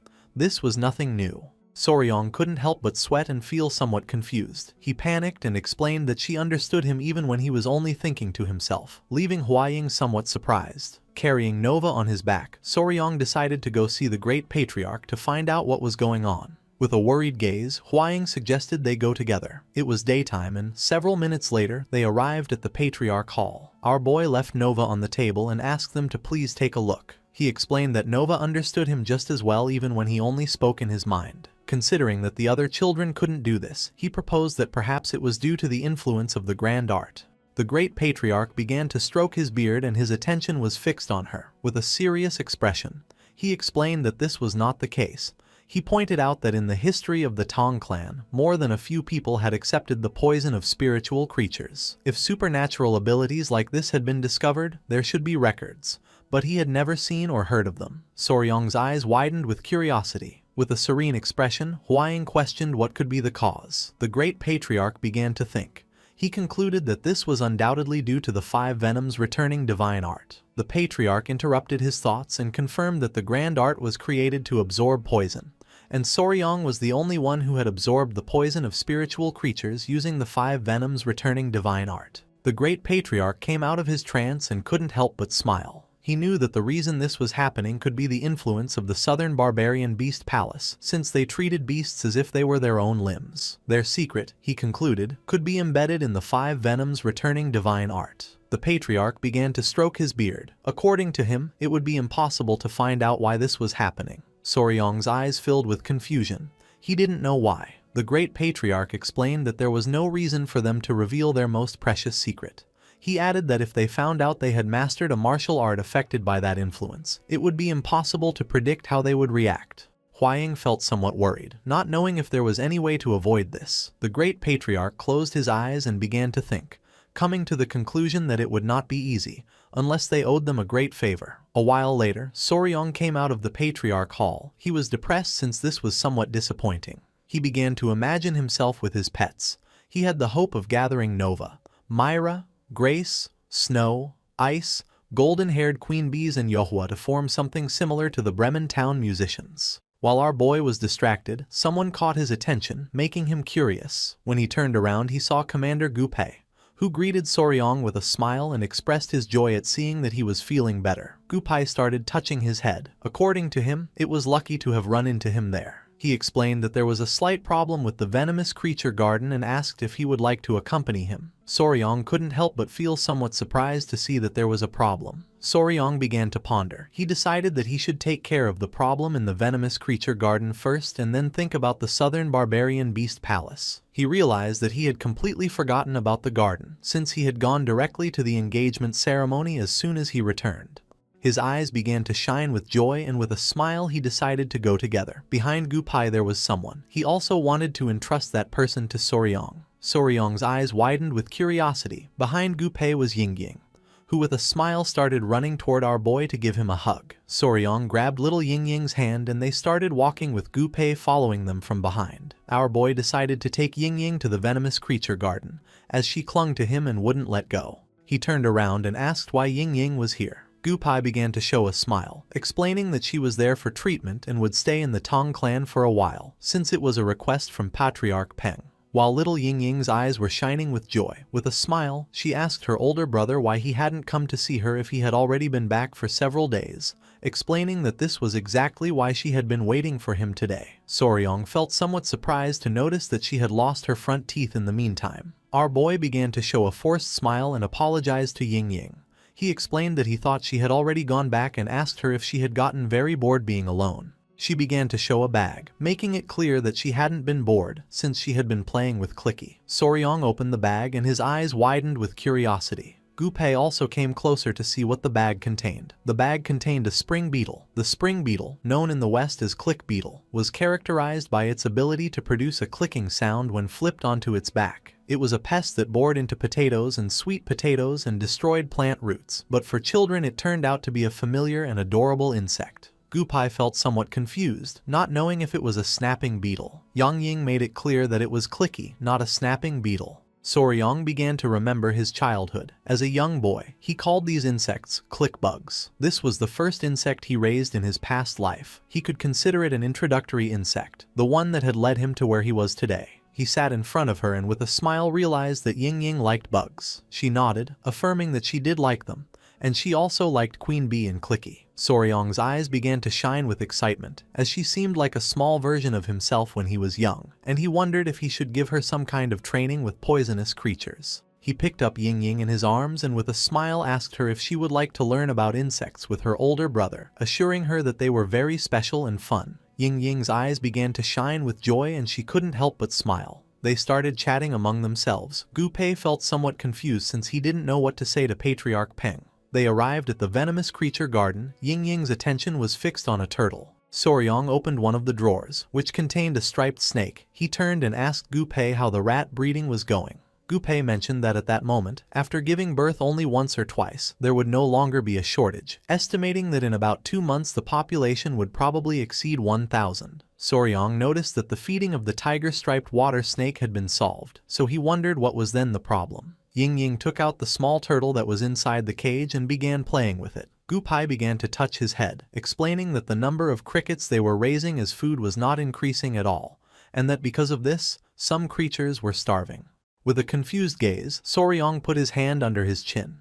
He wondered if they might be eating them again, like in the incident with the baby rats, since the crickets, no matter how many there were never enough. After thinking about the matter several times, he came to the conclusion that the only way was to find an alternative food source. At that moment, little Ying Ying began to cry, causing Soryong and Gupai to panic. He tried to calm her by asking if she was okay.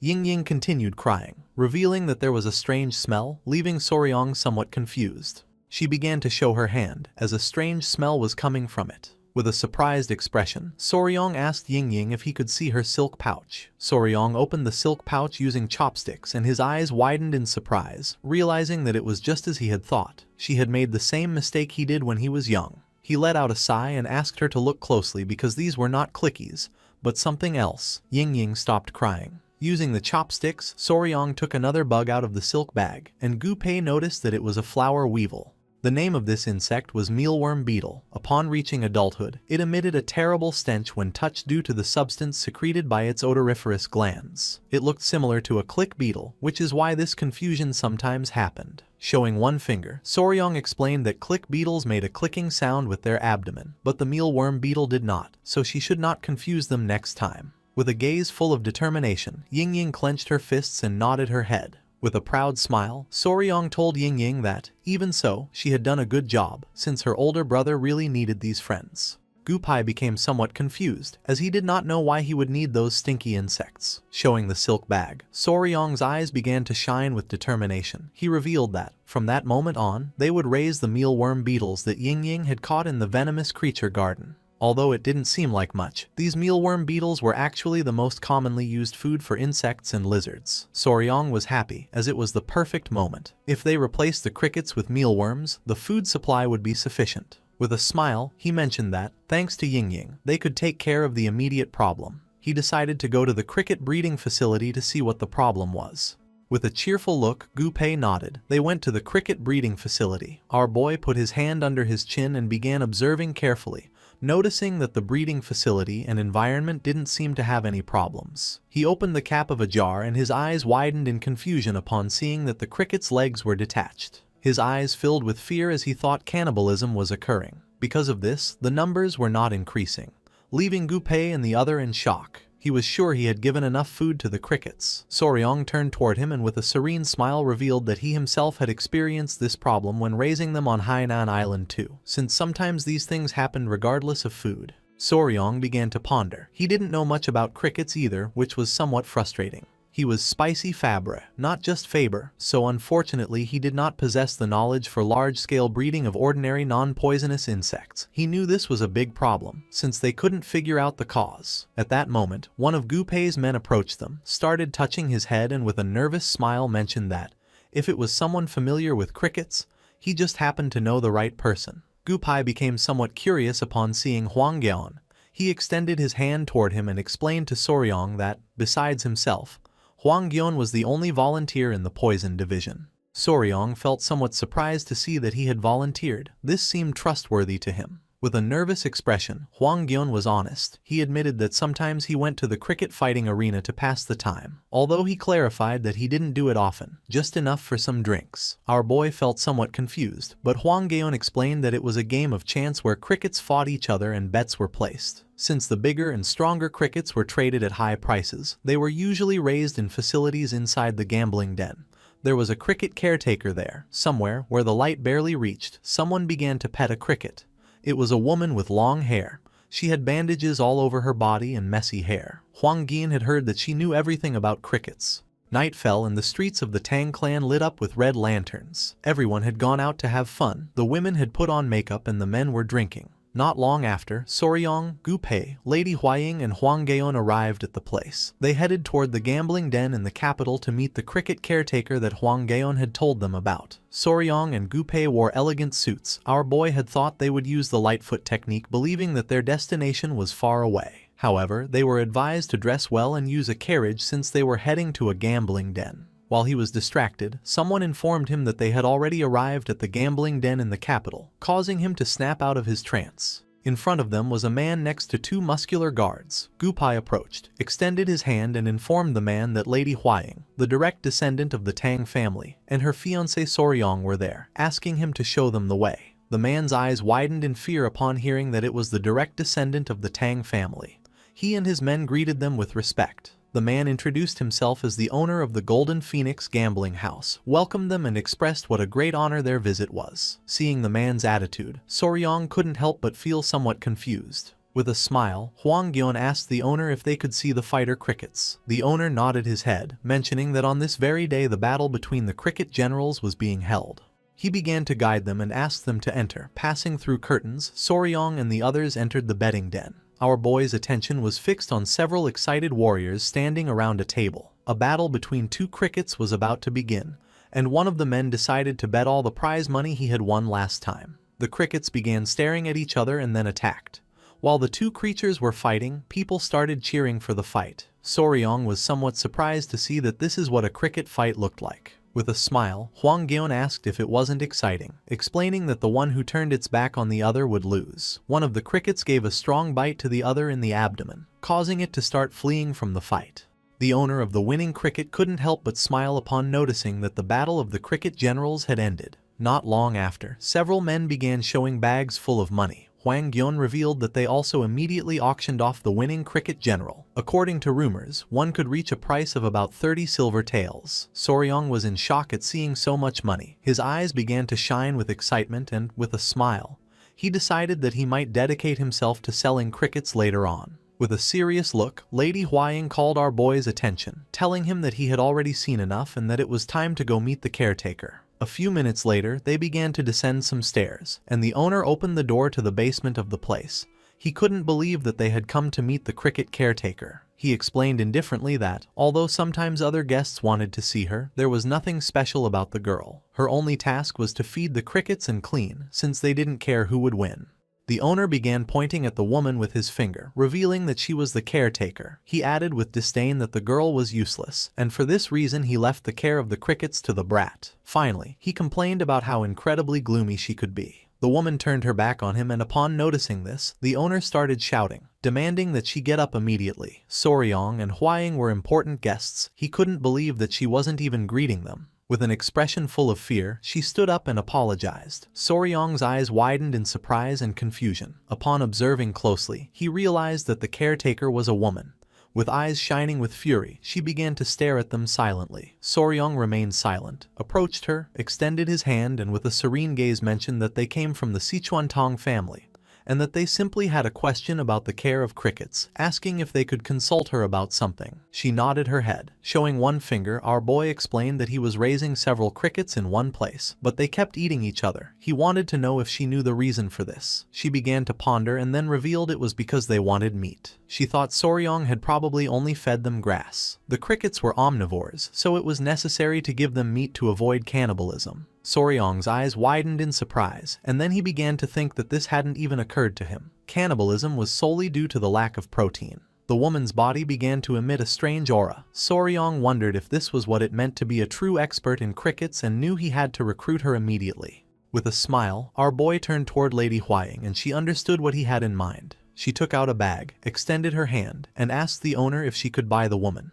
The owner was somewhat confused as he didn't understand why they wanted to buy the girl. With an arrogant smile, he slapped her on the back, saying they could take her right then. However, the woman approached Lady Huaying, struck her with her hand, making the gold coin fly into the air, leaving Soryong and the others in shock. With a face full of rage, the owner grabbed her by the hair, demanded to know how she dared and if she was aware of who they were. He began to hit the girl, asking her to go with them, but she screamed that she didn't want to do it. Soryong panicked and told the owner to stop. With a sincere expression, Lady Huaying promised her that they would treat her kindly, and would even take her family to the Tang family if she wished. Even so, she refused again, saying that she did not want to go with them. The owner became even more furious and questioned whether he would have to get violent with her again. Gupai began observing in silence, without saying a single word. Soryong asked the owner to calm down and then with a curious expression asked if she had debts or if she was working in someone else's place. The owner said not exactly, then revealed that about 5 years ago, she had offered to work for him for free and he had taken her in. However, she wasn't good at attending customers, so he simply assigned her minor tasks, saying that she was just another mouth to feed. Our boy let out a sigh since he didn't know why she didn't want to leave with them. Gupai put his hand under his chin and started thinking. Then, he revealed that the girl reminded him of himself before he came under the protection of the Tang family. Soryong's eyes filled with confusion and surprise. Gupai asked the owner if they could take her with them for just one day, explaining that they would feed her and try to persuade her. The owner couldn't help but smile and gave them permission to do whatever they wanted. With a kind expression, Gupai asked the girl what she thought about going out to get some fresh air with them. She began looking down at the ground and then nodded her head. Noticing this, Gupai promised to come back for her the next day. Soryong let out a sigh of relief and Lady Huang began to show a smile. A while later, they took the woman to the Tang family guest residence within the capital and offered her food. Soryong was somewhat surprised since he didn't know that the Tang family had a building in the capital. Gupai mentioned that this place was like the branch of the Sichuan Tang family in the capital. The 2 inns, 8 pharmacies and 5 restaurants in this alley all belonged to the Tang family. He added that later he would show him the trading company and escort agency. A trading company was an organization made up of merchants, while an escort agency was a business dedicated to delivering goods for a fee. Soryong's jaw dropped in shock upon learning that the entire alley belonged to the Tang family. His grandfather and father-in-law only practiced martial arts all day, so he had always wondered how the family managed to survive. Certainly, he did not expect this. With a curious expression, Gupai asked the woman if she could now tell them why she didn't want to leave, assuring her that if she was in trouble, they could help her. Soryong began to whisper and told Lady Huaying that the woman still hadn't said a word. Lady Huaying mentioned that she also wasn't touching the food or the tea. Gupai noticed that she seemed to be holding some kind of grudge against someone. He told her not to worry and to tell them about it, reminding her that this was the Sichuan Tang family. The woman placed her hands on top of the table and stood up, then she bowed before our boy, leaving him in shock. She introduced herself as Song Nauk from Song Village, a place not very far away. Lady Huaying was in shock to see that the woman had finally spoken. With a calm look, our boy questioned if there was any reason why she didn't want to leave the gambling house. The woman began to stand up and then brushed aside the hair that covered her face, causing Soryong's and the others' eyes to widen in surprise. The woman had a pretty face, but also burn marks. Soryong couldn't help going into shock, while on his side Gupai wondered how someone could have burned a woman's face like that. She decided to tell the truth, declaring that she had to take revenge no matter what it cost. She clenched her teeth tightly and while tears of sadness and rage were emerging from her eyes, she made it clear that she would not leave that place under any circumstances until her grudge was resolved.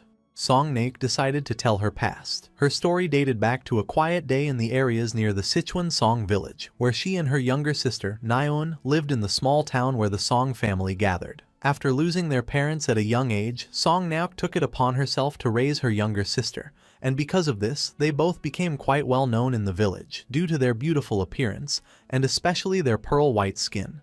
They were known as the Jade Sisters. Nyeon, in a sad tone, asked her older sister if she couldn't skip work that day. With a smile, Nak explained that the neighboring village wasn't far. She promised she would help with the festival work and return immediately, asking her to wait a little. Nyan started shouting, saying she didn't want to be alone that day and would rather go with her. The truth was, that day was Nyan's birthday. Stroking little Nyan's head, Nak apologized. She couldn't let her suffer too. This was something she had already promised their parents. On the ground was a jar with several crickets, and Nayok knew that even if her sister felt lonely, she should stay and play with them until she returned. Nayan calmed down a bit, but still with tears in her eyes, she mentioned that even cricket fights were more fun with 2 people. Naik reached into her bag and let out a sigh. Noticing this, Nayan became somewhat curious. Naik took out an incense pouch, which she had been hiding as a birthday gift. She reminded her sister that this was what she had wanted last time. The incense pouch was a small bag filled with aromatic herbs for perfume.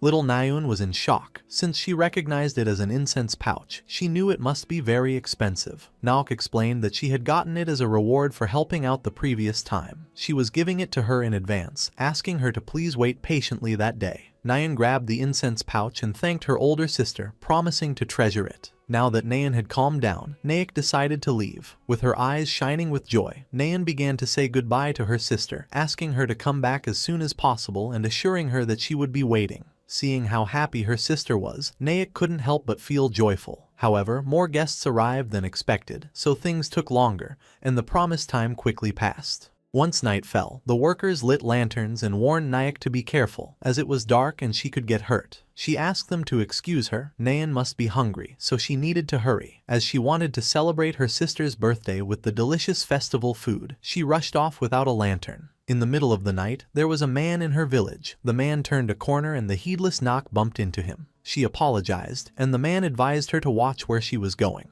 At that moment, her eyes widened in surprise. The man turned his back and started running, leaving a trail of scent behind him. Naek's attention was fixed on him.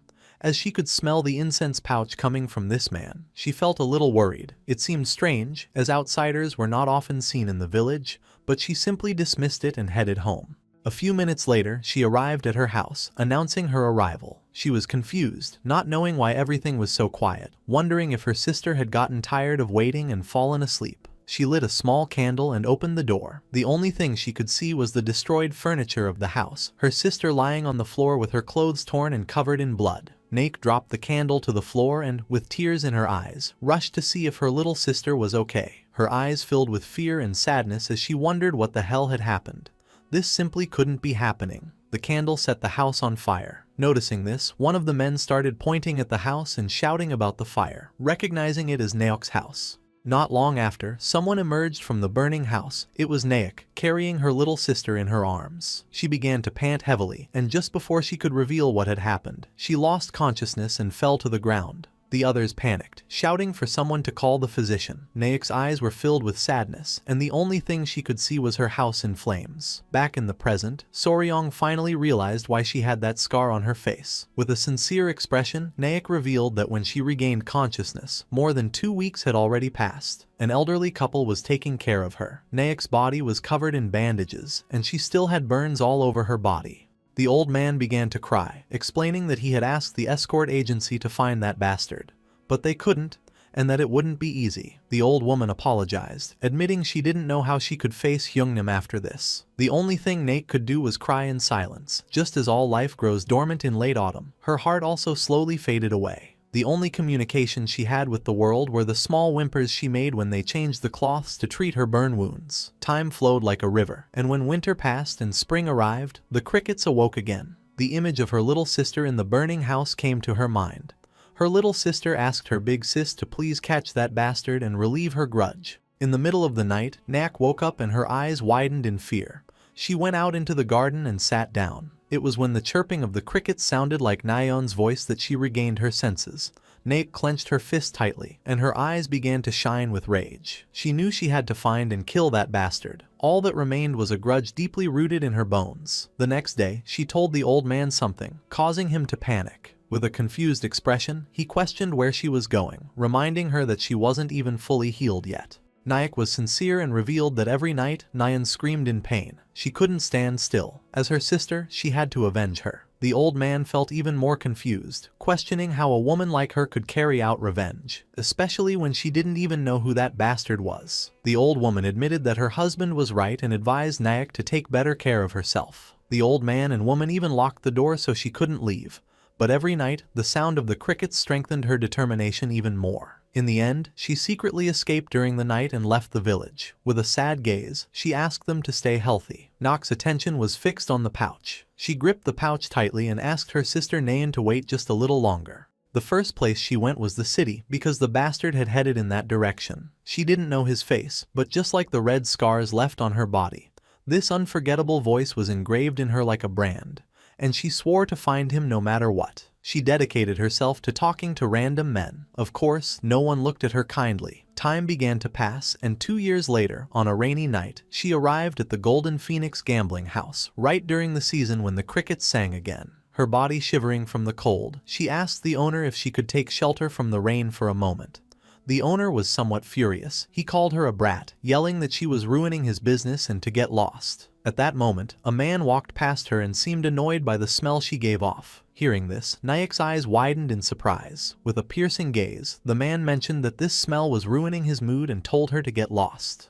Nayak was in shock, and memories of her little sister lying in the house came to her mind. She hadn't forgotten, she couldn't forget. She had finally found the owner of that voice. Soryong and Hwaying became somewhat curious as they wanted to know what happened next. Nok mentioned that while wandering the city, she approached a beggar who told her that the bastard frequently visited a gambling house. Soryong finally understood why she had worked at the gambling house. With a sad gaze, she explained that she initially thought of following him secretly and stabbing him. However, the beggar told her he was a martial artist, so it was impossible for a woman like her to get revenge on him.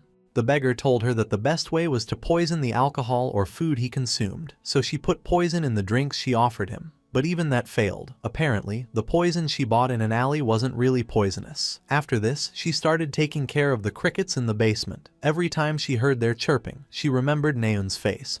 Then, she would be half insane, only to regain her senses again and again. Naek gritted her teeth tightly, and her eyes filled with tears. With a gaze full of anger and rage, she swore that she must kill that bastard and that she could not leave that place until she did.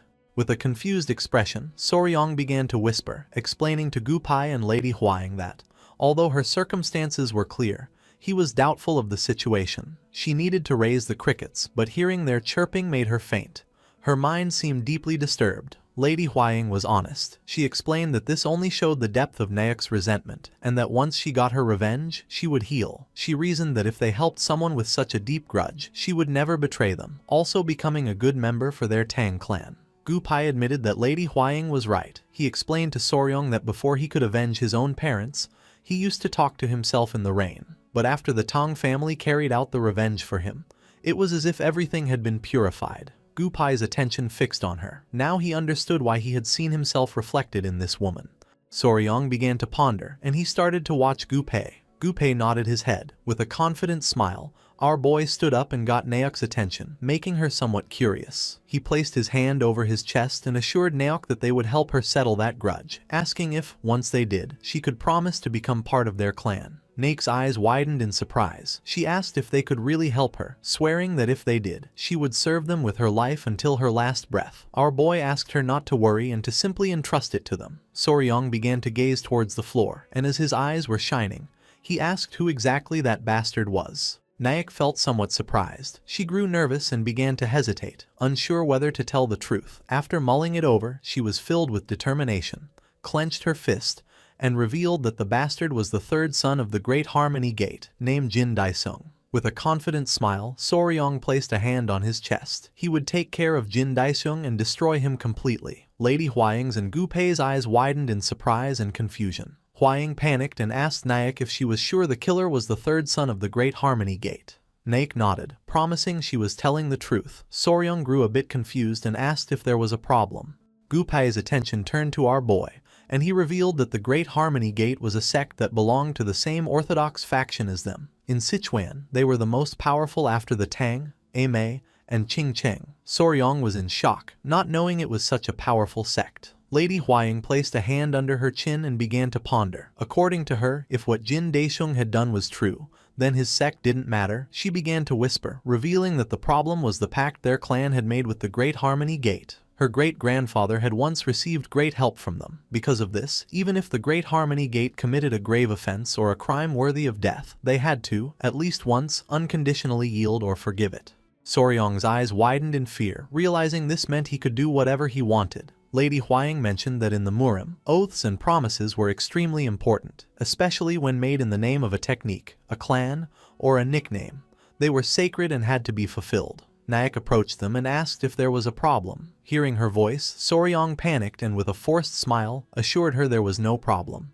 He was just surprised it was someone like that. He told her they would take care of the rest, asking her not to worry and to get some rest. Naek's eyes filled with tears and gratitude. She didn't know how to express her gratefulness, as she could finally avenge Naeun. Not long after, she collapsed to the ground and fell asleep. Lady Hwaying noted that she seemed to have relaxed too suddenly, and proposed that, first, they should take Miss Naek to the Tang residence to rest.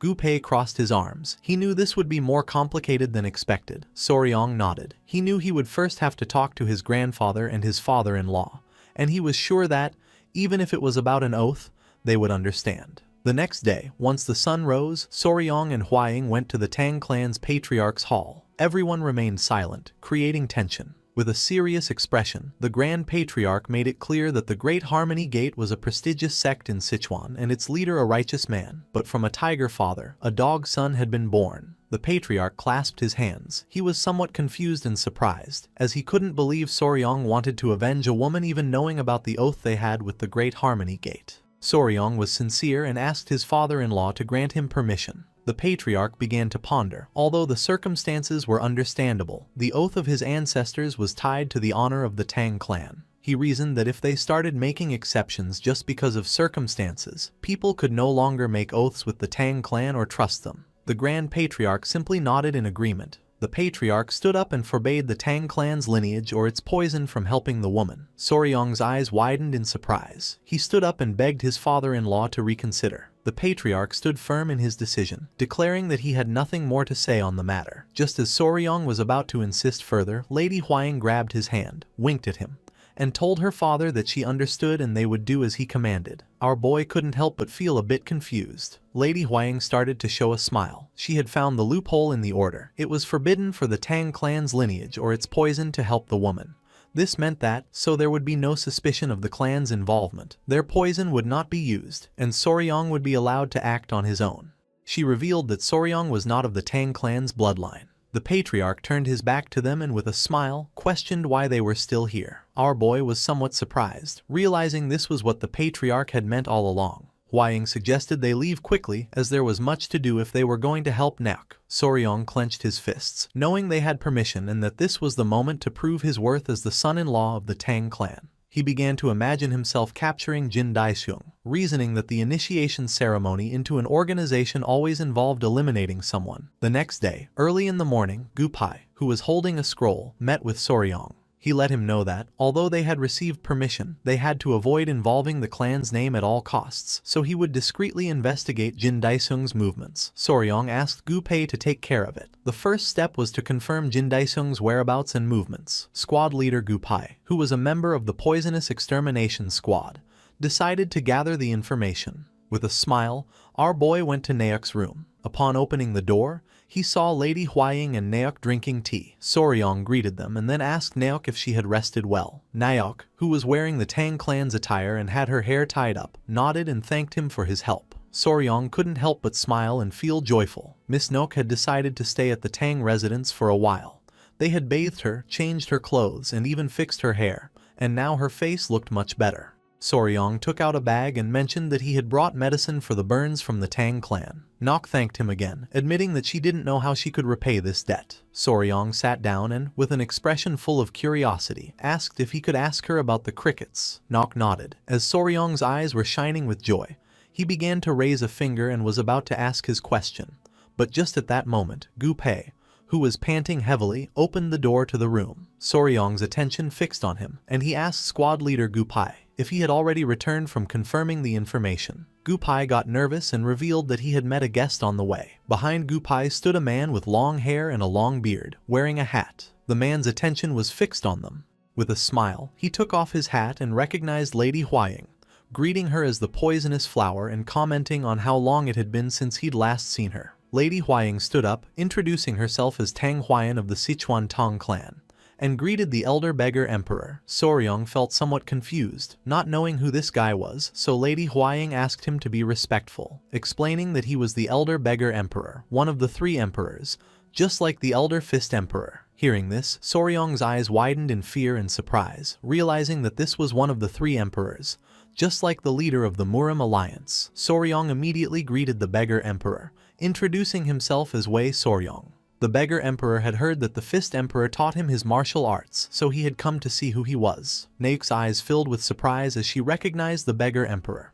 Lady Hwying questioned if she knew him, and Naok explained that he was the beggar grandfather who had helped her in Chengdu. She added that she didn't know he was such an important person and apologized for her lack of respect. The beggar emperor told her not to worry, as he was now just an old man in the shadows. Hwying became somewhat curious and asked the beggar emperor what brought him to the Tang clan and if perhaps he had come about the matter of the Great Harmony Gate. The beggar emperor couldn't help but laugh, admitting that, as expected of the poisonous flower, she was very astute. Lady Huaying panicked, thinking he had come to stop Naek. The beggar emperor placed his hand under his chin and questioned how he could stop her after knowing the girl's situation. He clarified that since there was no clear proof, he couldn't intervene directly, but he had come to help a little. Soryong approached and asked him how he could help without intervening directly. The beggar emperor began to ponder. With a smile, he revealed that he would help with information, as he was curious to see how the Fist Emperor's successor would resolve this. He had his young ones investigate the events from a few years ago. Jin Daisheng was a truly problematic guy, the worst of villains, who violated women and didn't hesitate to murder. It was only because of his sect's influence that he hadn't been caught.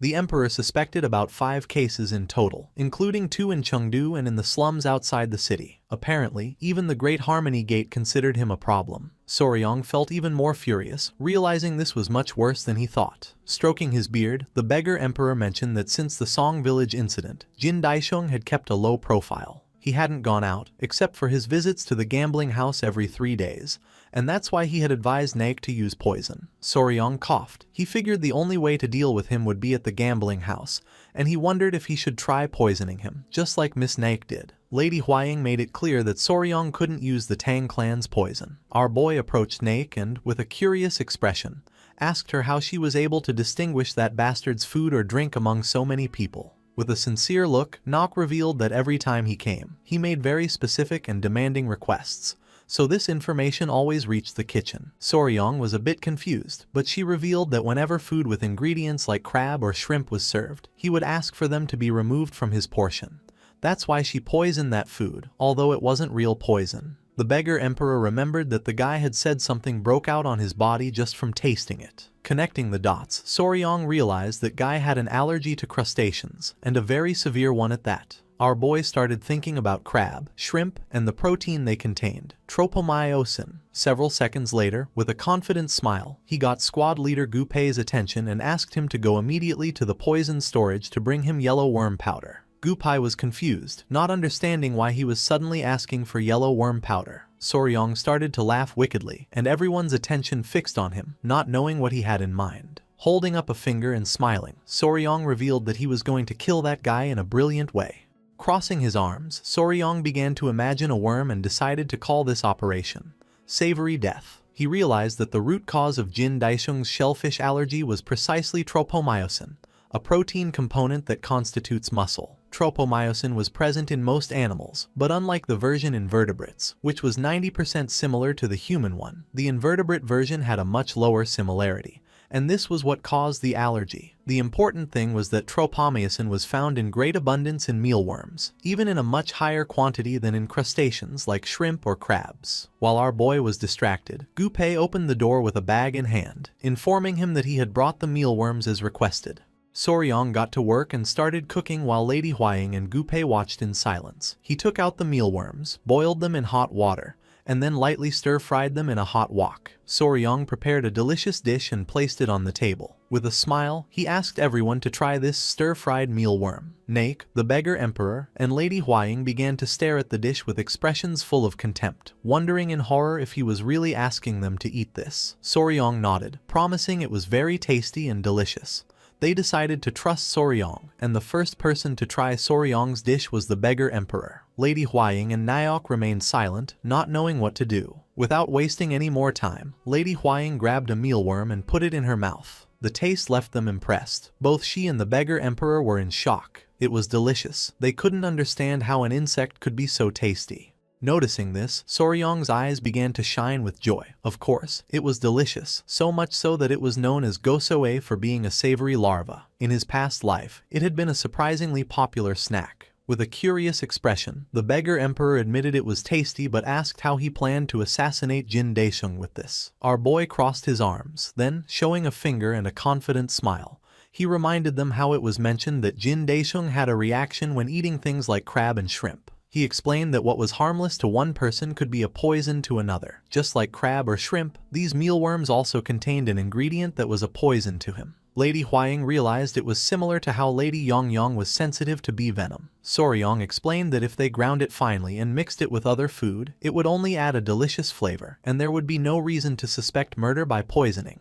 With a smile, the beggar emperor began to stroke his beard, realizing that this was what Soryong meant by killing him in a savory way. Soryong began to ponder and mentioned that the more they added, the more certain the effect would be, so they would add a generous amount. The problem was deciding which food to put this in. Nok raised her hand and in a calm tone, mentioned that she had a good idea. Soryong became curious, wondering what she had in mind. She extended her hand and proposed putting the mealworms in Ryatagan, as they often ate it at the gambling house. Hearing this, Soryong felt a bit confused. In a serious tone, she explained that Ryatagan was made of glutinous rice with red bean paste inside. Sometimes, its exterior was covered with syrup and then with soybean powder. If they mixed this mealworm powder with the soybean powder and coated it, it would be perfect. An idea came to Soryong's mind, a glutinous rice cake soaked in yellow worm powder, and on top, covered with a sticky syrup. This was the perfect dish to die of asphyxiation. It was perfect for a murder. Clenching her fist tightly, she asked Soryong to let her make the Ryatagan. Only if she made it with her own hands would she feel that she had been freed from this grudge. Stroking his beard, the beggar emperor nodded. He agreed that revenge should come from her own hands. His last meal, a Ryotagin covered in insect powder, was a fitting end for trash like him.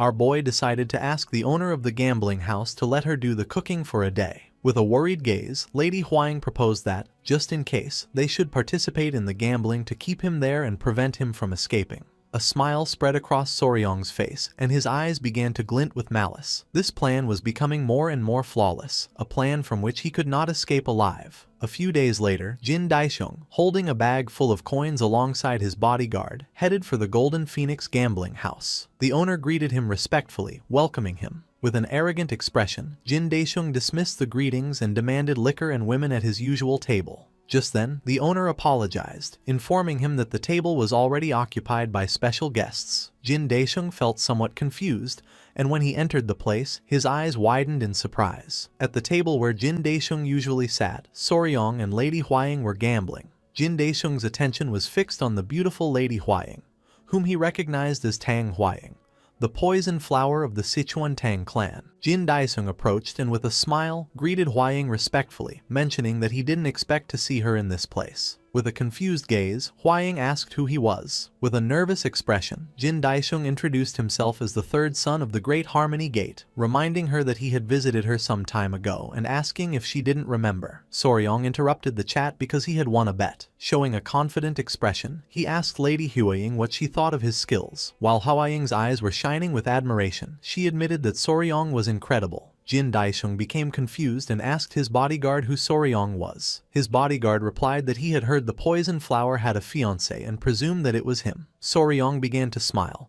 and Jin Daisheng panicked. He couldn't believe it.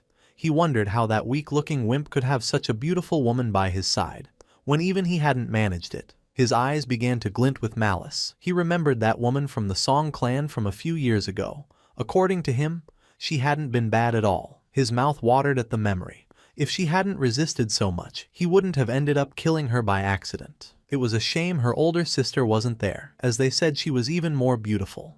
Just then, he approached the table and Soryong's and Huang's attention fixed on him. Jin Daisheng sat down across from them, extended his hand, and declaring it was an honor to meet the poison flower's fiancé, asked if he would like to have a game with him. Soryong didn't refuse. A smile spread across Jin Daisheng's face. Whatever the case, this was a good opportunity. He was going to crush him completely and ridicule him in front of everyone. A moment later, Jin Daisheng's arrogant and confident expression vanished completely, leaving him in shock. Soryong won yet again, and Lady Huang began to cheer him on. Jin Daisheng couldn't help but feel somewhat confused, not knowing what was happening.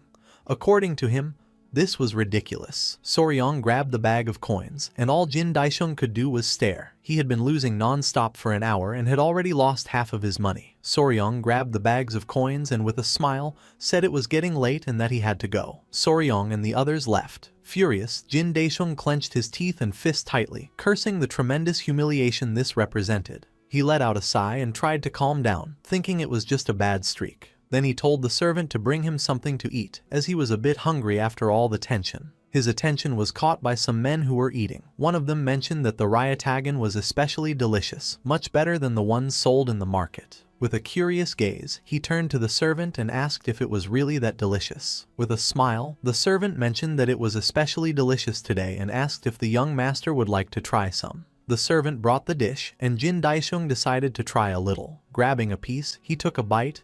It was really delicious. He noticed that the more he chewed it, the crunchier and more delicious it felt.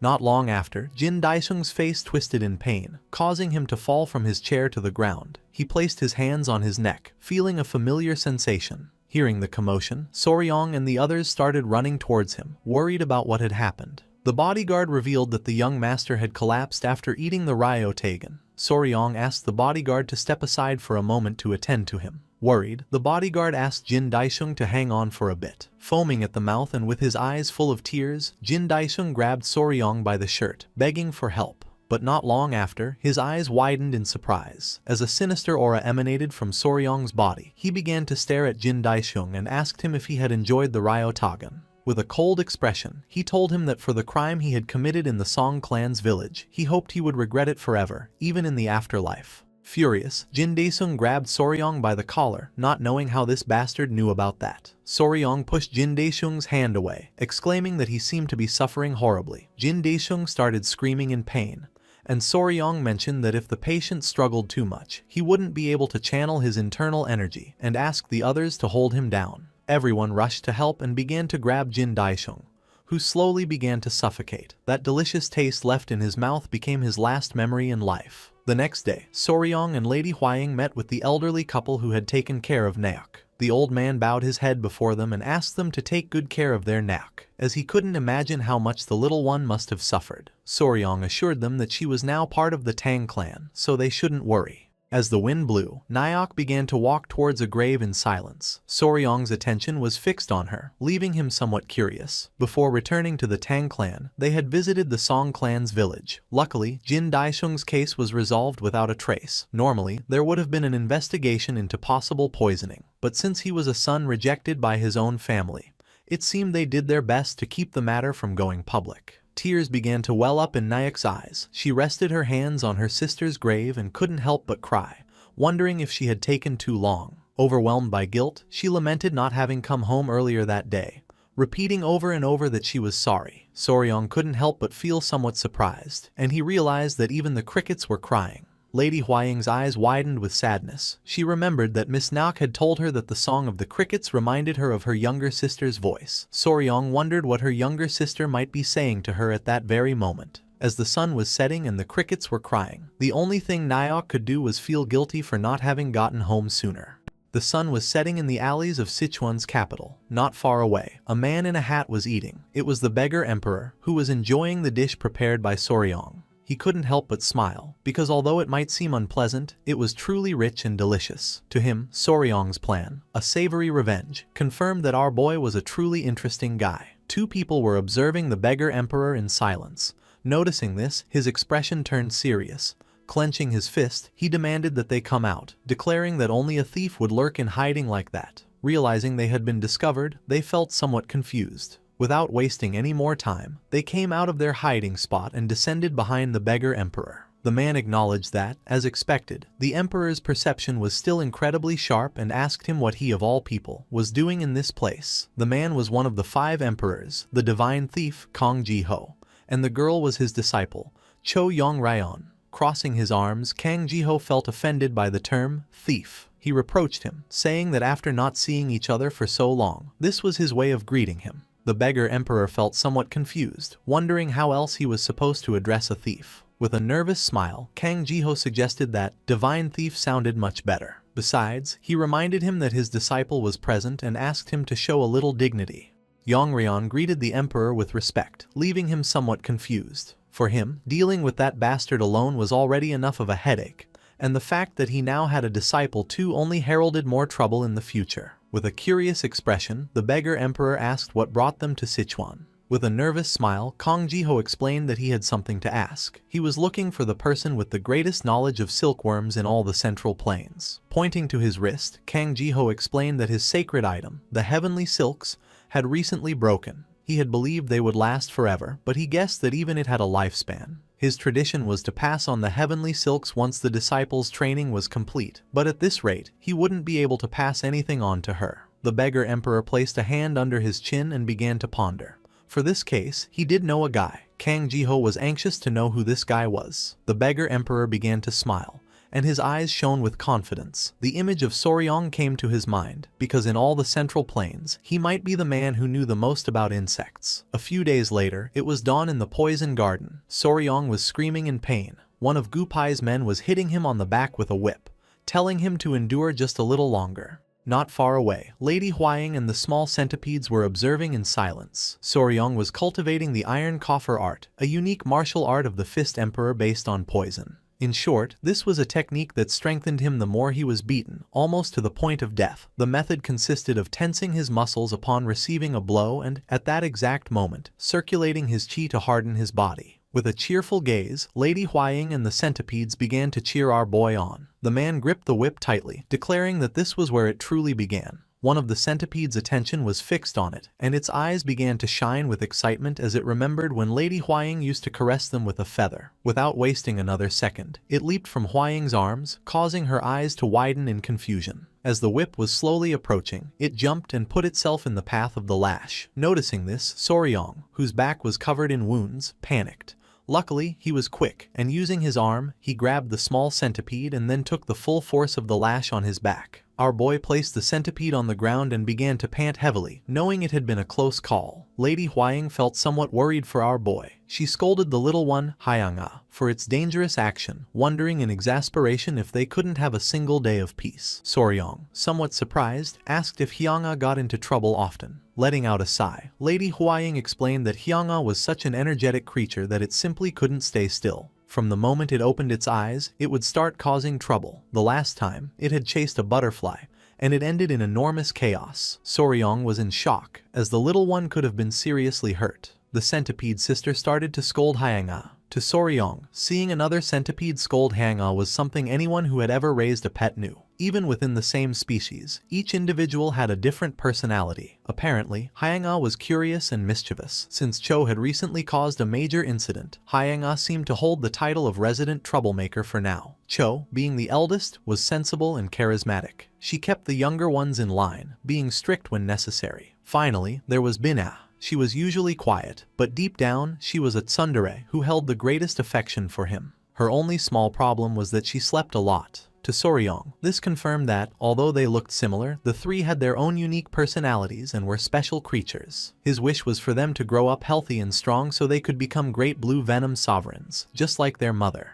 Lady Huaying approached the small centipedes, asking them to come to Mama. Soryong couldn't help but smile. While they were distracted, Nyok and Gupai appeared. Gupai greeted Soryong with respect, while Nyok held a jar. Soryong commented that they were both up and working hard, and his eyes expanded in surprise upon noticing that the poison unit's uniform suited Nyok really well. With a nervous smile, Nyok thanked him. With a curious gaze, Soryong asked her how her life in the Tang clan was going. She explained that everyone treated her much better than she deserved and that the work was also manageable. With a cheerful expression, she opened the lid of the jar, announcing that these were the things he had asked for. Soryong approached, and his eyes widened with curiosity. He felt happy to see that the jar was full of crickets. Gupai was honest, admitting that this might be more crickets than they could use and that it was because Naek handled everything so meticulously. Naek couldn't help but feel a bit sad, and our boy figured that being too good at your job could also be a problem. With a confident smile, he declared that, in that case, he would make sure to bring new members to the poison garden soon.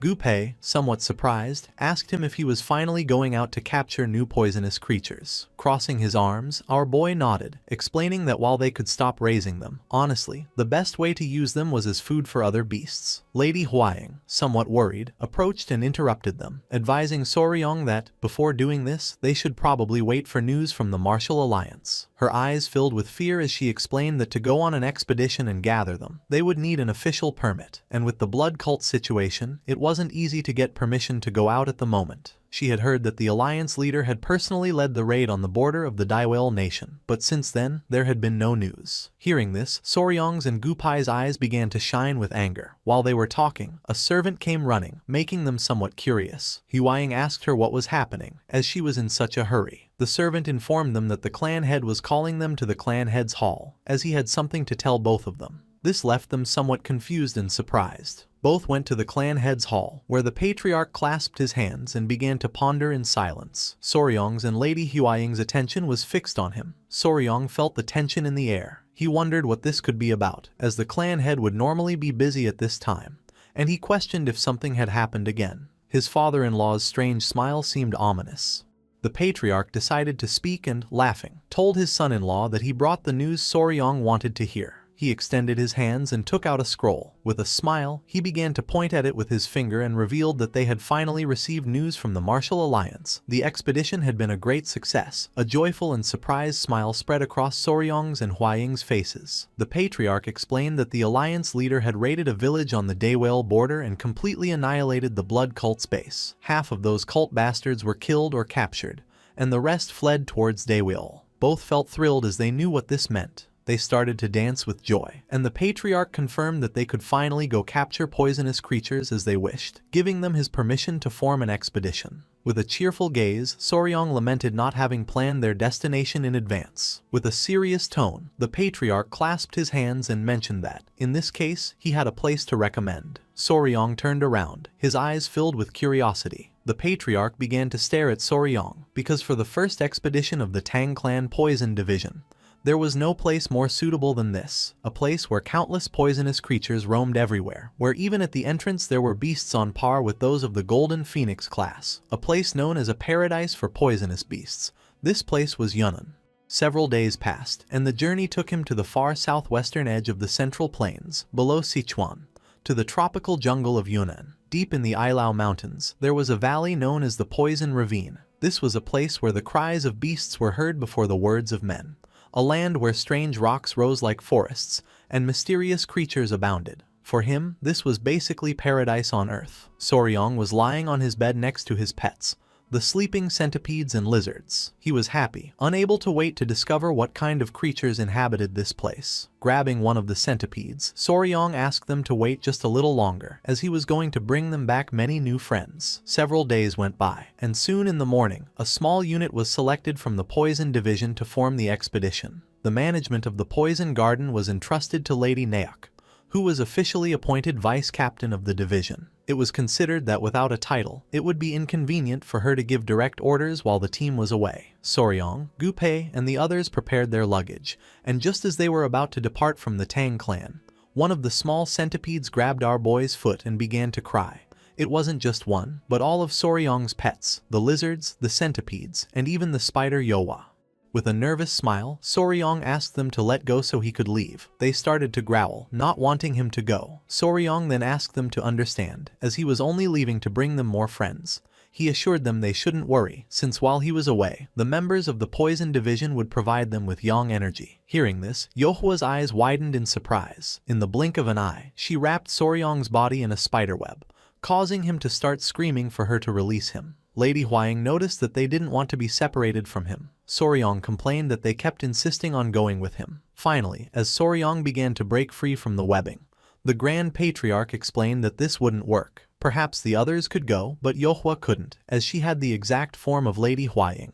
He knew that her massive spider body would attract attention, and they wouldn't be able to provide an explanation for it. Yohua began to stare silently at the Grand Patriarch. She decided it was time to do something about it. Everyone's attention was fixed on her, leaving them somewhat confused. Yohua's body began to change, and not long after, her massive spider body disappeared, leaving only the appearance of Lady Huaying. She sat down and began to show a proud smile. Soryong's and the Grand Patriarch's jaws dropped in shock upon seeing that Yohua's body had vanished. They couldn't understand how this had happened, and Soryong despaired, wondering where his pet's beautiful body had gone. Soryong approached and began to caress Yohua's smooth spider skin. Lady Huaying was somewhat confused. The Grand Patriarch was clever and realized that she could hide her body from sight.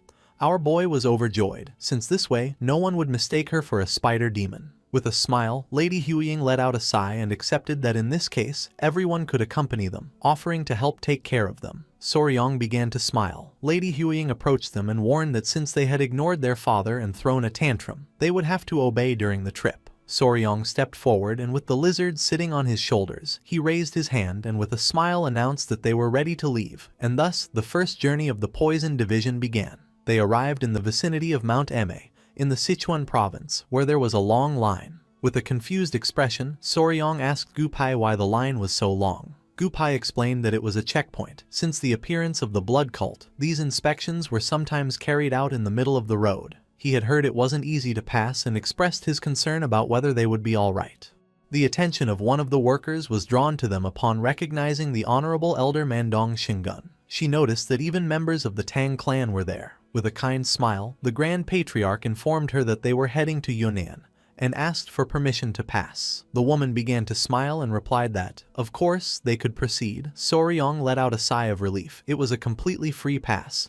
The influence of the Tang clan was truly strong, for no matter where they went, they were treated with great respect. Just then, the woman's eyes began to shine with surprise and confusion, asking them to stop for a moment. She noticed that Yohwa was floating in the air. Soryong's eyes filled with fear, making him panic as he realized that her body was invisible, which was why it only looked like Yohwa was floating. To everyone's surprise, the woman was amazed, as she believed this was the sky-leaping void technique. She was convinced that the young lady had mastered a divine skill and wondered when she could have trained in such an art. Everyone was astonished, thinking it was incredible and just what one would expect from one of the three flowers of the martial world. The only thing Yohwa could do was show a grateful smile. At that moment, with a furious gaze, Lady Huaying grabbed Yohwa by the clothes, and Soryong and the others started running while shouting for them to forgive them, as the young lady was just shy. Everyone was somewhat confused and in shock, not knowing what was happening. As they fled the scene, Lady Huaying asked Soryong to do something about Yohwa, as people would get the wrong idea. He, in turn, begged her to calm down.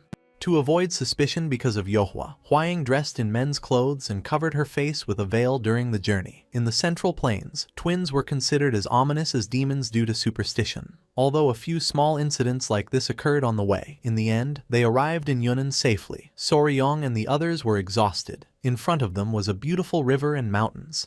They were happy, as this was Ailao Mountain. The Grand Patriarch mentioned that there was only a little further to go to reach the poison ravine. With a worried expression, Soryong turned around and put his hand under his chin, as he felt that something wasn't right. Gupai grew curious and asked him what he meant. Soryong mentioned that it was strangely quiet around here. He began to observe carefully. There were no signs of life, neither in the cracks of the caves nor in the trees. He couldn't perceive any sign of life at all. The Grand Patriarch felt somewhat confused. With a serious gaze, he acknowledged that this feeling was not unknown to him.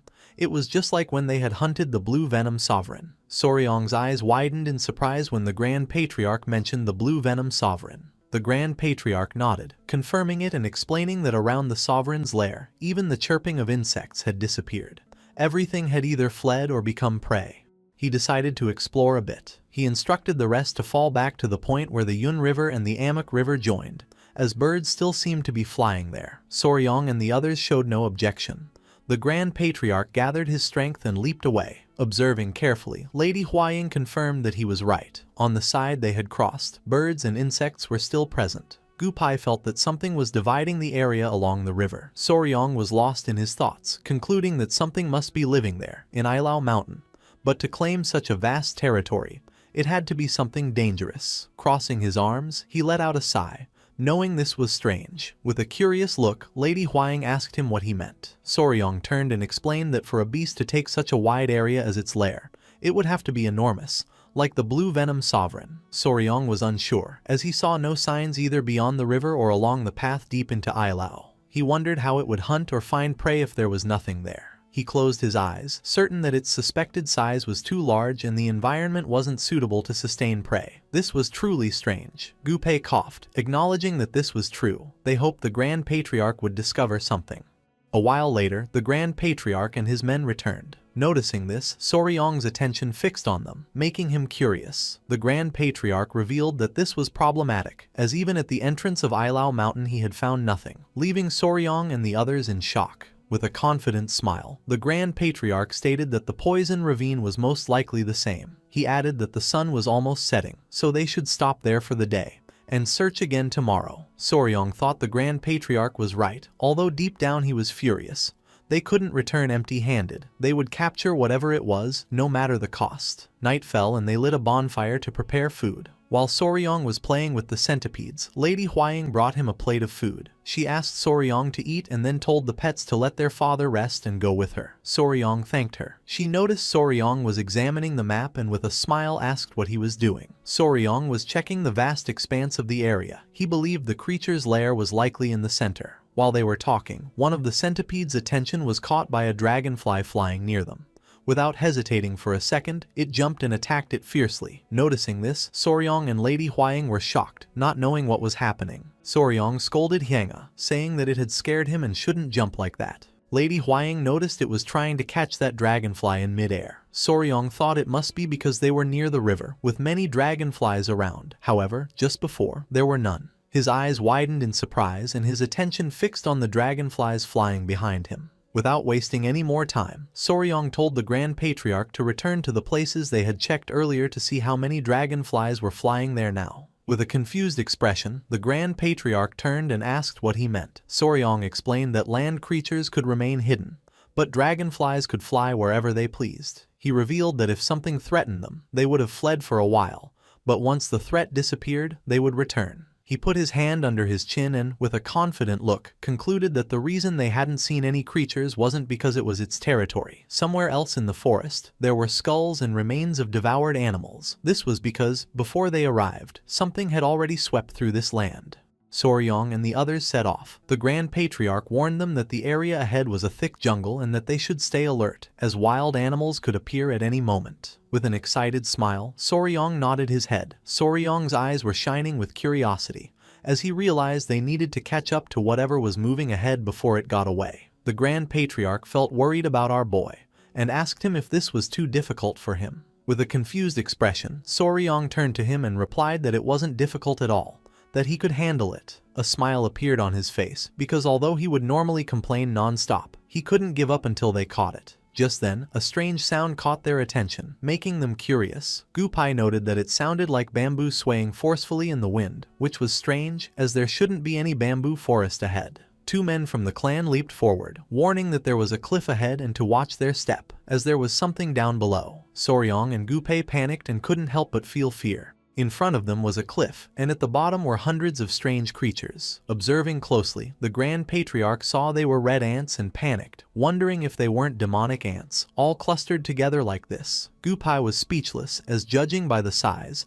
they were not normal demonic ants. The Grand Patriarch admitted that not even in the records of the Tang clan had he seen anything like this, and he asked Soryong if he knew what they were. Soryong began to ponder, for although he had never seen them this big, he was almost certain they were army demonic ants. Hearing this, the Grand Patriarch's eyes widened in surprise and curiosity. Army ants, found in Africa and America, travel in massive swarms. Most ants build secure nests and live sedentary lives, but army ants, when food is scarce, move in large numbers, migrating as one. Their march looks like an advancing army, hence the name army ant. They were extremely aggressive, and if provoked, not even the bones would be left. Soryong and the others were watching in silence, hidden among some bushes. Our boy became serious and suggested that, for now, they should retreat silently. But just then, one of the men stepped on a branch. Our boy and Gupai realized this was not good. Soryong's and the man's faces twisted in fear, and when they turned around, they saw the ants staring intently at them. Everyone froze in fear. Not long after, the ants began to charge towards them. With their faces covered in sweat, Soryong and the others started to flee for their lives. Several minutes had passed, and it was already dusk. Soryong and the others were running with all their might, somewhat surprised, as the ants were much faster than they had imagined.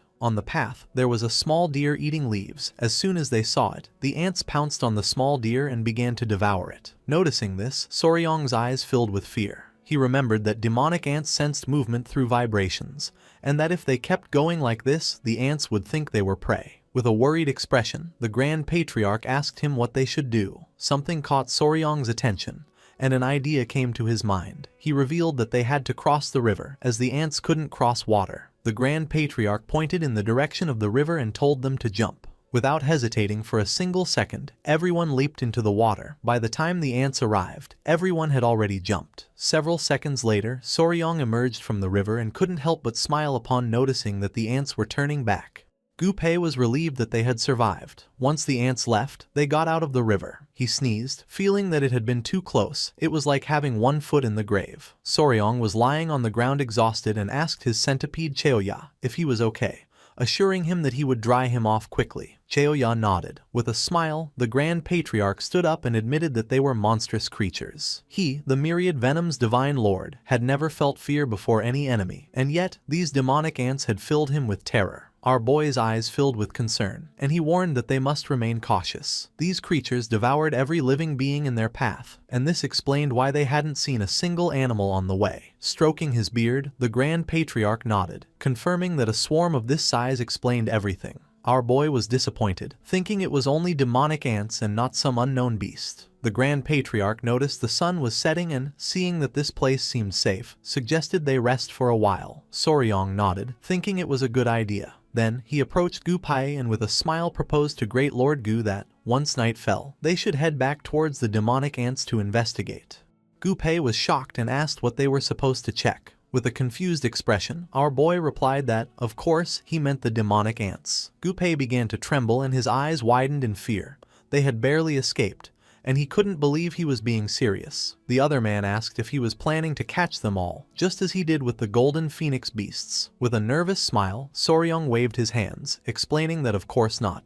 It would be impossible for him to capture so many. His plan was simply to infiltrate and catch a few. Gu Pei and the other man panicked, thinking Soryong was insane. Our boy began to pet his centipede, which started to show a smile. While Soryong's eyes were shining, he asked them if they would come with him. The next day, they ventured once more into the blood-red jungle. The midnight kidnapping mission was a resounding success. Soryong, the Grand Patriarch, and Gu Pei managed to catch 4 ants. Once they were in a safe place, they tied up the ants. Gu Pei was panting heavily to catch his breath, unable to believe he had to do this crazy thing again. When they had proposed going at night, he had thought the ants would be sleeping. Soryong revealed with a laugh that demonic ants don't sleep.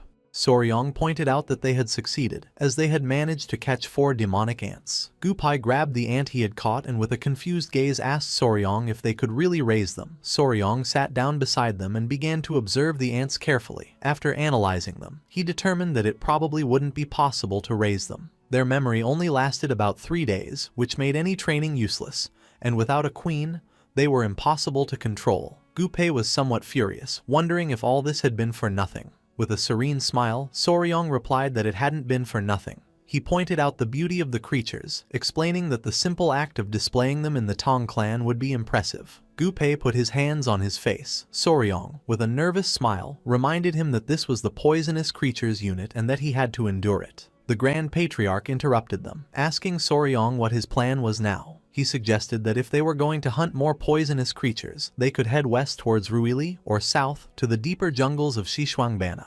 Soryong's eyes began to shine with confidence as he revealed that they would do neither of those things. First, they would regroup with Hua Yun's group and then they would track the demonic ants again.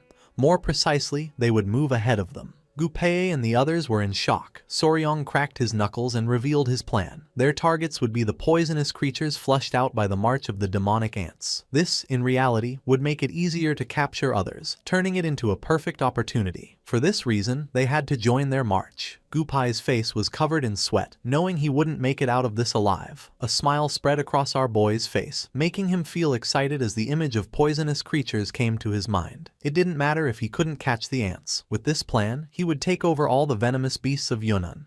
He would sweep them all up. Once night fell, they lit a bonfire. Lady Huaying was in shock to see they had captured 4 ants. Her attention was fixed on the sharp limbs of the insects. She couldn't believe that Soryong wanted to run in front of these creatures and, on top of that, catch the venomous beings that fled from them. She became somewhat furious. After the bees, now it was ants. She remembered it hadn't been that long since they ran in front of the golden-haired royal bees. Soryong panicked and showing a nervous smile, reminded her that she herself had said they got good results last time. Her eyes widened in surprise, as she knew Soryong was right. She remembered the Grand Patriarch's words, who had explained that by running tirelessly in front of the swarm of golden-haired royal bees, she had depleted her internal energy over and over again. Thanks to this, she was able to absorb most of the energy from the inner core of the blue-spotted centipede, And without seeking it, even Huyen got a great opportunity. A cheerful smile spread across our boy's face. He explained that, now that the centipedes had molted twice and no longer needed to feed on the core's energy, it was her chance to completely absorb the remaining energy. The Grand Patriarch approached them and interrupted, asking Soryong if for that very reason, he shouldn't run as well. With a confident gaze, Huaying nodded. She stated that Soryong had also taken the elixir of the golden-haired royal bees, and therefore, he also needed to absorb this energy. Soryong's face filled with sweat and, with a confused expression, he proposed that the Grand Patriarch carry him and run, arguing that his Qigong skills weren't very good. Laughing out loud, the Grand Patriarch told him that he had seen him run very well that day, and that this was a great opportunity. Soryong couldn't help but grit his teeth hard and feel furious. Just then, Lady Huaying took our boy's hand and with a smile, asked if he would run with her tomorrow. Soryong didn't know what to say. Huaying let out a sigh, and as her eyes shone she whispered that this was his punishment for trying to get his way. Her expression seemed strangely satisfied, like someone who had just eaten powdered yellow worms. The next day, the ants were chasing a wild boar through the forest.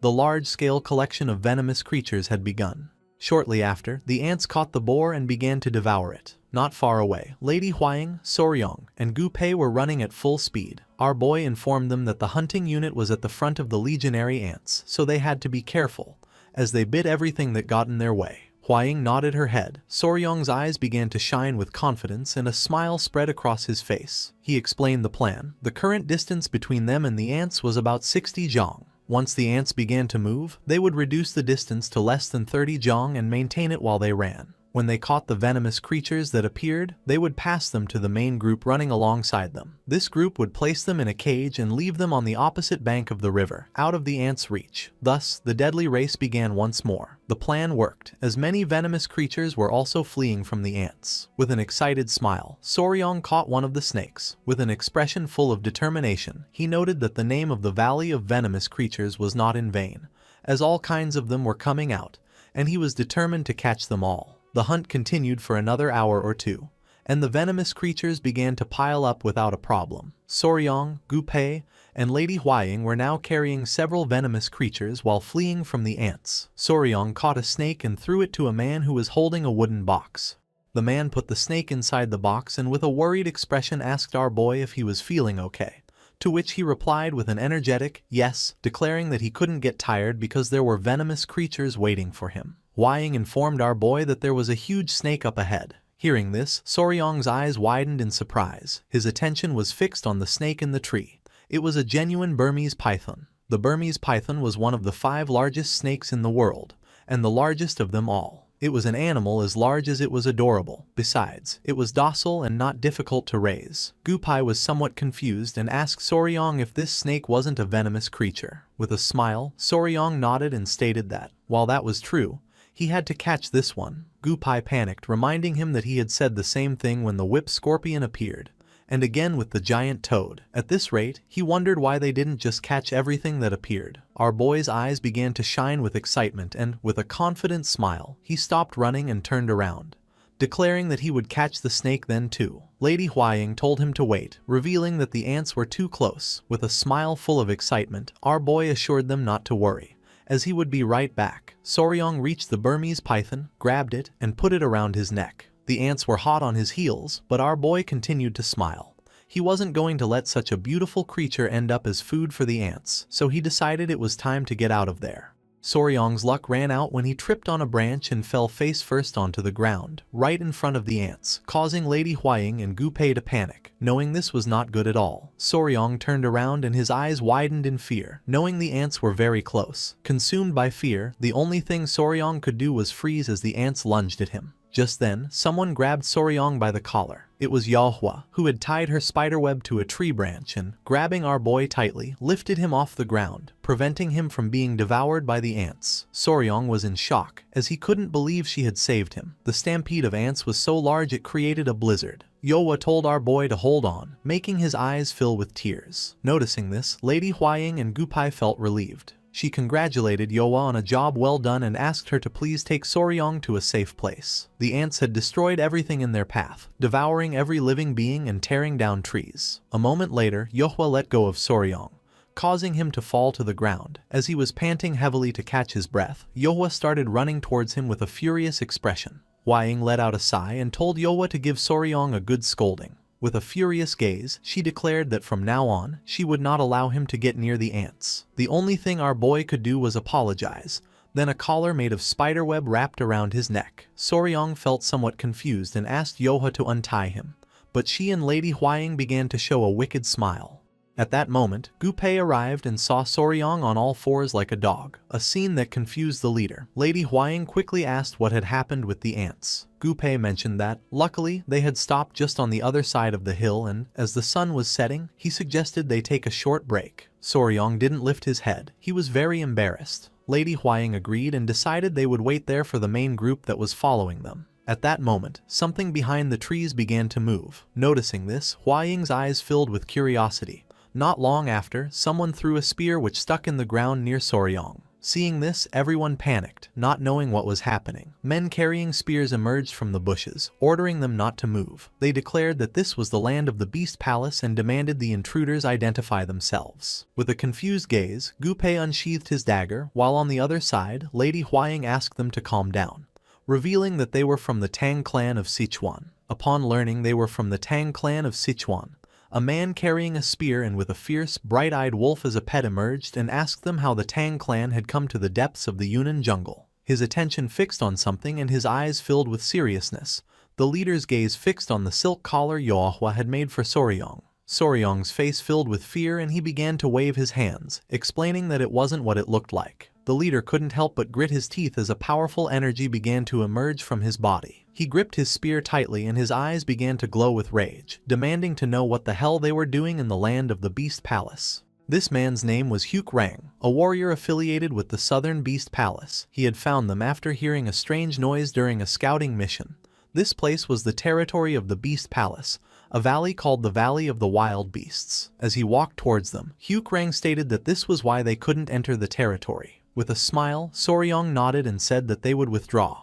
But then, his eyes widened as he remembered something. He told the great warrior Huk Rang that, before they withdrew, he had something important to tell him. With a curious gaze, Huk Rang turned around, asking Soryong what it was about. With a nervous smile, our boy asked if he could go up this hill with him for a moment. Huk Rang did not refuse and decided to climb the hill our boy mentioned. Once at the top, his eyes widened in surprise and fear. He couldn't believe what his eyes were seeing. In the distance, a mountain of ants could be seen. Soryong revealed that they were ants, known as legionary ants, and that the strange sound Huk Rang had heard was surely them on the move. He was honest and admitted that he believed the Beast Palace was in the path of these ants, warning that if the Valley of the Wild Beasts was a long, narrow valley, this would be very dangerous. Huk Rang began to sweat in panic, understanding that if this was true, it would be a true disaster. With a serious gaze, he announced that he would return to the Beast Palace to inform the Palace Lord and asked the members of the Tang clan to accompany him to explain in more detail about the legionary ants. While Naik was playing with Rang's wolf, Lady Hua Ying showed a cheerful smile and said they would gladly do so. Soryong's attention was fixed on the ants and his eyes began to shine with fear, so he urged everyone to go to the Beast Palace immediately, as quickly as possible. Night was already falling and the ants were preparing to sleep. They would rest quietly, but when the sun rose, they would rampage through the area again. This was like the sea in silence just before a great wave crashed against the shore. Once night fell, Soryong and the others went to the Beast Palace. The place was beautiful and Soryong, somewhat surprised, thought to himself that this was the Beast Palace. With a smile, Rang noted that this must be the Tang clan's first visit in 100 years. In this place, everyone was taken care of or walking with their beasts, something that astonished Soryong. Lady Hua Ying explained that it was said that the beast-taming techniques of the Southern Beast Palace were unrivaled, not even beyond the Great Wall or in the Central Plains. With a kind smile, Rang explained that the large circular clearing they had passed at the entrance was a training ground where they let the beasts loose, and that from this point on, the residential area began. He detailed that the Valley of the Wild Beasts was shaped like a gourd with a single entrance. Hua Ying was astonished, as the entire environment was surrounded by high rocky mountains. Rang nodded. For as long as the entrance was well defended, it could be considered a perfect natural fortress. Soryong's attention was fixed on the buildings, realizing that while it was a fortress, on the contrary, if the entrance was blocked, it meant they would be trapped like rats in a cage. Once at the entrance, Rang became serious and informed the palace lord that the guests from the Tang clan of Sichuan had arrived. The palace lord gave them permission to enter. Everyone's eyes widened with seriousness, and upon entering, Soryong saw 3 figures next to their black leopards. The atmosphere was tense. The old man with white hair and scars on his face began to pet his beast and introduced himself as Manhwa, the lord of the beast palace. Clasping his fist in his hand, Soryong bowed his head before him as a sign of respect and introduced himself as Wei Soryong of the Tang clan of Sichuan. Lady Huaying also introduced herself. With a serious tone, Manhwa deduced that they had come all the way to Yunnan to hunt venomous creatures. He added that he had already heard the gist of it from his warriors, and acknowledged that the Tang clan of Sichuan knew much more than they did about poisons and venomous creatures. With a furious expression, he let out a sigh and asked them what exactly the legionary ants were and how they had gotten here. Soryong's and the others' eyes widened in surprise and confusion. Closing his eyes, our boy nodded and proceeded to explain everything that had happened so far, how dangerous the legionary ants were and the level of destruction they could cause.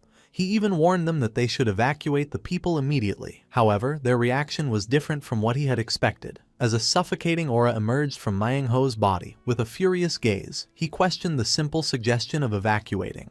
He began to stroke his beard, asking if they were telling him to abandon his home of over 300 years just out of fear of some ants. The brown-haired woman placed her hand on her chest and with a gaze full of rage told the palace lord not to listen to this outsider from the Central Plains, assuring that if he gave her 500 flying wolves, she herself would take care of annihilating them all. Her eyes began to shine with confidence and her gaze fixed on our boy, dismissing the threat by stating that, even if there were many, they couldn't be a big deal and that outsiders from the Central Plains always exaggerated. Clenching his fist tightly, our boy made it clear that he was not exaggerating. He warned that if by 500 flying wolves she meant 500 wolves, then all of them would be devoured by the legionary ants in an instant. The woman became furious. She couldn't believe what Soryong had just said. Lady Huaying grew a bit nervous, reprimanding Soryong for being very rude. Soryong decided to confront the woman, explaining that they were not ordinary ants, so they would undoubtedly cause great damage. It would be a real tragedy if the animals were injured or died because of this. The woman became even more furious and asked what the hell an outsider from the Central Plains knew to say this. She added that his people even ate the dogs they raised and that, for this reason,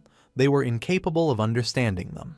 Hearing this, Soryong became furious and gritted his teeth tightly. For her to judge them just for raising animals differently, this was crossing the line. A powerful energy began to emerge from our boy's body, causing Lady Huaying and Gupai to panic. While he could tolerate other things, he couldn't stand anyone doubting his feelings for his pets. He decided it was time to show everything he had. Without hesitating for a single second, he extended his hand and ordered his pets to come out. The 3 centipedes emerged from his clothes. Naek showed her true form, her spider body now visible, and then the lizards also emerged. Everyone's attention was fixed on them and their eyes widened in surprise, leaving them in shock. Soryong began to show off all his beasts with a proud smile, while those present, speechless, recognized the centipedes and lizards, and understood that the woman, in fact, was not a twin. While petting the centipedes, with a confident look, Soryong told them that her words were a bit offensive, as these were his companion venomous creatures. He revealed that it broke his heart when they got sick or were injured, so, of course, he also understood very well. The woman was in shock as she couldn't believe someone like Soryong had so many beasts. The old man with a parrot as a beast was dumbfounded and asked if by companions, he meant they were venomous creatures that would accompany him for life. The old man with a cat added that even in their beast palace, where they cherished animals, no one used the word companion. Manhwa's furious expression disappeared and a smile spread across his face. He began to laugh out loud, exclaiming that this was truly extraordinary. Laughing, he mentioned that it had seemed strange to him that a woman was holding the young warrior on a leash, but that if the one holding the leash was this tamer and her companion, it meant that they both considered each other as their owner. Soryong panicked and began to sweat, knowing that this was all a misunderstanding. The elders became serious. They reasoned that if the young warrior referred to the creatures he raised as companions,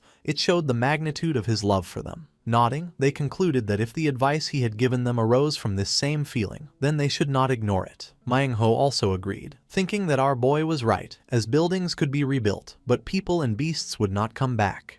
With a cheerful smile, Soryong and Lady Huaying looked at each other. They couldn't believe Soryong's plan had worked. Placing his hand on the table, MANHUA stood up and ordered everyone to gather in the main courtyard of the Beast Palace to prepare for evacuation. Following MANHUA's order, several hours later, everyone went to the main courtyard of the Beast Palace. MANHUA, who was next to Rang, approached Soryong and thanked him. Placing a hand on his shoulder, with a smile, he told him he was sorry he couldn't see him off or compensate him properly due to the urgency of the situation. Soryong said it was nothing, that he had only done what any person should do. With a regretful expression, the woman apologized to the young warrior for yesterday. She admitted she didn't know he was so serious and that she had made a mistake in judging him. Our boy told Miss Seal Pio not to worry about it. This aggressive woman turned out to be not only one of the palace elders but also the daughter of the palace lord. Her attention fixed on one of the centipedes, acknowledging that this was truly amazing. For her, it was easy to have beasts near people, but getting insects and venomous creatures to follow him like this was something else entirely. She began to pet the small centipede on Soryong's head and asked the young warrior if, in the future, his little creatures happened to have offspring, could she keep one?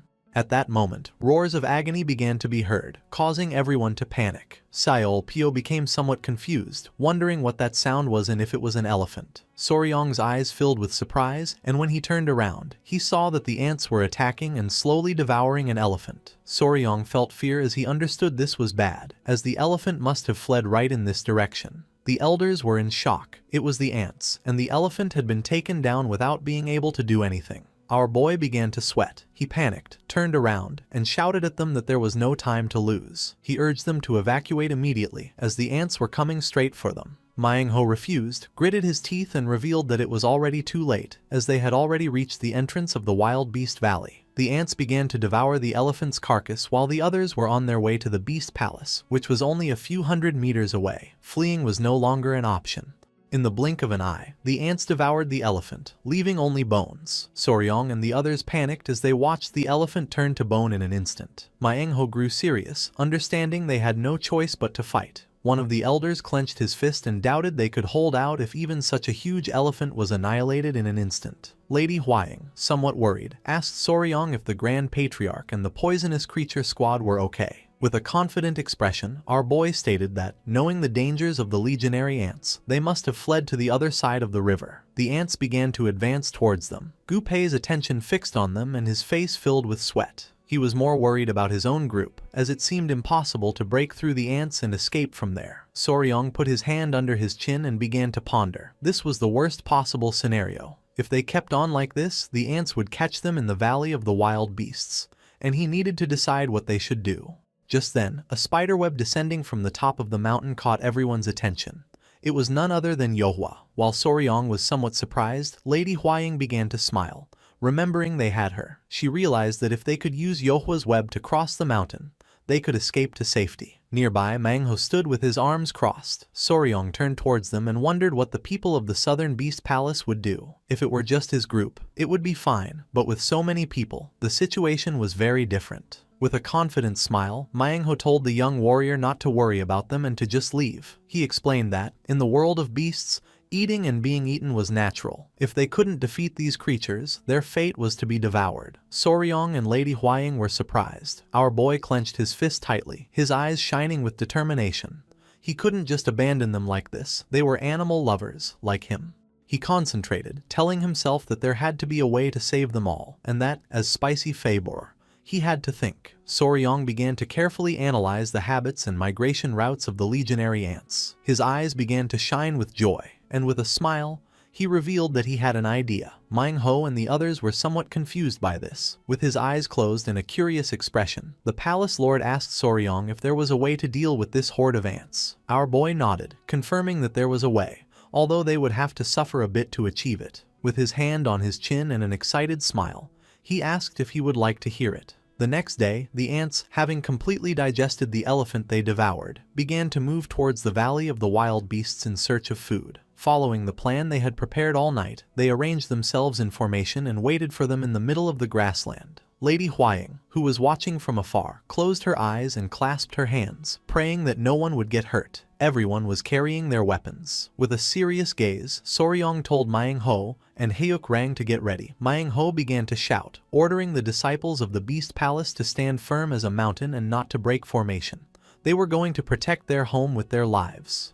The ants began to advance towards them. Soryong started to stare at them intently, waiting for them to get a little closer. Once the ants stepped onto the liquid that was on the grass, our boy gave the order for everyone to throw their torches. Following the order, Hyuk threw his flaming torch, which hit the liquid squarely. The instant it made contact, flames erupted, and in the blink of an eye, several of the ants were trapped within a circle of fire. Soryong was overjoyed to see that it had worked. The hunting group had been isolated. With an expression full of determination, Soryong began to run towards the ants, declaring that their formation had collapsed and ordering the advance with the water buffaloes. The warriors and the water buffaloes began to fight against the isolated ants. Using their sharp spears, they began to slaughter the ants, knowing they had to annihilate everyone in the hunting group and cover the young warrior so he could reach the main body. Manhwa's daughter wished our boy good luck. Soryong was more worried about them and asked them to be careful not to get hurt. While the warriors were fighting the ants, Soryong broke through and reached the main body. Several minutes passed and nothing happened. Noticing this, our boy began to ponder. Not long after, he started making faces and mocking the ants,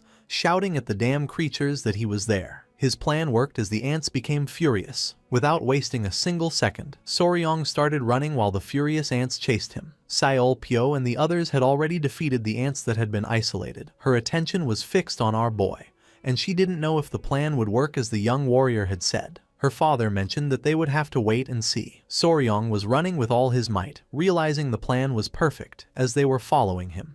He just had to keep running in circles around the grassland. At that moment, our boy stepped on the oil and lost his balance. His eyes widened in fear, knowing this wasn't good. Seizing the opportunity, the ants closed the distance and pounced on him. Soryong panicked as he realized he had stepped on the oil they had spilled earlier.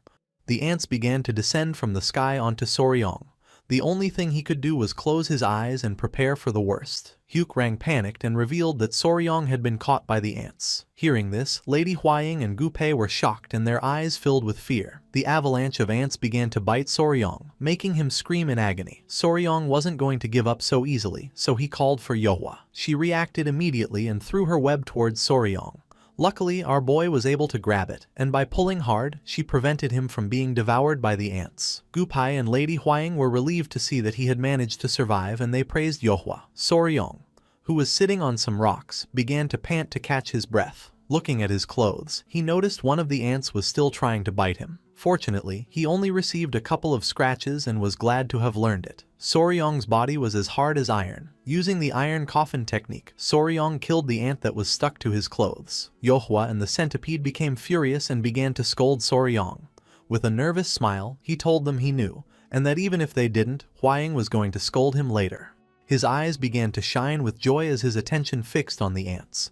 They were standing on some rocks, and the ants were circling around them. Manhwa and Hyuk were astonished to see the ants going in circles, exactly as the young warrior had said. Soryong was the only one who knew why the ants were behaving this way. The reason was that their path had been cut off. He understood that the ants couldn't see well, and were guided by the pheromones left by the lead ant. Because of this, if the hunting or advance group suddenly disappeared, the worker ants, which only followed signals to move forward, would end up intertwining with each other and losing their way. Since the warriors of the Beast Palace had destroyed the hunting group, the ants would get trapped chasing each other until they died. With an astonished expression and a smile, he revealed that this was the death spiral, the ant mill. As Seol-pyo's eyes widened with joy, she turned to her father. Crossing his arms, Manhwa nodded and gave his daughter permission to tell everyone immediately. With a smile, Soryong picked up the centipede.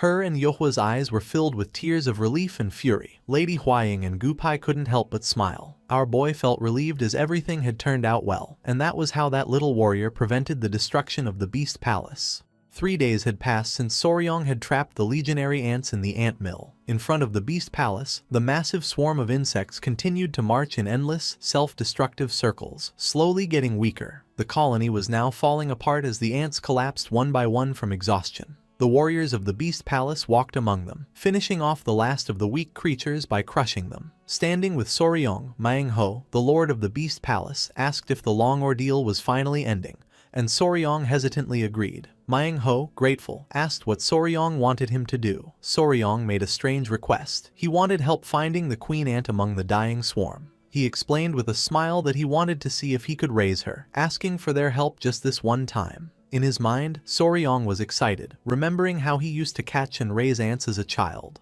He thought they were the perfect pet and was determined not to let this rare chance slip by.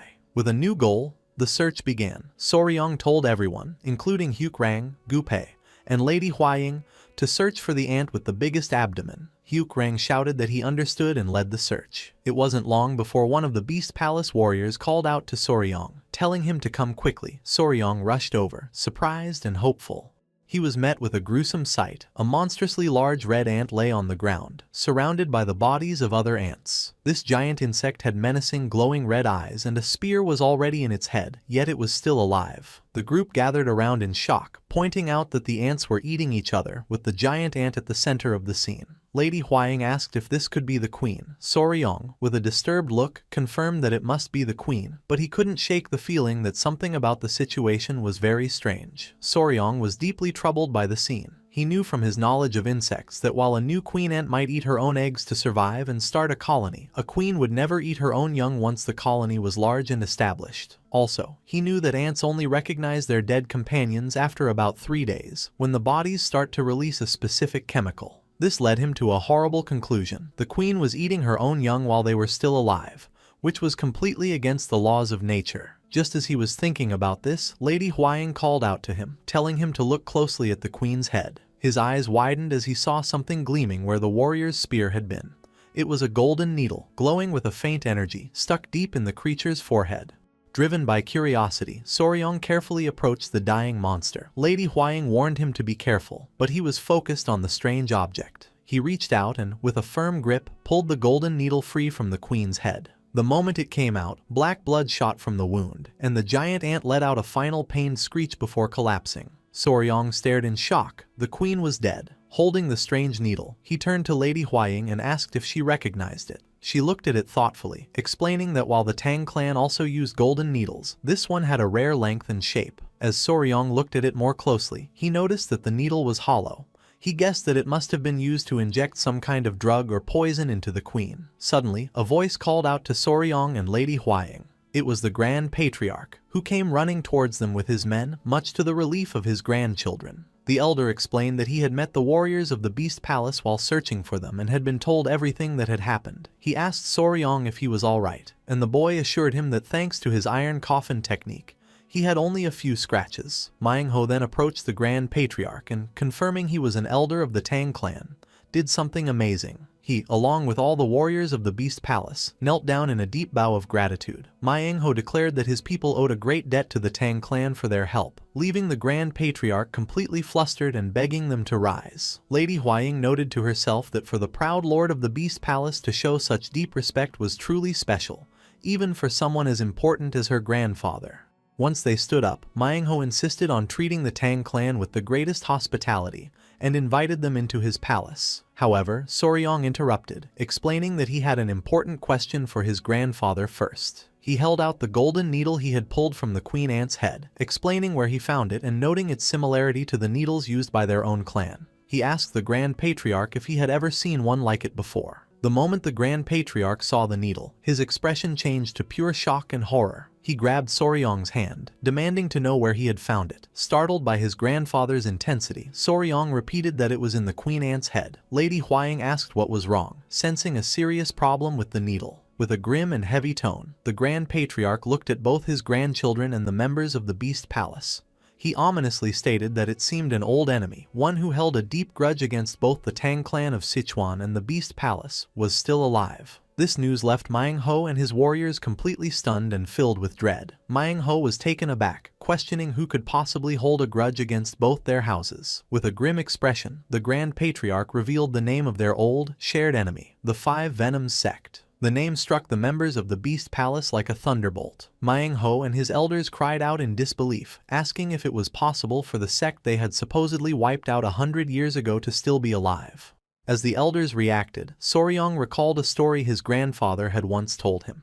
He remembered hearing that the divine technique he had learned had come from this very sect, which the Tang clan and the Beast Palace had joined forces to destroy long ago. MANHUA, putting the pieces together, realized that if the Five Venoms sect was involved, they must have used their forbidden great explosive immersion technique of wild beasts on the Ant Queen. Seeing Soryong's confusion, Seolpyo explained that it was a dangerous technique that forced a beast's potential to be unlocked, driving it into a frenzy. She added that it was a last resort art, as it could easily kill the animal if done wrong. The Grand Patriarch explained more about the sect's cruelty, describing them as ruthless people who forced beasts to breed with venomous creatures to create spiritual pills and who would kill anyone who got in their way. He concluded that the combination of a Tang Clan-style golden needle and a beast palace technique was undeniable proof of their involvement. Fear began to spread through the beast palace warriors as they whispered among themselves, wondering if the terrible events of a century ago were about to happen all over again. Interrupting the growing panic, the Grand Patriarch placed a reassuring hand on Soryong's head. He acknowledged the danger but focused on the positive outcome. He stated that the ants had been defeated and, more importantly, this incident had shown that the Five Venoms sect was still active. Looking down at his grandson with pride, he told him that he had accomplished something truly great. MANHUA wholeheartedly agreed, patting Soryong's head as well and admitting that without the young warrior's help, they would have remained unaware of the coming threat. Soryong blushed under the praise. Finally, the Grand Patriarch stood tall and made a formal declaration. He announced that since the Five Venoms sect had not truly been destroyed, the alliance made 100 years ago was still in effect. In the name of the Patriarch, he pledged the full support of the Tang clan of Sichuan to the Beast Palace in the fight to come. With a determined expression, MANHUA clasped his fist and formally renewed the alliance, declaring that the Beast Palace would, of course, stand with and support the Tang clan. Having settled the matter, he turned to Soryong with a warm smile. He expressed his deep gratitude, explaining that since Soryong had done him a great favor, he wished to grant the young warrior and his clan anything they desired. MANHUA's enthusiasm was clear as he loudly encouraged Soryong to ask for anything at all, leaving our boy flustered and wondering why he kept getting these open-ended offers. Sensing the opportunity, the Grand Patriarch leaned in and whispered to his grandson. He told Soryong to ask MANHUA about the divine returning technique of the Five Venoms, assuring him that the Palace Lord would not dare to refuse such an important request. Taking his grandfather's cue, Soryong turned to MANHUA and stated that he had a question. The Palace Lord graciously told him to ask whatever he wished. The scene then shifted to the Grand Hall of the Palace Lord within the Beast Palace. There, Soryong presented his two small centipede-like creatures, which hopped playfully on a tiger skin rug. He began to explain his unique situation. Unlike the other members of the Tang clan, he had learned a technique that came from the Five Venoms sect. Because of this, he revealed, he was able to give commands to one of his creatures purely through his thoughts. Getting to the main point, Soryong asked his crucial question. Did the divine returning technique of the Five Venoms, that the Tang clan had also contained the secrets of the Beast Palace's Wild Beast's Heart technique? He recounted his understanding that their two clans had divided the techniques of the defeated sect between them 100 years ago. He explained that his ultimate goal was to understand how this mental connection was possible and to find out if he could do it with his other beloved creatures. The question hung in the air, leaving MANHUA and his daughter Seolpyo to think about the deep implications of his request. After a moment of thought, MANHUA regretfully told the young warrior that his request was a difficult one to grant, leaving Soryong looking disappointed. Seolpyo explained more about her father's refusal. She explained that while the Beast Palace was not stingy with its martial arts, the Wild Beast's Heart technique was their greatest and most guarded secret. It was an art that allowed one to share their heart with wild beasts, but it was passed down only to the direct descendants of the palace and it was strictly forbidden to share. This created a problem for the elders. MANHUA noted that the son-in-law of the Tang clan had somehow already mastered a part of their most secret technique, and they were unsure what to do. Realizing he had asked for too much, Soryong panicked and turned to his grandfather, apologizing for asking something he shouldn't have. Suddenly, MANHUA's expression changed as an idea seemed to strike him. He looked intently at Soryong and asked a very personal question. If he was the son-in-law of the Tang clan, what about his original family? Confused, Soryong answered truthfully that he was completely alone, without any family or connections, and wondered why the palace lord was asking. To Soryong's utter shock, MANHUA and Seolpyo reacted with delight. The palace lord exclaimed that being an orphan was perfect, which only confused Soryong more, who couldn't understand how that could possibly be a good thing. MANHUA laughed heartily, complimenting Soryong on his fitting name and praising his love for his creatures, declaring it was more genuine than anyone else's in the entire Beast Palace. His expression then turned serious as he captured everyone's attention. He looked directly at the stunned young warrior and, pointing a commanding finger at him, made a shocking declaration. With absolute certainty, Manhwa announced that Soryong would become his son. Soryong and his companions were left speechless by Manhwa's sudden announcement. Flustered, our boy could only stammer, asking if the palace lord had really said he wanted him as a son. Manhwa confirmed his offer with a firm look, stating clearly that Soryong was to be adopted into the Beast Palace. He explained that if Soryong became a member of his family, he could learn all of the Beast Palace's martial arts, including its greatest secret technique. He added that with the Five Venoms sect appearing again, it was more important than ever for their two houses to have a closer relationship. Turning to the Grand Patriarch, Manhwa respectfully asked for his opinion. He admitted that a previous attempt to unite their clans 200 years ago had failed, but he believed that with a special boy like Soryong, they could finally fix past mistakes. The Grand Patriarch stroked his beard in thought. He agreed it was a tempting offer, especially if Soryong's status as a son-in-law to the Tang clan was also honored.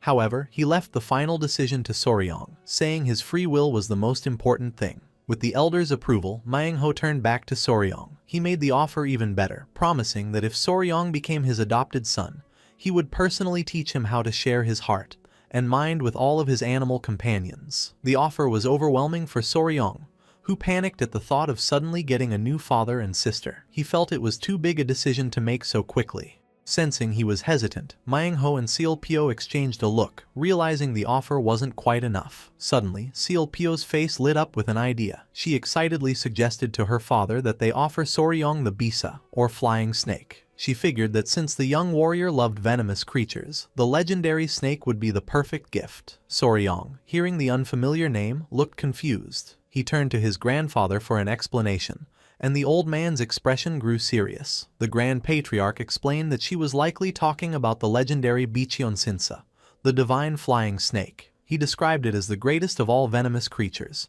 It was a mythical beast, said to have 2 horns and the ability to fly through the sky. The description had a huge and immediate effect on Soryong. His hesitation vanished, replaced by pure excitement. His eyes began to sparkle, and he clenched his fists, completely taken by the thought of such an incredible creature. It was, he thought, an insanely amazing offer. Seeing that Soryong was about to accept, Seolpyo made the final, irresistible offer. With a confident and playful smile, she promised him that if he became her little brother, she would personally help him capture the legendary flying snake. That was all it took. All of Soryong's doubts disappeared. Without a second thought, he bowed deeply and formally greeted his new family, calling Manhwa father and Sealpyo older sister. The palace lord burst out in joyous laughter, welcoming his new son, while Lady Huang and her companion from the Tang clan looked on in confusion, the hall filled with celebration.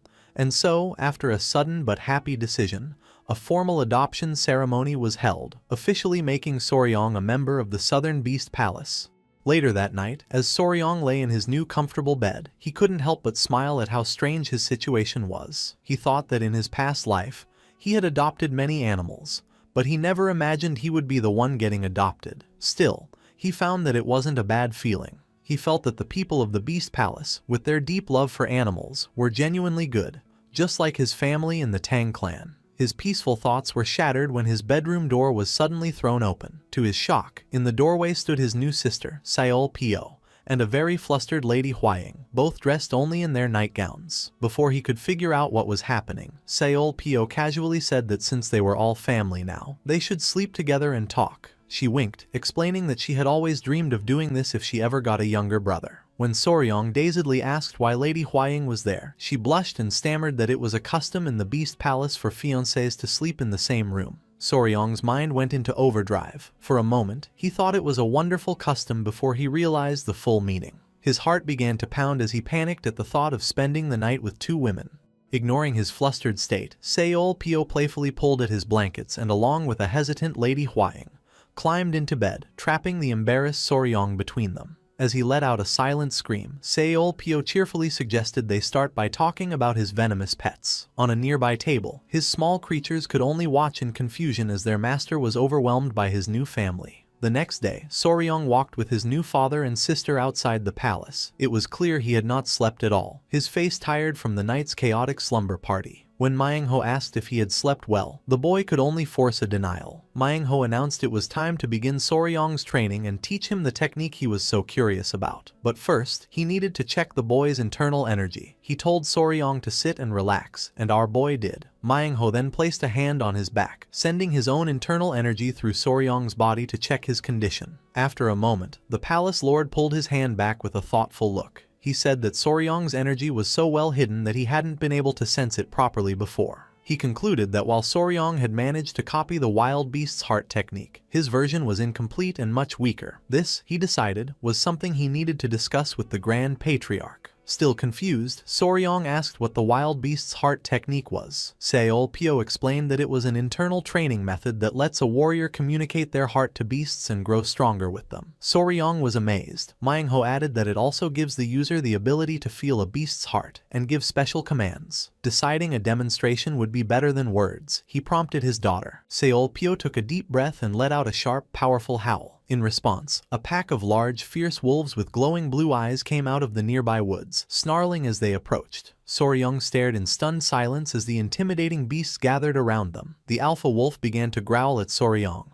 but Seolpyo quickly scolded it, telling the beast not to be suspicious, as Soryong was now her little brother. The wolf immediately stopped, letting out a confused whimper. With the pack now calm, Seolpyo smiled and encouraged Soryong to try giving them a command himself. She ordered the wolves to attack Manhwa using a fierce wolf formation. Instantly, the whole pack obeyed, attacking Manhwa together. The palace lord, however, stood his ground, not worried at all. With just a flex of his internal energy, he easily pushed back the fierce beasts, sending them flying without touching them. The powerful demonstration ended with Manhwa standing calmly among the now calm wolf pack. Soryong was left completely speechless, his eyes wide with awe. He exclaimed that it was incredible how all 10 wolves had moved in perfect sync. Manhwa explained that this was possible because they were all connected through the wild beast's heart technique. He proudly described the art as a way for the user to become one with beasts, using their fangs and claws as their own. He also explained that once the technique is fully mastered, a warrior could command hundreds or even thousands of beasts at once, though he warned that being too greedy could be dangerous. The explanation and display of power were more than enough for Soryong. He clenched his fists, his face excited, and declared that the technique was the absolute best. Without hesitating, he dropped to his knees in a formal bow, earnestly pleading with his new father and sister to teach him the wild beast's heart technique.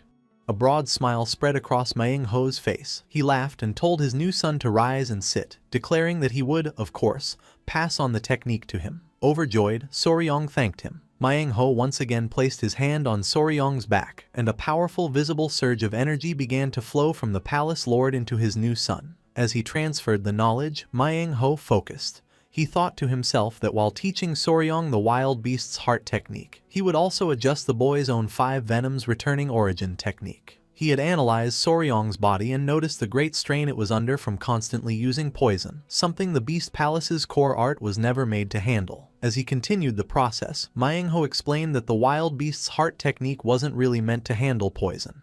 Its true purpose was to connect with something more basic, like a creature's blood. The news shocked Soryong. Manhwa added that it only required a single drop of blood, or even other body fluids like spit. He revealed this was the reason Soryong was already able to give his centipede-like creature mental commands. The bond had started to form when the creature bit him. The memory clicked for Soryong, and he finally understood. With a final pat on Soryong's shoulders, Manhwa announced that the ritual was complete. He told his new son that he was now fully connected to his little centipede through the technique and would be able to feel its heart and emotions completely. Closing his eyes and holding the small creature, Soryong felt a warm, golden energy surround him. He was stunned, he could truly feel it now. He was overwhelmed by a wave of pure, unconditional love from his companion, an emotion so strong it was like being loved as a baby. Tears streamed down his face as he hugged the creature tightly. Manhwa looked on, satisfied, declaring that this was the power of the complete wild beast's heart technique. Ready to continue, Manhwa then asked Soryong to hand over his other small creatures so he could repeat the process and form a bond with them as well. Though Soryong worried they might bite, Manhwa assured him he would be fine, as he could use a protective aura if he needed to. However, the method for the next step was much weirder than Soryong could have imagined. Manhwa instructed him to lie on the ground and open his mouth. Before the confused boy could react, Manhwa held the 2 creatures over his face and commanded them to each spit into their master's mouth. He explained that Soryong's training was to use the technique to feel the spit as it entered his body. Horrified, Soryong tried to protest, but it was too late. The two creatures began to drool heavily above him. As the spit dripped down, Soryong was filled with disgust, thinking that the situation was getting very weird.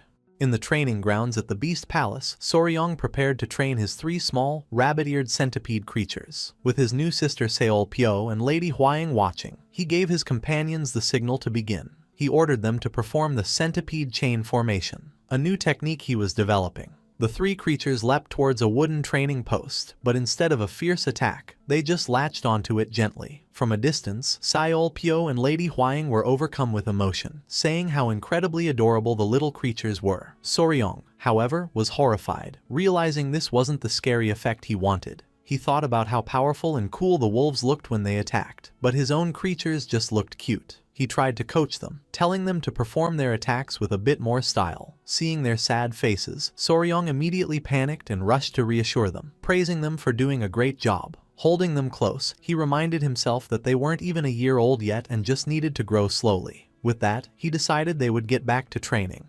Half a month had passed since Soryong had officially inherited the beast heart art and bonded with his centipedes. Because his original technique was similar, he was able to master the new one very quickly. This let him focus on strengthening his connection with his companions. Soryong didn't actually go through with the disgusting method of having his creatures spit in his mouth. He couldn't do that. Instead, he completed the bonding process by having them all suck on his pinky finger. Later, while walking, Soryong asked his sister Seol Pyo if she had heard any news from the flying heavenly divine master yet. Seol Pyo explained that the place the warriors had gone to check was a 3-day journey away, so they would probably hear back soon. Soryong understood and agreed. As Soryong stood with Seol Pyo and Lady Hwaying, Gunpei came running towards them. Out of breath, he called out for young Master Soryong, announcing that he had a message from the Grand Patriarch. Surprised, Soryong asked what was going on. Gunpei hesitated for a moment before delivering the exciting news.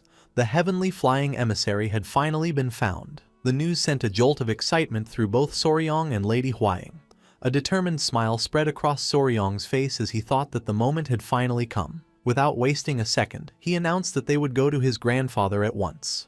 The group arrived at the guest hall of the Beast Palace, where the Grand Patriarch was watching his men prepare various materials. Soryong, along with Gunpei and Lady Hwaying, rushed over to him. The Grand Patriarch greeted his grandson warmly and asked how his training was going. Soryong assured him that he was fully dedicated to it. Eagerly changing the subject, Soryong mentioned that he heard the heavenly flying emissary was found. The Grand Patriarch confirmed this, explaining that he was personally watching the creation of a special Realgar mixture using the Tang clan's secret formula, which was needed for the capture. He explained that while the creature had been found, they couldn't move to capture it right away. He warned that although its poison was considered weaker than the 10 great poisons, they couldn't be careless. Before talking about it further, the Grand Patriarch's expression softened. He told Soryong that he had caught something interesting and wanted to show it to him. He pointed towards a large clay pot, leaving Soryong to wonder what could be inside. As the Grand Patriarch presented the pot, Soryong and Lady Hwaying looked inside, their eyes widening in surprise. At the bottom sat a strange-looking spider with a hard, flat abdomen that looked exactly like a fancy gold coin.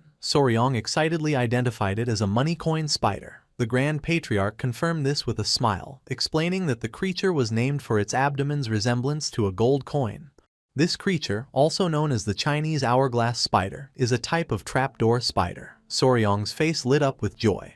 He thought that this was an incredibly rare species that he couldn't find in his past life. Overjoyed, he thanked his grandfather for the wonderful gift. The Grand Patriarch was pleased to see his grandson so happy. With the gift presented, the Grand Patriarch turned the conversation back to the important task. He said that all that was left was to figure out a secure place to hold the heavenly flying emissary after they captured it. Soryong chimed in, explaining that snakes can usually escape through the smallest openings, so his clan usually kept them tied in special sacks. However, the Grand Patriarch looked serious, fearing that their usual methods wouldn't be enough. He warned that the creature they were hunting was a spirit-grade venomous beast, capable of tearing apart most containers. This problem left Soryong looking concerned and deep in thought. Turning to his grandson, the Grand Patriarch asked if he had any good ideas for a container. Soryong was caught off guard, stammering as his grandfather reminded him that he was their expert. As Soryong tried to think, he accidentally bumped into a clan member holding the pot with the new spider, causing the man to yelp in pain. Suddenly, the same clan member cried out in alarm, telling Soryong they had a problem. In a panic, the man announced that the money coin spider had disappeared. He held up the pot, showing it was now empty except for the dirt. The man was upset, apologizing and explaining that he had only looked away for a moment. Soryong, however, stayed calm. He reassured the man that it was all right and that the creature hadn't actually escaped. He then asked the clan member to bring him some spider thread and chopsticks. Once he had the items, Soryong tied an insect to the thread and dangled it over the center of the jar. In a flash, the money coin spider burst out from under the dirt, snatching the bait with surprising speed. The clan member was completely shocked. Soryong explained that it was a trapdoor spider and that it naturally digs burrows to live in, telling the man not to worry. The man let out a huge sigh of relief. As the man walked away with the pot, Soryong watched him, a thoughtful look on his face. He remembered how the spider built its home by digging a burrow, creating a secure, pouch-like space. As he pictured the spider's den, a brilliant idea suddenly struck him. He realized that a specially made pouch with that exact shape would be the perfect solution. His eyes widened and he clenched his fist in excitement, exclaiming that he had figured it out. With a brilliant idea, Soryong rushed to find the one person who could make it happen, his companion, the spider Yohua, who was napping in her web. He called out her name, waking her up. Once he had her attention, Soryong held up a small cloth pouch. He asked Yohua, who had transformed into her large spider form, if she could create something similar, but much, much bigger. The plan was to use Yohua's spider silk, an incredible material that was 20 times tougher than steel of the same weight. As a spirit beast, Yohua's thread was exceptionally powerful. It had already proven its strength against an army of ants, making it the highest grade fiber in existence. The idea was simple but genius, to weave that nearly unbreakable thread into a giant pouch to hold the spirit beast. Taking on the challenge, Yohua got to work. In a short time, she presented a massive, beautifully woven white pouch made of her silk. Soryong was completely amazed. He took the finished pouch and praised her, saying it was amazing and exactly what they needed. Yohua chirped happily, proud of her work. The others were equally impressed. Gupai tested the pouch by trying to cut it with a dagger, but the blade only sparked against the tough material. He exclaimed in shock at how tough it was. The Grand Patriarch agreed that it was a monstrous creation. With this final preparation complete, the Grand Patriarch announced that they could now leave as soon as the next day. He gave the order for the warriors to be prepared, as they would set out early in the morning. Soryong, standing proudly between Yohua and Lady Huaying, confirmed that he understood. Overjoyed and relieved, Soryong turned to Yohua and told her she had done a great job. As a reward, he gave her a storm of head pats, much to her delight. The Grand Patriarch and Gupai laughed at the sweet scene, while Lady Huaying looked on with a blush. And with that, all preparations to capture the flying heavenly divine master were finally complete. The next morning, as the sun rose, the group set out on their mission. Led by warriors from the Beast Palace, Soryong and his companions from the Tang clan headed for Hyupsu Gorge, where the flying heavenly divine master had been seen. As they walked, the Grand Patriarch said he was looking forward to this, as he hadn't seen the 24 poison branches in person since he was young. Soryong, confused, asked his grandfather what he meant, recalling only that they were ranked below the 10 great poisons. The Grand Patriarch explained that the term was a comparison. Just as the day is divided into 24 hours, the Tang clan assigns a powerful venomous beast to each of the 24 hours. While they were not among the legendary 10 great poisons, these were 24 very potent beasts of the highest grade. Soryong and Lady Huaying listened, beginning to understand. After some time, one of the lead warriors shouted that they had arrived, pointing ahead toward the gorge. Soryong's gaze followed, and his eyes widened in awe at the sight. Hovering majestically near a cliffside waterfall was a massive, snake-like creature, its long, elegant body decorated with light blue fins and 2 sharp horns on its head. He could only whisper its name in disbelief, the heavenly flying emissary. The Grand Patriarch began to recite the description from the ancient records of the Tang clan. He described how the creature rode the chaotic winds of the gorge as if they were water, its body dissolving into the blue clouds and its horns breathing out a spirit energy as sharp as a blade. It moved so smoothly between the sky and the mist that it was impossible to tell where the heavens ended and the sea began. He then revealed the creature's true importance. The Tang clan had placed this beast at the very head of the 24 poisons. It was the beast that was in charge of the first double hour of the day, representing the very beginning of heaven and earth, black and yellow, a truly ancient and powerful being. As he stared at the impossible sight, Soryong's mind went back to his previous life. He remembered that flying snakes did exist on Earth, though most people didn't know it. He recalled a live stream he did as his online personality, Spicy Faber, where he excitedly showed his 1 million subscribers a real, flying snake. He had shown a green snake called a chrysopelea, and when his viewers asked how it could fly, he explained the science. It didn't truly fly, but glided by spreading its ribs to catch the air. His viewers had accused him of clickbait, but he had calmly defended himself, arguing that gliding up to 250 meters was close enough to flying. He had then laughed and confidently said that everything in the universe had to obey the laws of physics. A snake couldn't just fly like a bird. That was what he used to believe. But now, seeing a massive horned serpent soaring through the air against all logic, he could only wonder what he was looking at. The sight was so reality-breaking that his brain felt like it would shut down. He turned to his grandfather and asked if it wasn't a bit strange that a snake was flying. The Grand Patriarch just chuckled, saying that was exactly why it was called the Flying Heavenly Divine Snake. Soryong tried to explain that wasn't what he meant, but the words wouldn't come. Meanwhile, Lady Huaying was completely fascinated. Holding Soryong's small centipede creatures, she encouraged them to grow up quickly and become incredible venomous creatures just like the one before them. Her excited words, however, did not go unnoticed. The divine serpent turned its gaze toward the group on the cliff and spotted them. In an instant, the massive creature was covered in a bright blue light and shrank to a tiny version of itself before flying away at incredible speed. Soryong cried out in alarm, shouting that the snake was escaping. The Grand Patriarch stayed calm, noting that it had obviously sensed them. He told the panicked Soryong not to worry, confident they would find it again. He decided the creature likely hadn't gone far and told the group to set up camp and send out a scouting party to search the area. Soryong, calming himself, agreed to the plan. After the divine serpent had fled, the group stood on the cliff, thinking about their next move. Seolpyo approached Soryong, who seemed lost in thought, and asked him what he was doing. He explained that since it was his first time seeing a snake that could actually fly, he was trying to figure out a plan to lure it back down so they could capture it. Seolpyo chuckled, playfully teasing him. She had thought that with all the creatures he commanded, he would surely know the basics of hunting. Soryong was puzzled, asking what she meant by the basics. She explained a simple but important fact. Even though the creature could fly, it was still a living being. It had to eat and sleep just like any other animal, which meant it would eventually have to come back to the ground. That would be their chance to strike. The simple logic hit Soryong like a lightning bolt. He understood immediately. Of course, the creature couldn't fly forever. His mind made a connection to the video games of his past life, where a boss was always weakest while eating.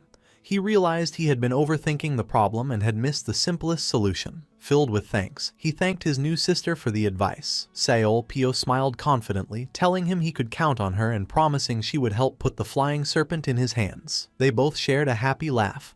But their good mood didn't last. As night fell over the mountains, the situation got worse. The hunting party was in chaos. The warriors from the Beast Palace lay scattered on the ground, groaning in pain, clearly beaten. Standing among the fallen warriors, Soryong and his companions looked on in shock. It was in that moment that they finally understood the true nature of their prey. Hovering above them in the moonlight, surrounded by a powerful aura, was the divine serpent. It was then that the group truly understood why this venomous creature was known as the very first of the 24 poisons. The divine serpent hovered over the defeated hunting party, its powerful aura filling the air. Lady Huaying rushed to Soryong's side, asking with concern if he was all right. Though he was shaken, he assured her he was fine. The serpent's glowing eyes stared down at them, a clear show of its power. Soryong's mind raced, thinking about the events of the last few days.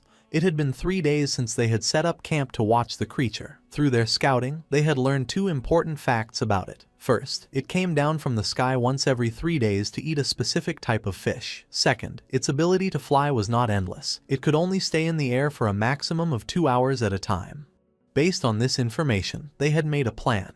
They would wait for the serpent to come down to eat and then ambush it at night, hoping to catch it while it was distracted.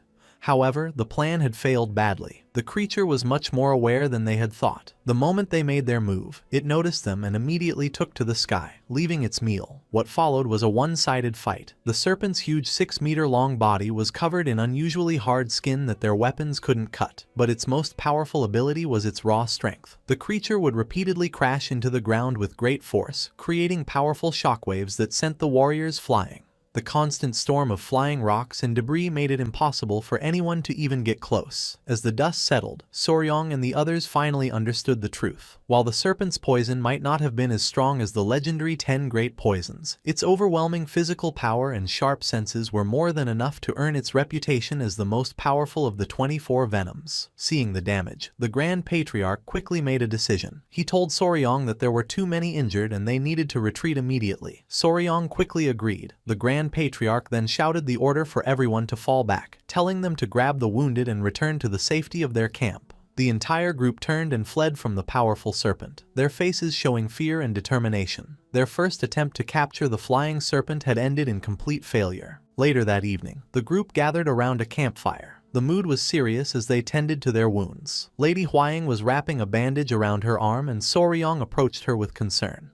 She assured him it was just a scratch. Nearby, the Grand Patriarch finished setting a splint for a warrior with a broken arm. The warrior apologized, but the Grand Patriarch took responsibility for the failure. Standing next to a concerned CLPO, the Grand Patriarch admitted that he hadn't realized how powerful the creature truly was. He said they had been careless, noting that if even a lower-ranked beast was so strong, they should have been much more careful with the top-ranked one. He then turned to Soryong and asked what they should do now. Soryong fell into deep thought. He realized this creature was completely different from anything he had ever seen, and his knowledge from his past life was useless. Looking at the bandaged and beaten warriors, he concluded that another direct attack was too risky. They couldn't afford to lose their valuable warriors trying to capture one creature. He thought that the whole situation would be much easier if the serpent just couldn't fly. As he thought about this, a sudden memory sparked in the Grand Patriarch's mind, and he exclaimed that he had just remembered something important. The Grand Patriarch announced that he had an idea about how the divine serpent managed to fly, getting Soryong's attention. He explained his theory, saying he could clearly sense a flow of energy around the creature whenever it flew. Since it rose without any physical movement, he guessed that it must be controlling this energy to lift itself.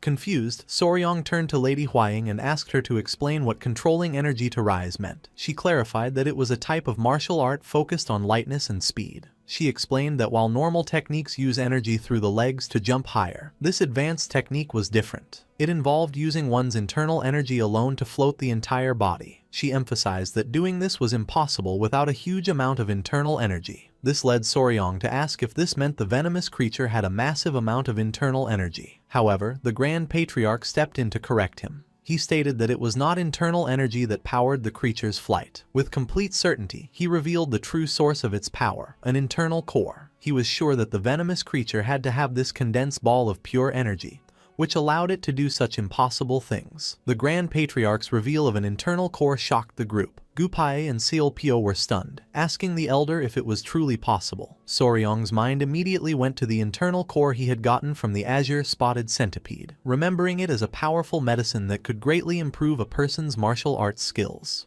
This realization sparked new excitement. Gupai declared that this gave them even more reason to capture the creature, and CLPO enthusiastically agreed. The Grand Patriarch explained the potential reward, saying that Lady Huaying had achieved a breakthrough after eating the core of a lower-ranked beast. He guessed that if she were to eat the core of a creature as powerful as the flying heavenly divine serpent, her martial arts skills would improve instantly. However, he added a grim condition. If their main goal was to get the internal core, it would be incredibly difficult, if not impossible, to capture the creature alive. The thought of killing such a beautiful beast made Soryong's expression harden. Noticing his sudden change, Lady Huaying asked him what was wrong. With strong belief, Soryong declared that killing it was not an option. He stated firmly that they would capture the serpent, but it had to be done alive. The rest of the group looked on, surprised by his firm decision. Seol-pyo was the first to question him, asking why he would pass up such an opportunity. She reminded him that this was the internal core of a legendary flying serpent. Soryong just laughed and explained his way of thinking.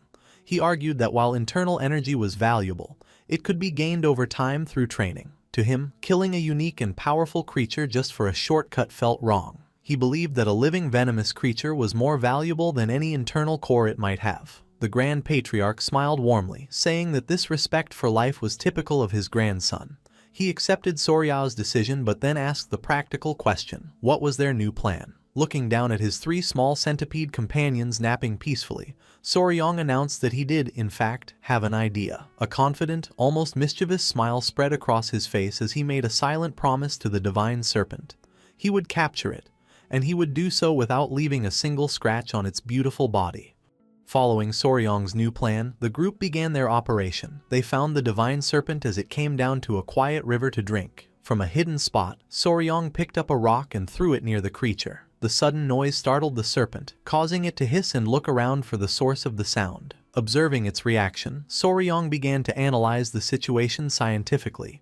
He knew there were three main ways a snake senses the world. The first is through a bone in its head that detects sound waves and vibrations. The second is an organ that analyzes smells captured by its forked tongue. The third is a pit organ that uses heat-sensitive cells to track the body heat of its prey. With this knowledge, Soryong came to a simple conclusion.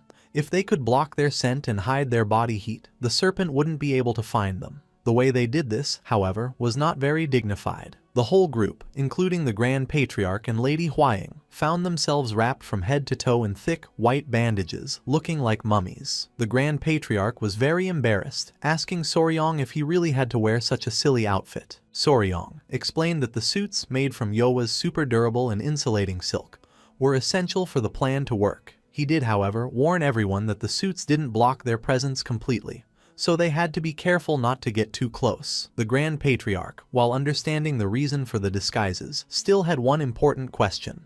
He asked Soryong how these suits would actually help them catch the serpent without hurting it. Soryong smiled and began to explain the full plan. He started by reminding them of his sister Seolpyo's advice. Even a divine beast is still a living creature that needs to eat and sleep. With that as the foundation, he revealed the next step. He said that from now on, they would follow the serpent for several days, and every time it tried to land to eat or rest, they would bother it by throwing rocks, not letting it have any peace or food. The simple but brutal strategy left the Grand Patriarch and Lady Huaying speechless. Soryong confidently explained the logic behind his tough plan. Since the suits made from Yowa's silk would make them invisible to the serpent, the creature wouldn't be able to find them to attack. By constantly denying it food and sleep, it would eventually get exhausted and collapse. He reasoned that even though it was the most powerful of the 24 venoms, it couldn't ignore the basic needs of hunger and sleep. He admitted this would be tiring for them as well and told them he was counting on their endurance, which made the other members groan.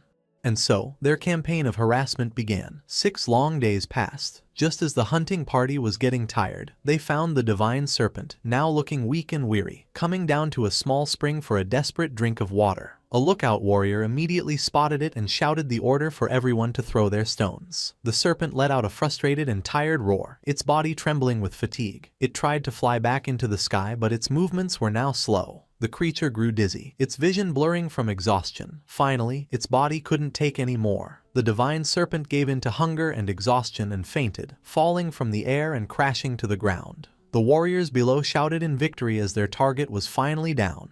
And just like that, the operation was a success. The warriors quickly moved in with the giant pouch made of Yowa's silk and secured the unconscious beast. They had managed to catch the flying heavenly divine serpent without a single scratch on it, and just as importantly, without any of their own warriors getting hurt. Soryong, looking at their prize, proudly decided to name his successful strategy the Heaven and Earth Net Pursuit. The entire group erupted in cheers, celebrating their hard-won victory. With the serpent safely contained, the group loaded the huge white pouch onto a large wooden cart and began the journey back. As they traveled, the Grand Patriarch stood beside Seolpyo, looking at the cart. He sighed, remarking on how much trouble that one miserable creature had put them all through.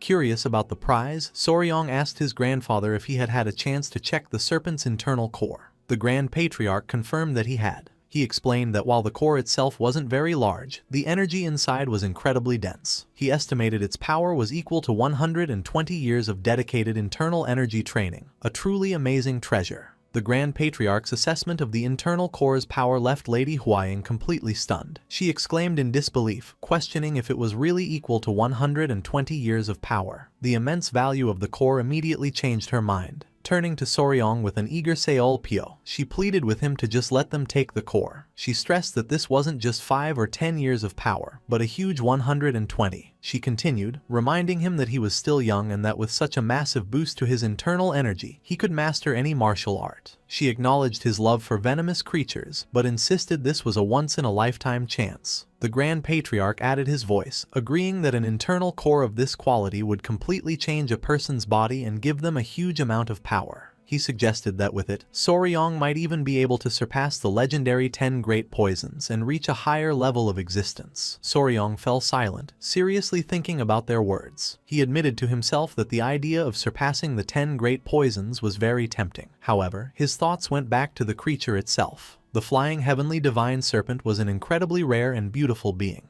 The thought of killing such a magnificent creature was something he couldn't do. Sensing his hesitation, Seol Pyo and Lady Huaying grew more insistent, pleading with him to decide quickly. Overwhelmed by the pressure, Soryong could only ask them to give him a moment to think. Suddenly, their debate was violently interrupted. The large wooden cart carrying the serpent began to shake uncontrollably, and to everyone's horror, it was lifted completely off the ground. Soryong stared in shock, realizing the creature inside must have woken up. The warriors holding the rope struggled desperately to control the thrashing pouch, realizing the creature still had a surprising amount of energy left. The serpent let out a furious muffled roar from inside its silk prison. The Grand Patriarch watched the chaos with a grim look. He noted that the serpent was still full of energy and didn't seem like a creature that had been starved for days. Soryong sighed, adding that snakes are tough creatures that can go for a month without eating. The Grand Patriarch pointed out that this gave them a serious problem.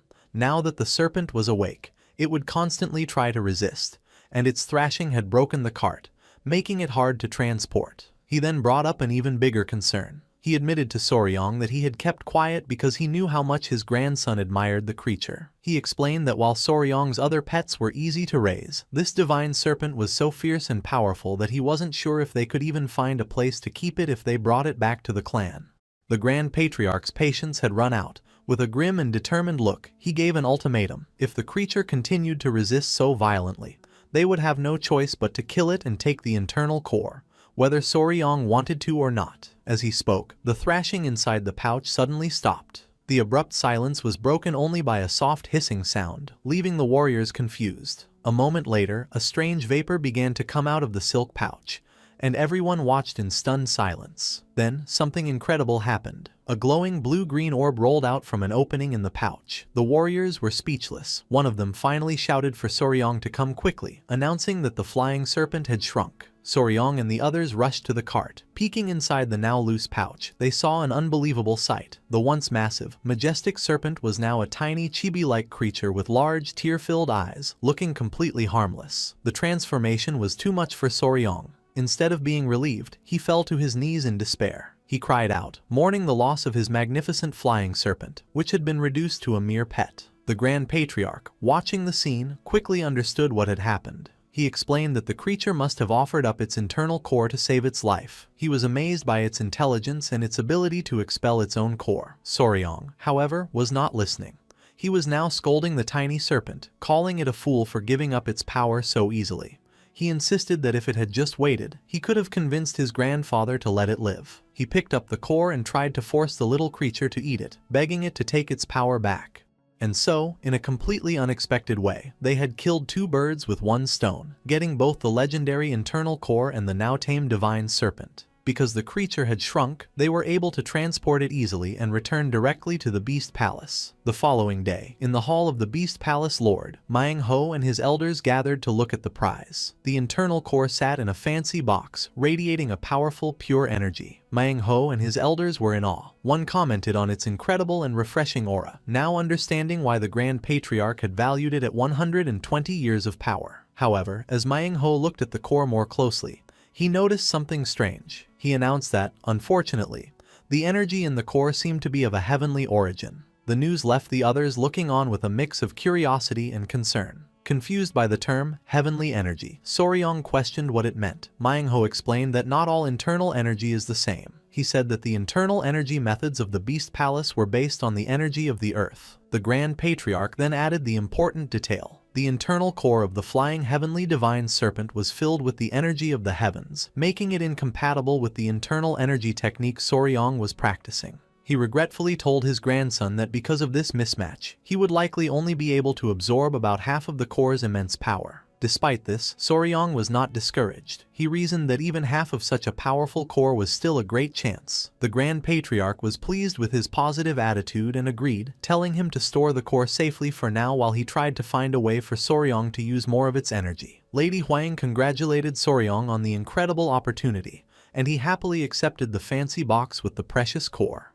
However, the moment he took the box, his 3 small rabbit-eared centipede companions suddenly came out of his robes, their eyes glowing with intense desire. Before Soryong could react, the 3 creatures leaped from his shoulders, knocking the box from his hands and sending the glowing core rolling onto the floor. They immediately surrounded it, their bodies glowing as they began to viciously fight each other for the prize. Lady Huaying, shocked by their behavior, immediately tried to stop them, calling them by their names, Nova, Myra, and Grace, and ordering them to stop. But the creatures, consumed by their desire, only hissed back at her defiantly. Soryong was equally stunned and angry, demanding to know what they were doing and how they could be so rude to their mama. He quickly grabbed Myra and Grace, scolding them and declaring that their papa was very angry. Lady Huaying found the situation deeply worrying. She thought that while fights among young creatures were common, it was completely out of character for these 3, who had always been so close. As she thought about this, a distinct gulping sound cut through the chaos. Soryong's eyes widened in dawning horror as he looked down at the 3rd creature, Nova. His heart sank. An intense swirling blue energy began to erupt from Nova's small body. Soryong and Lady Huaying could only stare in absolute shock, the terrible realization hitting them with the force of a physical blow. Nova had swallowed the internal core. In the Beast Palace's main hall, a blinding blue light suddenly exploded from where Nova was. The blast of energy was so strong that everyone was thrown back. Lady Huaying cried out, realizing Nova had swallowed the powerful core. As chaos erupted, Soryong had a strange vision, realizing this was the exact scene he had seen in a dream. Immediately after, a terrible headache hit Soryong, causing him to scream in agony. A worried Lady Huaying rushed to his side and asked what was wrong. The surge of energy was so powerful that even she stumbled back. Overwhelmed by the pain, Soryong collapsed, unconscious. Lady Huaying shouted his name in panic as his 2 other small companions looked on, distressed. As Lady Huaying knelt beside Soryong, she saw Nova glowing brightly on his chest. She started to move forward, but MANHUA quickly shouted at her to stop and not to touch Soryong. She was confused and asked why she shouldn't help. He told her to look closely, explaining that the same light from Nova was now also coming from Soryong. MANHUA could feel the energy of the beast heart art and realized something was happening inside Soryong. He warned that if anyone touched him, he could suffer a dangerous Kai deviation. Lady Huaying was left confused and terrified. A moment later, she got goosebumps as Soryong's body began to float into the air, surrounded by a brilliant white light. The scene then shifted to inside Soryong's mind. He found himself in a dark, watery space, clutching his head in pain. He felt as if his head was about to split open. He wished he could pass out and mentally cried out for someone to help him. Just then, a large glowing orb of light came down towards him. From the light, a mysterious woman appeared, floating down to him. She reached out a hand towards his head, and Soryong looked up in surprise. The woman gently placed her hand on his head. As she softly stroked his hair, Soryong felt the intense pain begin to fade. Though he didn't know who she was, he felt calm and relieved from her gentle touch. Inside his mind, Soryong felt the gentle touch and turned around, confused. He wondered if the person comforting him was Lady Huaying or his sister, Seol Pyo. However, he saw a completely unfamiliar young girl with blue hair and a kind smile, who was glowing softly. He stared in shock, bewildered as to who she was. The mysterious girl floated closer, and before he could react, she gently hugged him and gave him a soft kiss on his forehead. The moment her lips touched him, a bright light flashed, and the girl disappeared in a burst of energy. With a gasp, Soryong's eyes snapped open. He was back in the room at the Beast Palace and wondered if the whole experience, including the mysterious girl, had just been a dream. His thoughts were cut short when he felt something slimy and wet on his head. He looked up and was horrified to see a massive blue armored creature that looked like a giant centipede pinning him to a table. The creature had a blush on its face and seemed to be looking at him with affection. Panicked, Soryong let out a loud scream. At that moment, the door burst open, and Lady Huaying and Seol Pyo rushed in. They were relieved he was awake but shocked by the scene. Trapped under the giant creature, Soryong desperately called out to them for help. He frantically shouted that the huge centipede was trying to eat him, while the creature only nuzzled him affectionately. Seeing Soryong's panic, Seol Pyo and Lady Huaying reassured him. Seol Pyo told him to calm down, explaining that the giant creature wasn't trying to eat him. She then revealed the shocking truth. The massive centipede was his beloved pet, Nova. Soryong stared in disbelief, unable to understand how his small creature had turned into this giant beast. He mumbled that it didn't look like a normal centipede anymore. Lady Huang, with a happy expression, confirmed his thought. She explained that after Nova swallowed the internal core of the flying heavenly divine serpent, she changed into this new, powerful form. Sayol Pyo added that Nova had evolved into a legendary flying centipede. Lady Huang then described the legend of the flying centipede. It was known as a living disaster that could fly through the skies, bringing down a deadly poisonous rain that could destroy the earth. With a serious tone, she revealed its true status. It was one of the legendary 10 deadly venoms, the king of all centipedes. The news that his own pet was now one of the most feared creatures in existence left Soryong completely stunned. He cried out in disbelief that this could be his Nova. However, his shock quickly turned into a strange daydream. He imagined a future where his daughter, now a modern girl, was using her ability to fly to demand a higher allowance. The absurd thought filled him with a sudden sense of fatherly pride. Snapping back to reality, Soryong rushed to his newly evolved pet with tears of joy. He exclaimed that his precious first daughter had grown up so beautifully. He began to lovingly pet Nova, comparing the situation to raising a kitten, only to find out it was a tiger. Lady Huang tried to calm him down, reminding him that he had been unconscious for half a month and needed to rest. As Sayol Pyo worried that the connection to a 10 deadly venom might have affected Soryong's mind, Lady Huang sighed, saying this over-the-top behavior was just how he usually was. Getting serious, she told Soryong this wasn't the time for jokes. She explained that while Nova's evolution was a wonderful thing, there was also some bad news. Soryong, still admiring his pet, dismissed her concerns. Annoyed, Lady Huang shushed him, insisting that he listen.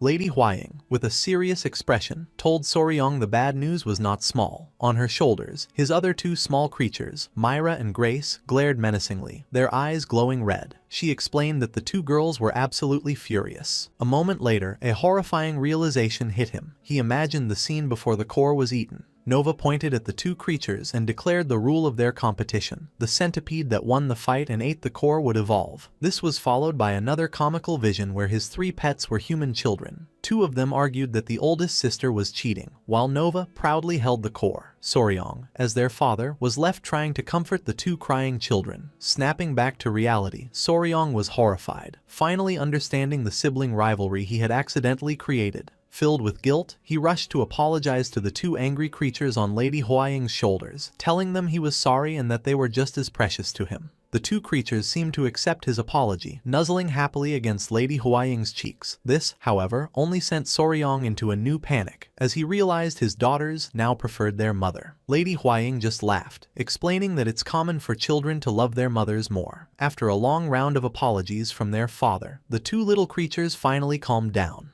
The next morning, Soryong sat quietly as the Grand Patriarch examined his internal energy. Both his grandfather and his new foster father, MANHUA, carefully checked his body to see how Nova's evolution had affected Soryong's own power.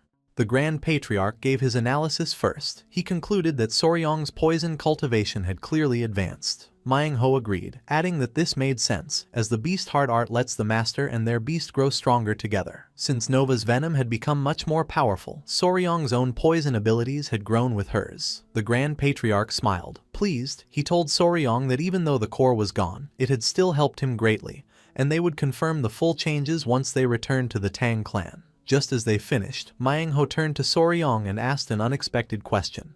Had he been seeing any visions lately? The question caught Soryong completely by surprise. MANHUA explained his concern. He warned that when a person accepts a powerful beast's consciousness into their mind too early, there is a risk that the beast's will could overwhelm their own mind. He stressed that this was especially worrying for Soryong, as he was now connected to one of the 10 deadly venoms. Soryong's thoughts immediately went to the mysterious blue-haired girl he had seen.